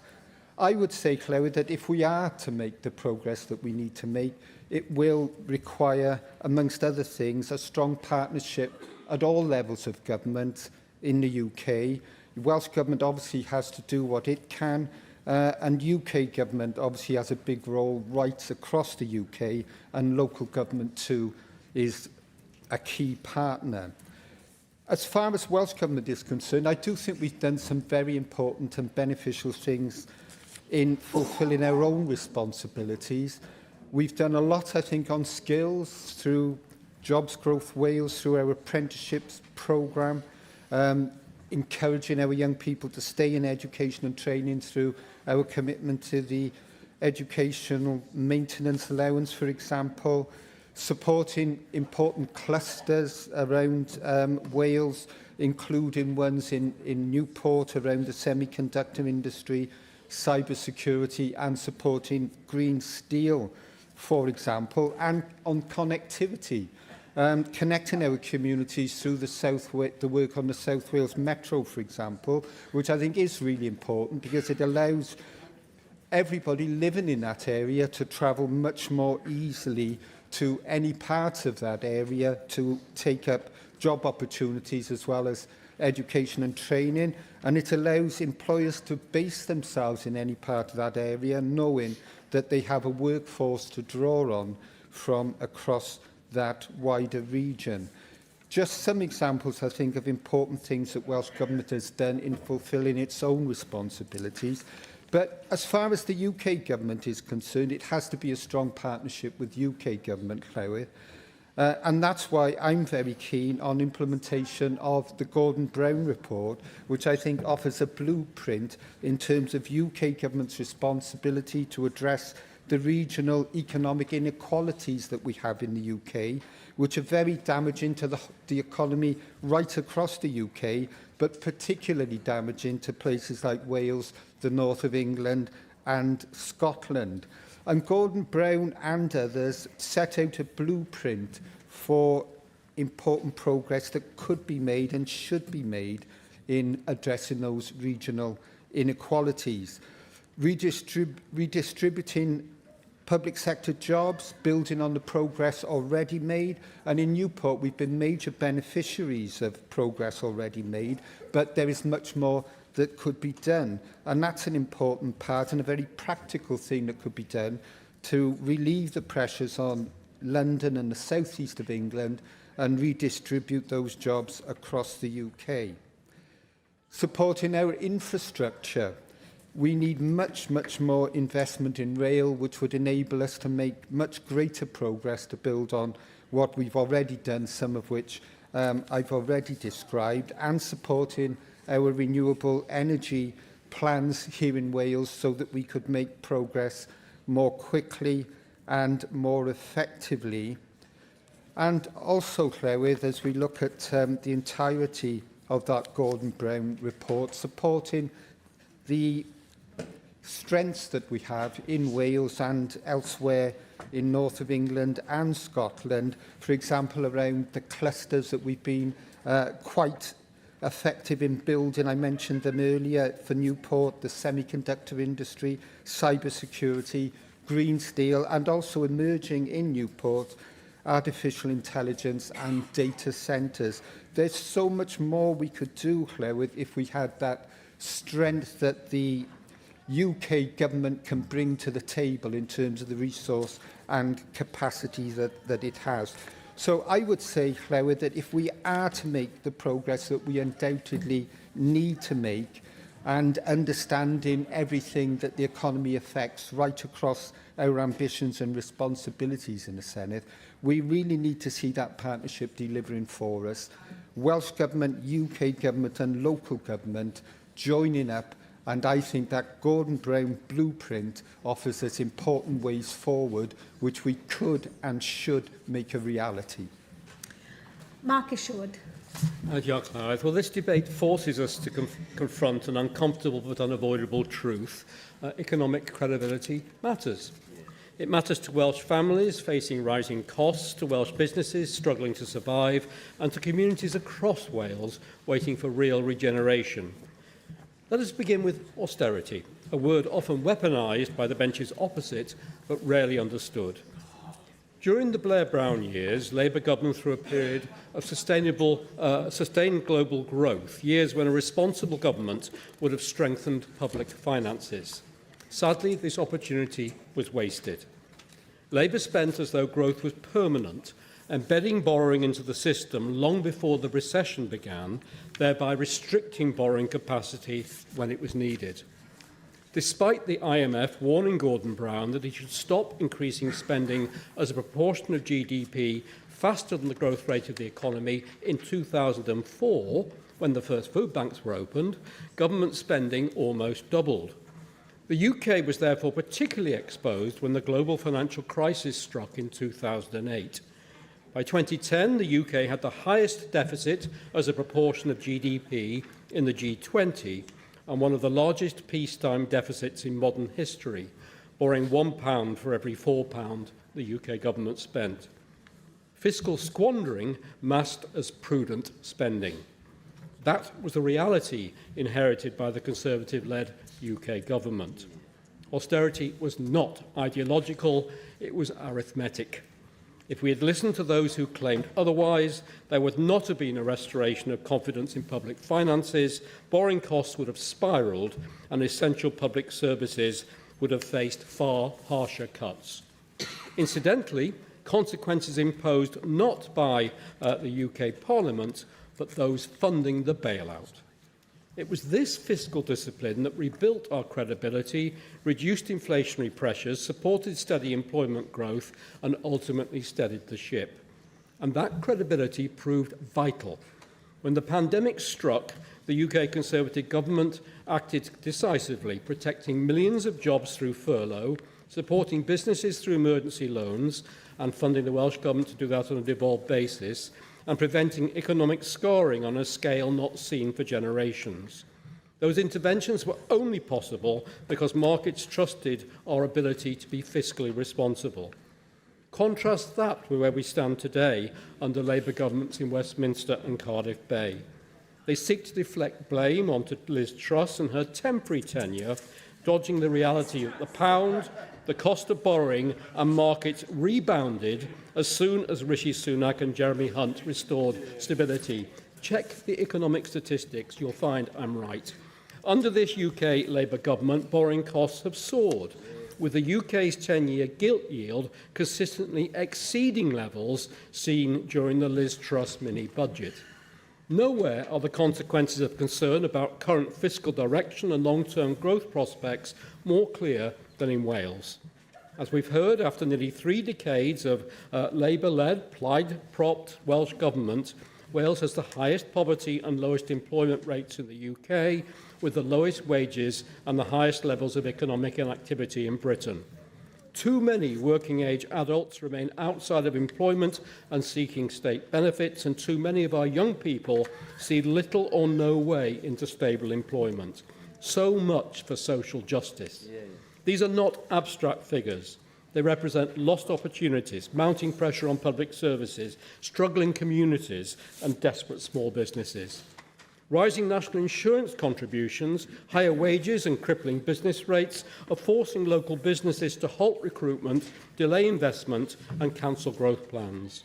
Last week I hosted the launch of the Horticultural Trades Association's Welsh Environmental Horticulture Manifesto in the Senedd, a sector largely made up of family-run businesses. Although they contribute £38 billion to UK GDP and support nearly 750,000 jobs, many in rural and semi-rural Wales, they now face a perfect storm of rising employment costs, energy prices and regulatory burdens that are holding back investment and recruitment. Rather than delivering efficiencies, this is generating higher costs, weakening services and deepening social inequality. But let me be clear, Wales does not lack potential. It lacks a pro-growth strategy. The horticulture sector shows what our economic future could look like, with fairer business rates, simpler regulation, better investment access and stronger skills pathways. With nearly 70% of people in Wales visiting garden centres, green spaces and landscaping are not niche industries but engines of well-being, resilience and economic productivity. Backing horticulture means supporting small businesses, revitalising rural communities and creating real opportunities for those seeking work. That is the choice before us. An economy weighed down by higher taxes, rising inactivity and declining confidence, or one built on fiscal responsibility, a balanced budget, opportunity and growth. This is our Welsh Conservative case: economic credibility, sustainable growth, regenerated communities and a fixed Welsh economy. The Cabinet Secretary for Finance to contribute, Mark Drakeford. Thank you very much, Llywydd. Of course, to the contributions on the motion before us today. An innocent reader might have believed that the debate was about the spring statement, because that's what it says at the start of it. Of course, it turned out to be not about that at all. Instead, we had yet another rehearsal of the doom and gloom, partial and pessimistic picture of Wales, in which complaints about a lack of money on the Conservative benches were matched only by their enthusiasm for spending it. 175 million spent on land transaction tax, £300 million spent on business rates, £311 million spent on cutting income tax, £800 million gone in a fraction of a second, and yet a long rehearsal of all those things where more money was needed. I want to thank John Griffiths for his contribution. The sober tone of it, I think, matched the tone of the spring statement itself. While it provides £555 million in additional funding for Wales over the next 3 years, the Chancellor did what she said she would do. She delivered a spring statement with no new spending commitments or new fiscal measures. She updated forecasts beyond the autumn budget itself delivered fewer than 100 days earlier. And those forecasts too showed only modest changes. Unemployment rising temporarily, but then falling back to below 5%. Growth still below the trend that the UK economy enjoyed from 1945 to 2008, but stable over the cycle. Inflation falling, productivity rising, and as we know, growing faster in Wales than elsewhere. The spring statement showed, as many commentators agreed, public finances under control, interest rates falling, and trade recovering from the tariff shocks of an unpredictable United States president. But now, all that has changed. I thought Sam Kurtz's contribution was going to be a serious one when he started by talking about the international situation. But that turned out simply to be a small throwaway introduction to the normal rehearsal of far too often repeated Tory woes. Indeed, it seems to me that what surely would strike anyone listening to this debate from outside the Senedd, which would be its disconnection from the new realities being so carelessly and so cruelly created around the globe. The events in the Middle East are first and foremost a humanitarian catastrophe. Catastrophe for those countries involved and have been drawn into it. But it is also an economic catastrophe for the whole of the globe. And any serious debate about the prospects for the Welsh economy would have focused instead on the headwinds that we now know will be there for any incoming Senedd government. The price of oil, whatever its day-to-day fluctuations, will be permanently higher than when the spring statement was prepared.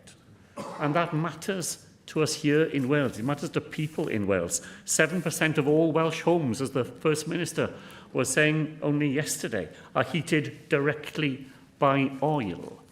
Every one of us, every Welsh citizen and every Welsh business will feel the impact as rising oil prices feed through into general inflation.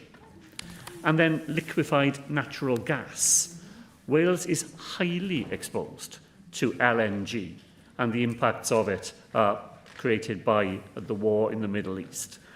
Because of Wales's structural role at the centre of the UK's LNG import system. 2 of the UK's 3 LNG import terminals are here in Wales. And the global liquefied natural gas shock will be manifested here first in Wales. The UK relies on spot and short-term LNG cargoes rather than long-term fixed contracts. Qatar Energy has already stopped production of LNG, because the storage tanks have filled up and because LNG, unlike oil, can only be transported around the globe by shipping. You can't bring LNG over land. And we're especially exposed to that here in the United Kingdom and here in Wales. And then fertiliser prices. 25 to 35% of global fertilisers flow through the Straits of Hormuz.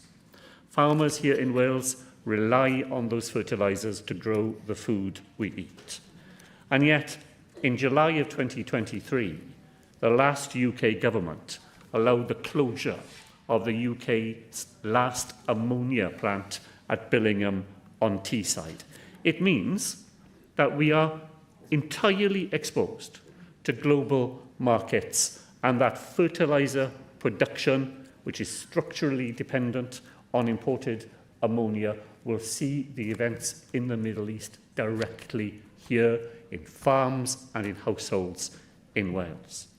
Now, Llywydd, layer on top of that the risks in financial markets, not now trading of commodities and goods, but financial markets. Prior to the war in the Middle East, the system was already under strain. Prolonged inflationary pressures, liquidity buffers thin, the much-anticipated correction in the AI bubble, less shock absorption capacity than in the aftermath of the 2008 crash. Now, suddenly, the choices facing central banks are far more difficult. One of the interesting things I get to do, Llywydd, as Finance Minister, is to meet monthly with the agents of the Bank of England here in Wales. When I met them in February, the discussion was about how soon and how many interest cuts there would be in the UK economy this year. Now, what do central banks do? Faced with a contracting economy, the normal thing would be to cut interest rates in order to stimulate economic activity. But faced with global rising inflation, they would be less inclined to do that because of the stagflation experience of the 1970s. The war won't cause a financial crash, Llywydd, but as someone heard someone say earlier this week, it's like dropping a match into a financial fireplace, where the fireplace is already full of dry tinder. Those are the things that will face an incoming government here in Wales. Those will be the things that this Senedd and its successor will have to grapple with. Far from a treasure chest for pet projects, an incoming Finance Minister will be very grateful for that £555 million to protect the interests of Welsh citizens, Welsh businesses and Welsh public services in the face of that coming storm. And far from the scorn which opposition parties pour on the Chancellor, we may all be very grateful for the doubling of the headroom available to her, as she set out in the spring statement forecasts, £24 billion, which the United Kingdom may be very grateful indeed that she has managed to set aside by 2028-29. Llywydd, yesterday I met with officials from the Welsh Treasury to begin to plan for how the Welsh Government can respond to the impacts of those global events in the lives of citizens here in Wales. And I end with just two messages, which I think should be drawn by anyone from the events in the Middle East for the Welsh economy. First of all, surely we have learnt. We should have learnt it in COVID, but it's a lesson that's escaped many other policymakers, that reliance on a global supply chain will always leave you vulnerable at times of crisis, and that indigenous supplies of essential commodities has to be part of the resilience of any modern economy. And secondly, that the efforts that this government has made, and make now with a UK Labour government as well, to secure energy security for our people. I heard with utter disbelief some of the things I heard from benches opposite about turning our backs on renewable energy as a way of shaping our future here in Wales. It is absolutely the lesson of what we see, that we have to be serious about creating that renewable energy, that energy security future. That's where a serious debate about the future of the economy in Wales should lie. It's a shame we haven't managed more of it here this afternoon. Sam Rowlands. Well, thank you, Llywydd, and grateful to all members who've taken part in this debate here this evening. Also grateful to Cabinet Secretary in particular for his response to the debate that he heard. And he's absolutely right to point to the global pressures that are facing us here and the impact of the war in Iran will have.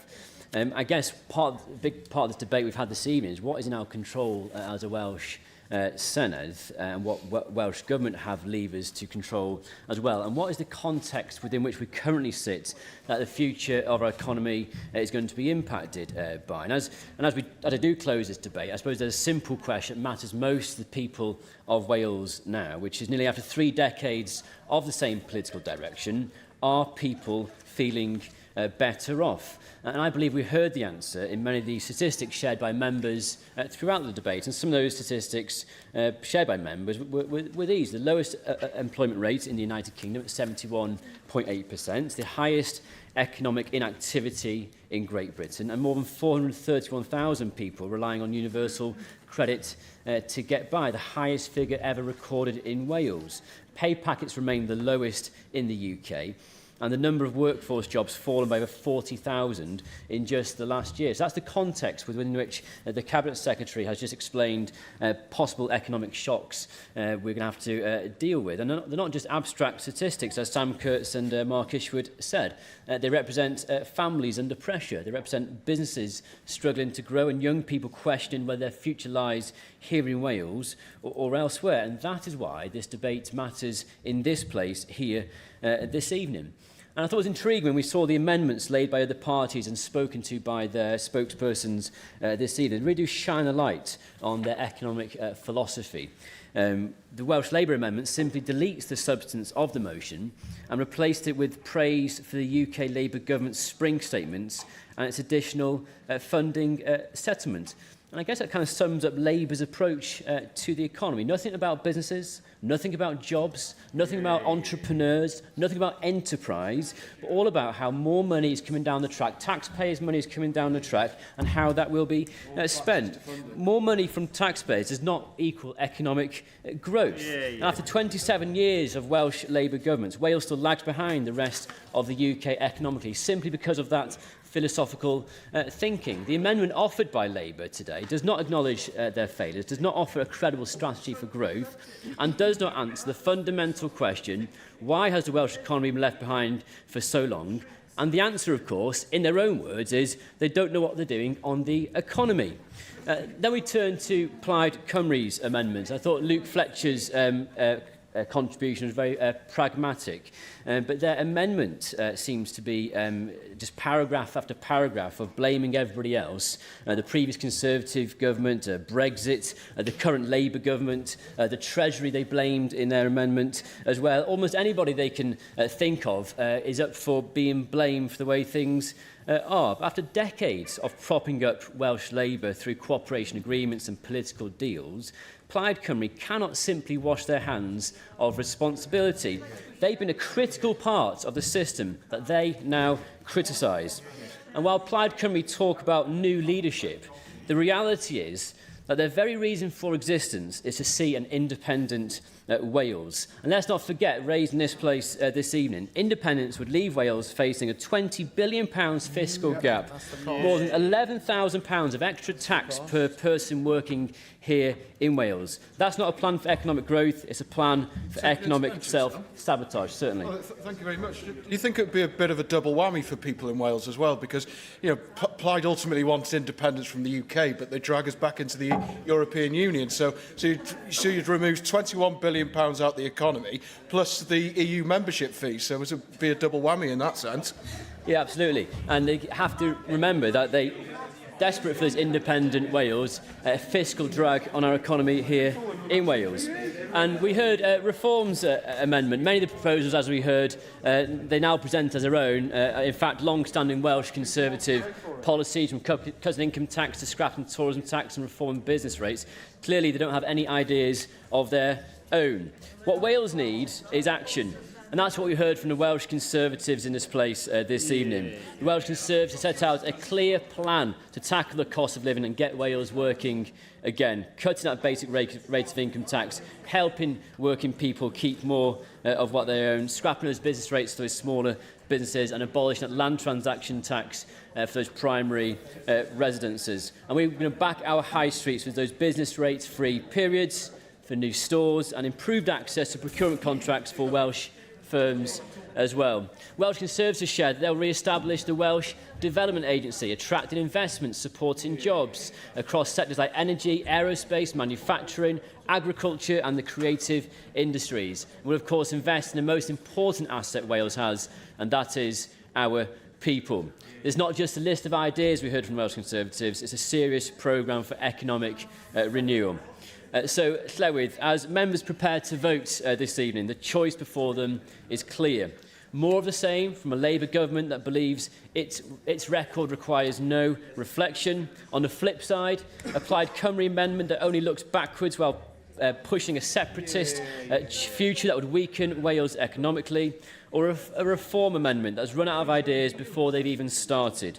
Only the Welsh Conservatives are offering a credible, responsible plan to grow the Welsh economy, support businesses and raise living standards. It's time to move beyond the excuses, beyond the blame game and beyond the endless reviews. It's time to get Wales working again and support the Welsh Conservative motion. The proposal is to agree the motion without amendment. Does any member object? Yes, there is objection. I will defer voting under this item until voting time. Unless 3 members wish for the bell to be rung, I will proceed directly to voting time. So the first vote this evening is on item 13, the Stage 4 debate on the British Sign Language Wales Bill, and I call for a vote on the motion tabled in the name of Mark Isherwood. Open the vote.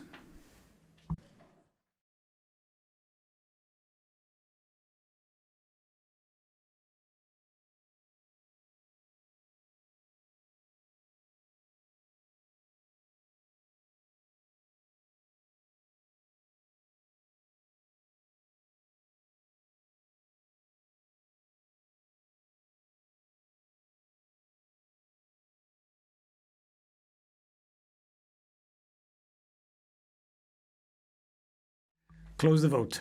In favour, 52. No abstentions.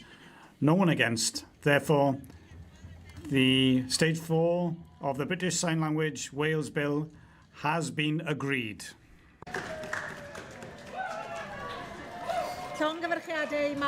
Congratulations to Mark Isherwood for his very special leadership on this legislation.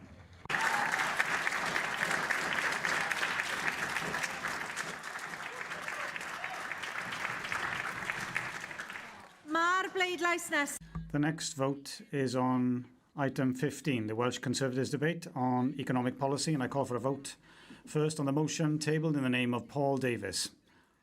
Open the vote.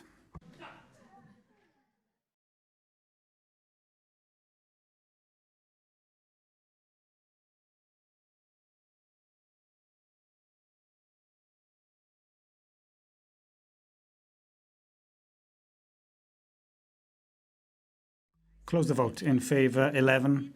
No abstentions. 41 against. Therefore, the motion is not agreed. Amendment 1 will be next. If Amendment 1 is agreed, Amendments 2 and 3 will be deselected. Amendment 1, therefore, in the name of Jane Hutt, open the vote.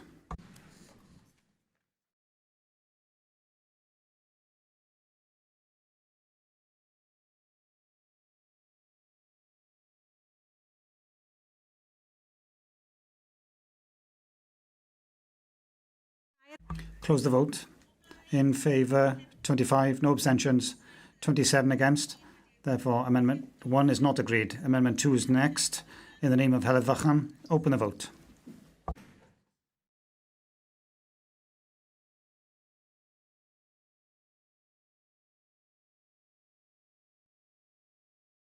Close the vote. In favour, 13, no abstentions, 39 against. Amendment 2 is not agreed. Amendment 3 is next, tabled in the name of Laura Jones. Open the vote.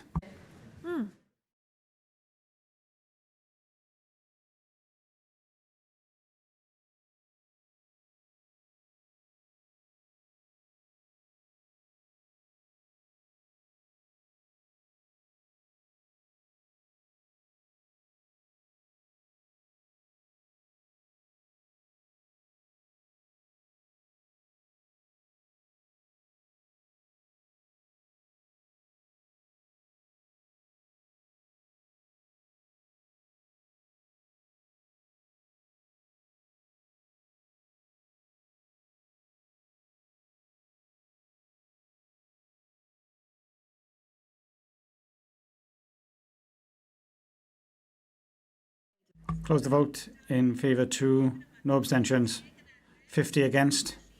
Therefore, Amendment 3 is not agreed. All amendments have not been agreed and the motion has not been agreed. Nothing has been agreed. Therefore, we move ahead now to the short debate, and the short debate this afternoon will be delivered by Russell George.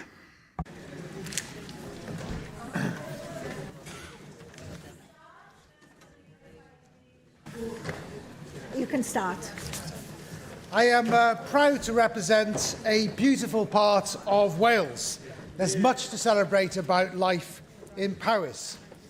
Yet alongside the positives, we face considerable challenges, and among them is access to healthcare. This is why I've chosen the debate on the pressing issues of delivering fair healthcare across every part of Wales. And the principle of fairness must underpin every government decision. But it is especially important when it comes to the healthcare provision in Wales. Everyone, regardless of where they live, deserves fair access when it comes to health services. And my contribution today will focus, as you may expect, on Powys, but I've agreed to give a minute of my time today to Peter Fox and to James Evans. And it's important to clarify that I am not suggesting in any way that these challenges within our NHS are just there in rural parts of Wales. They are there for every part of Wales. In fact, I think we have a health emergency in Wales. And it's also important to say that Powys County Council just last week declared a Powys health emergency, expressing deep concern at the unacceptable state of healthcare provision in the county. And my inbox is flooded on a weekly basis with constituents recounting their struggles with access to medical and often urgent support. Only on Friday, an elderly resident required urgent care. Despite 999 being called, they were, in the end, taken to hospital in a police car because it would have taken over an hour for the ambulance to arrive. And of course, the nearest A&E, of course, as you would, perhaps many would realise, is actually over the border in England. And these are not isolated incidents. Now, I don't believe that the Welsh Government fully appreciates the unique circumstances facing Powys Health Board, which operates predominantly on a commissioning health board basis. The funding formula currently in use fails to take into account this position. And to illustrate this, I wish to expand on some of the concerns I raised with the First Minister last week, hoping that the Health Secretary can provide a response. So last year, the Welsh Government allocated an additional 120 million of additional funding to the 7 health boards across Wales, specifically to tackle the waiting time backlog. Cardiff and the Vale Health Board received 20 million, and Iron Bevan 15 million, Cwmtaff 11 million, Hywel 9 million, Swansea Bay 14 million, Powys Health Board £115,000. That is less than 0.1% of the total allocation. Now, the Health Secretary justifies this by noting that Powys Health Board does not provide the same breadth of services as other health boards. And whilst this is true, it overlooks the fact that most Powys patients receive their treatment in other counties, for which Powys Health Board must still pay for. And had the 120 million been allocated on a population basis, Powys would have received £5 million, reflecting its population being 40 times greater than 0.1%. Now, the Health Secretary has previously argued that funding given to other health boards benefits Powys patients, which might make sense financially if Powys Health Board did not have to pay for those services, but they do have to pay for those services delivered in other health board areas. And no part of the 120 million was allocated on a commissioner basis, it was provided on a provider basis. And nearly half of Powys patients receive their planned care in England, meaning Powys has been deliberately excluded by current policies. Now, I raise these points in the hope that the next Welsh Government will consider how funding is distributed across the 7 health boards in Wales. And the next issue to consider is whether Powys faces a waiting time crisis. Now, the Welsh Government says that there are no waiting time issues in Powys. The Welsh Government claims, of course, that in Powys nobody's waiting more than 12 months for their first outpatient appointment, and no one at all is waiting more than 2 years for treatment. Well, treatments are, of course, rarely provided within Powys itself, given the absence of a district general hospital. So I think the Welsh Government's position is, if I'm right, Powys hasn't got a waiting time issue, and they also don't require any additional funding to tackle waiting time backlogs. But that's at odds with what the Health Board says, because Powys Health Board has told providers over its border to deliberately slow down treatment for Powys patients because it can't afford to pay for that treatment. The Health Board has publicly said that they took the decision as they have to live within the financial expectations set by the Welsh Government. So both can't be true. Does Powys have a waiting time issue or not? It does. Is Powys adequately funded? No, it's not. Now, I'd like the next Welsh Government and Health Minister to accept a greater responsibility for healthcare decisions taken in Wales. As many of my colleagues will know across the chamber, too often when health boards seek to reorganise services, the government's response is that these are matters for the health board, not ministers. Well, Wales is a small enough nation, and I think that the Welsh Health Minister can take an overarching view, considering the impact across the whole of Wales. And current rules mean that health boards are too focused on their local interests rather than the broader needs of Wales. And even the Cabinet Secretary's much touted regional committees risk sidelining Powys, which is not given voting membership. So let me expand on this to make the point. Services are continually moving away further from Powys patients as a result of changes made by neighbouring health boards.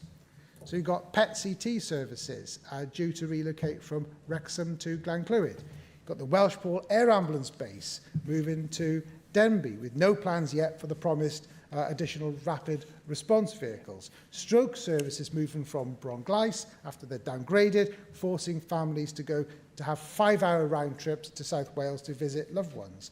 And downgrading of Neville Hall in 2020 has meant longer journeys to emergency care, and the closure of stroke service at Prince Charles Hospital affects South Powys patients. Now, changes happening outside of Powys affect Powys patients, and it's for this reason I would urge the next Welsh Government to take responsibilities for decisions with pan-Wales consequences. Otherwise, what's the point of having a Welsh Health Minister? And with services outside of Powys moving away, further away from them, it's even more essential to strengthen health provision within the county itself. There's a proposed new hospital and health hub in Newtown, which I fully supported. Although I would have liked those plans to be more ambitious, it's important considering the existing community hospital in Newtown was built before the creation even of the NHS. And that new facility will be intended to serve all of North Powys. What I'm disappointed is about the slow progress with that development now planned in several phases rather than a single stage, and the building taking much, much longer than originally promised. That's as a result of Welsh Government reducing the capital allocation. So it is disheartening to see other capital funding promised in other parts of Wales, while Powys projects have to be scaled back. And as Powys lacks a district general hospital, we need our community hospitals to be strengthened, not downgraded, as has happened such in Llanidloes. And of course, I remain deeply concerned about the difficulties with facing NHS dentistry in the area. Last month, the last dental practice in Welshpool announced they would cease offering NHS appointments from April. It's also impossible to secure an NHS dental appointment in Newtown. And the situation is forcing residents to travel up to 3-hour round trips for basic dental care. Unacceptable in the 21st century. The Welshpool announcement, of course, coincides with the introduction of a new Welsh Government dental contract, which will take effect in April. This new contract is not working if dentists are not taken on or abandoning their NHS contracts. And it's not because there's a shortage of NHS dentists, far from it. The government must introduce policies to attract them to work in rural Wales, policies that bring forward practical steps such as deploying mobile dental clinics, providing targeted incentives for dentists serving in rural areas, and subsidies to offset the additional costs of rural practices, all things that are urgently needed. And the future of Llanrhaeadr y Mochnan GP Medical Centre, also under pressure as well, under pressure of closure, which would have severe impacts for large parts of North Powys and people living in those areas. And I've raised concerns about this and the support for rural GP surgeries in the Senedd. Without extra support, more rural practices will be forced to close, leaving residents in rural Wales without a viable GP within a reasonable distance. Assessing pharmacy services, again in rural areas, also equally important, and there's concerns raised around Llanfyllin, which I've raised previously with the Health Secretary as well. So my plea to the next Welsh Government is that policies must reflect the realities of delivering health services in rural Wales. We need urgent investment in recruiting and retaining doctors, dentists, nurses locally, targeted investment in health facilities, mobile clinics and digital health services, all essential to attract and retain the dedicated staff serving our communities. Powys residents and all those living in rural Wales must not be treated as second-class citizens when it comes to healthcare access. It is time for fairness to be at the heart of every government decision, ensuring that every area of Wales has equal access to healthcare services. Peter Fox. Thank you, Llywydd.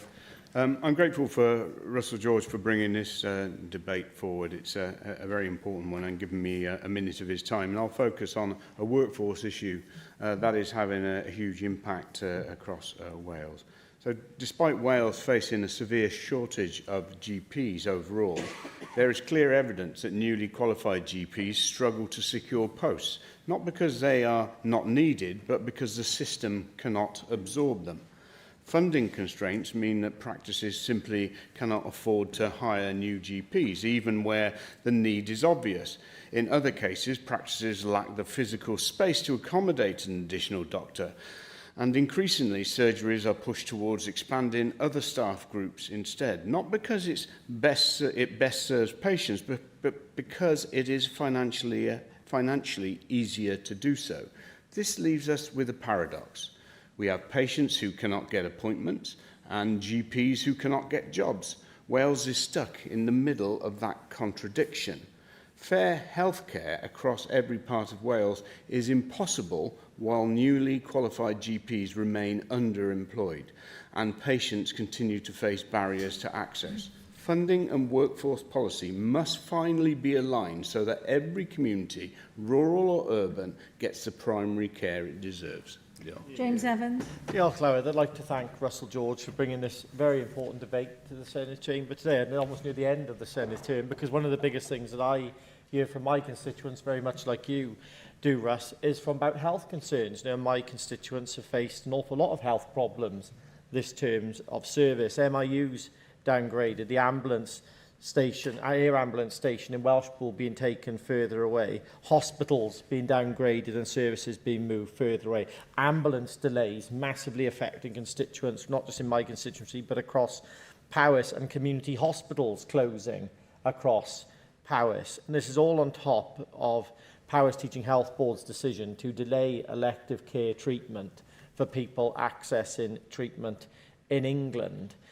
And I'd like to know from the Cabinet Secretary how he can justify this, given that his party in England is actually lowering the 52-week target in England down to 18 weeks by the end of the Parliament, considering that we're still stuck at that 104-week wait here. And I've been told by the Health Board over in England that actually this operational disparity is going to cost a huge amount of money for them to administer. They might end up sending patients back to Wales to wait because they just simply cannot afford to keep them on their books, having a different process to administering them and actually delaying treatment for people, which would damage their quality of care. So I'd like to know from the Cabinet Secretary, since it could be one of the last times he comes to the Chamber before his oral questions, how he'd respond to the people of Powys who think they've been neglected for many years by this Welsh Government in terms of healthcare in rural Wales.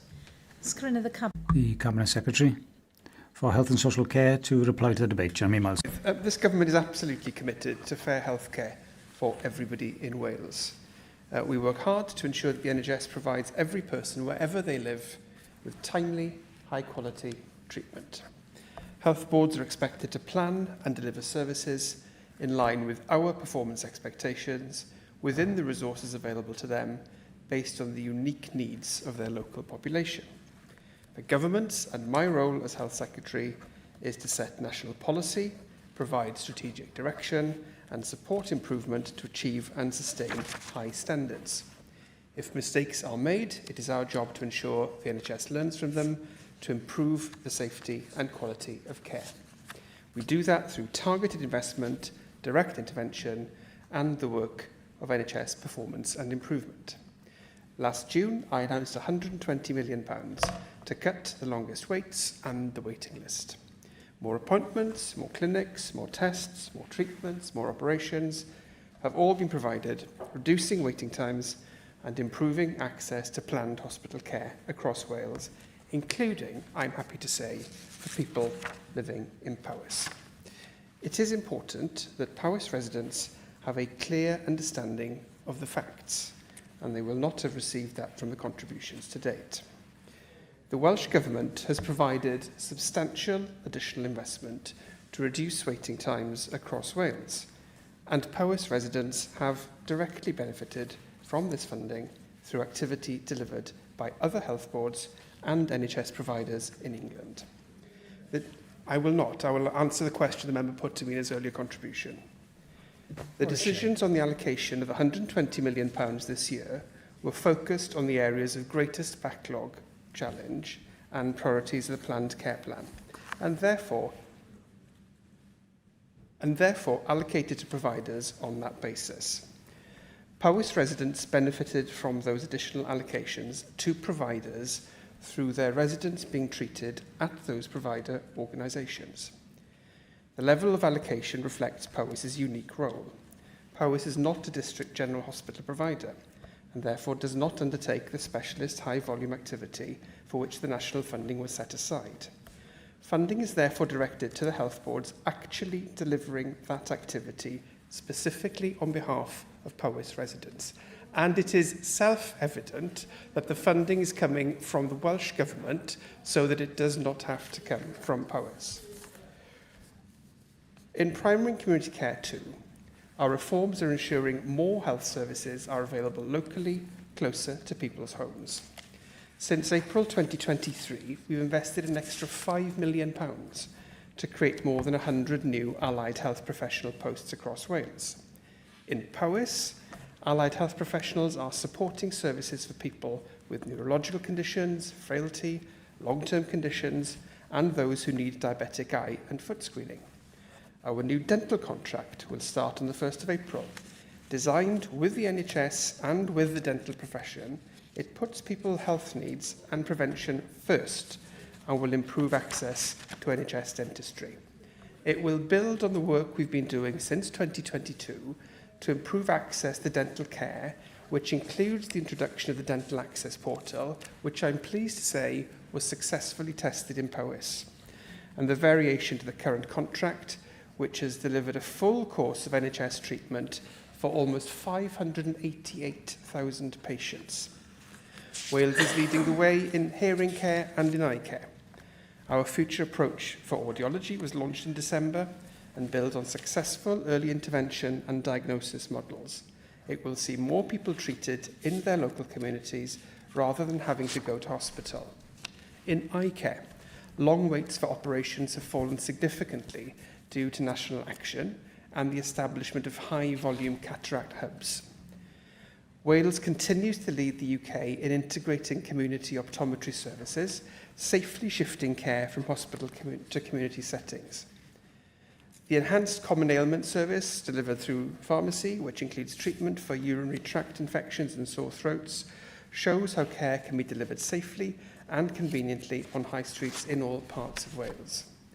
Our National Community by Design programme will redouble these efforts to develop community-based care by strengthening services, prioritising prevention, early intervention and fully integrated primary and community care.